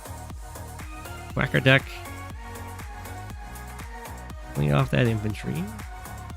Look at that one. I mean, the medium tank's been getting a lot of work done.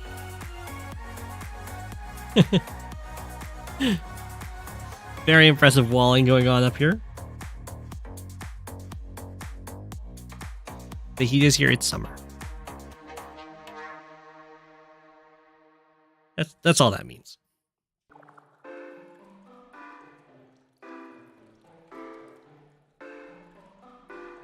Okay, Quacker Deck is pretty decently set up to get these captures. I think it's possible. 1, 2, 3, 4, 5, 6, 7. Yeah, it's possible for Stealth Spectrum to save them. I think it would have to be like tank goes here for vision, pop the super, this tank kills this recon, this tank kills this recon, this anti-air hits here, it doesn't reach. Never mind. Not possible. But if the tank killed this recon, then this copter can come in and hit here, but I don't think it actually works because then Quacker Deck just pops the super and heals up to take the cities. Heat and Penguin is a bad mix. I agree. Ooh, nice kill on the medium tank, though.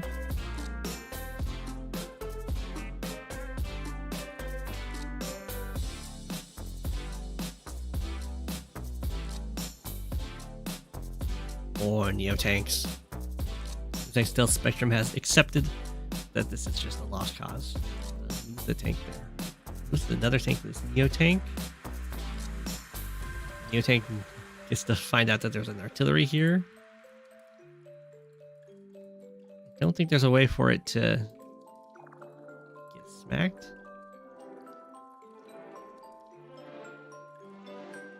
Yeah, that's the kind of attack you don't.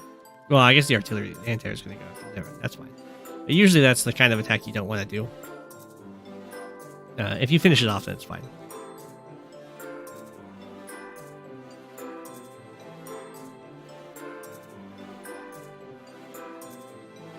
I mean, it does mean that the anti-air is on the front lines, but there's another anti-air here. This definitely seems like the kind of time the Stealth Spectrum just needs to run away from the top.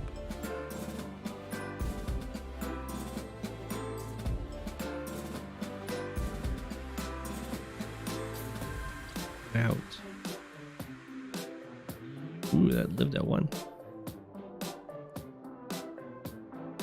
Yeah, definitely time to run away. Saved the super. Best per copter right now. Okay, Quacker Deck, very good front switch up here. Is looking like going to be able to get a lot of money back.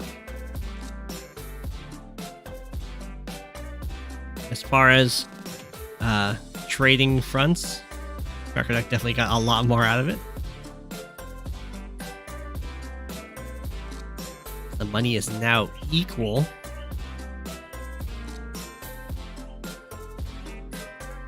Now, whether or not very sneaky artillery.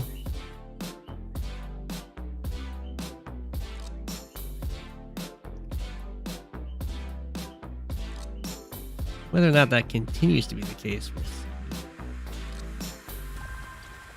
This harbor is going to be a sticking point. We have to, yeah. Down goes the mech. Rest in peace. This attack towards this area has been slow enough that Quacker Duck has actually been able to completely front switch down here. Now, still Spectrum does have recons, so the front switch shouldn't catch. I mean, the recons are kind of scared, though.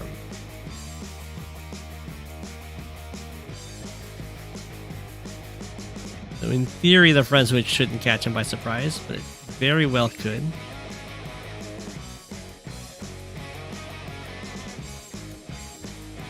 The recons are a little too cowardly. They don't quite know where everything is.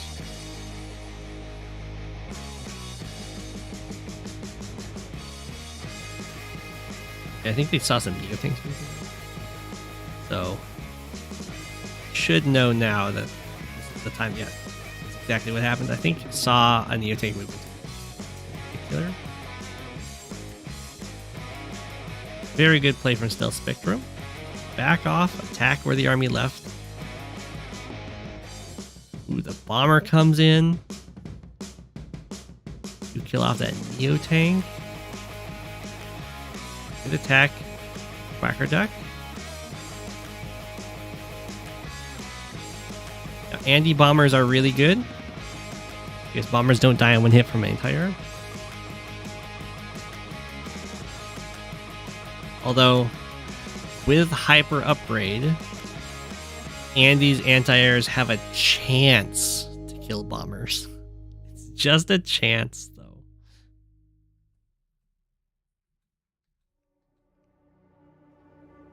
Chance succeeded. It's a big deal. It's the difference between no bomber and 6 health bomber.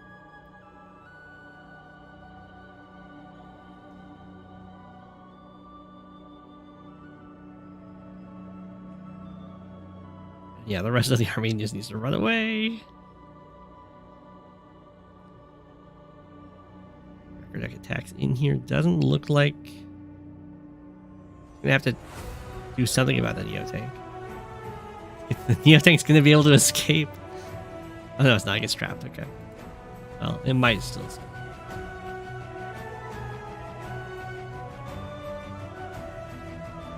Depends on if there's a rescue team. Is Stealth Spectrum? Oh, I think they might have reached the unit limit. Oh. That's always very scary when your HQ suddenly loses its BlackBoat. Now, luckily for Quacker Duck, there was not an infantry ready to immediately step onto that HQ.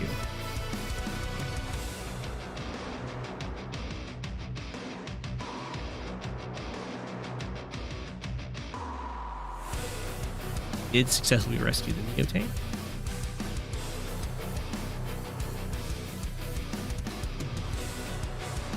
Quacker Duck does have a super and lots of anti-airs.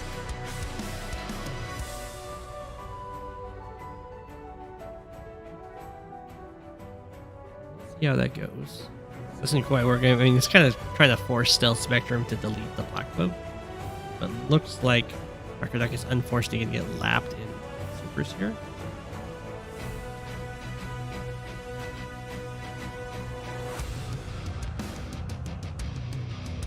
You hate to see. BlackBoat does get deleted.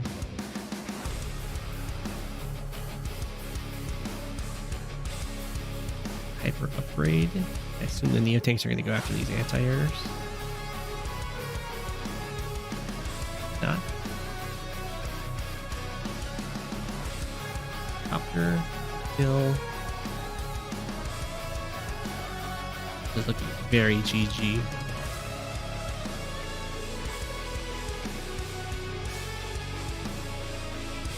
Yeah. Cracker Duck does what they can. There's no way to save the HQ. And Cracker Duck resigns. GG. That can sometimes happen with the getting lapped with supers like that if you're a little too patient. But Cracker Duck had like a really rough start and kind of came back in the mid game with some nice front switching, but then Stealth Spectrum also front switched. And Cracker Duck didn't quite punish it well enough.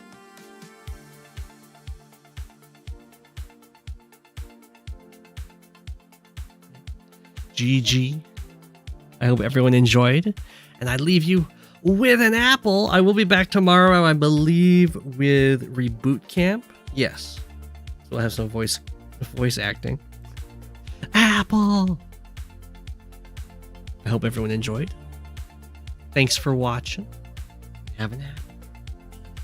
It's Go7, king of the penguins. Of all the penguins, he is king. It's Go7, king of the penguins. Being king of the penguins, that's his thing.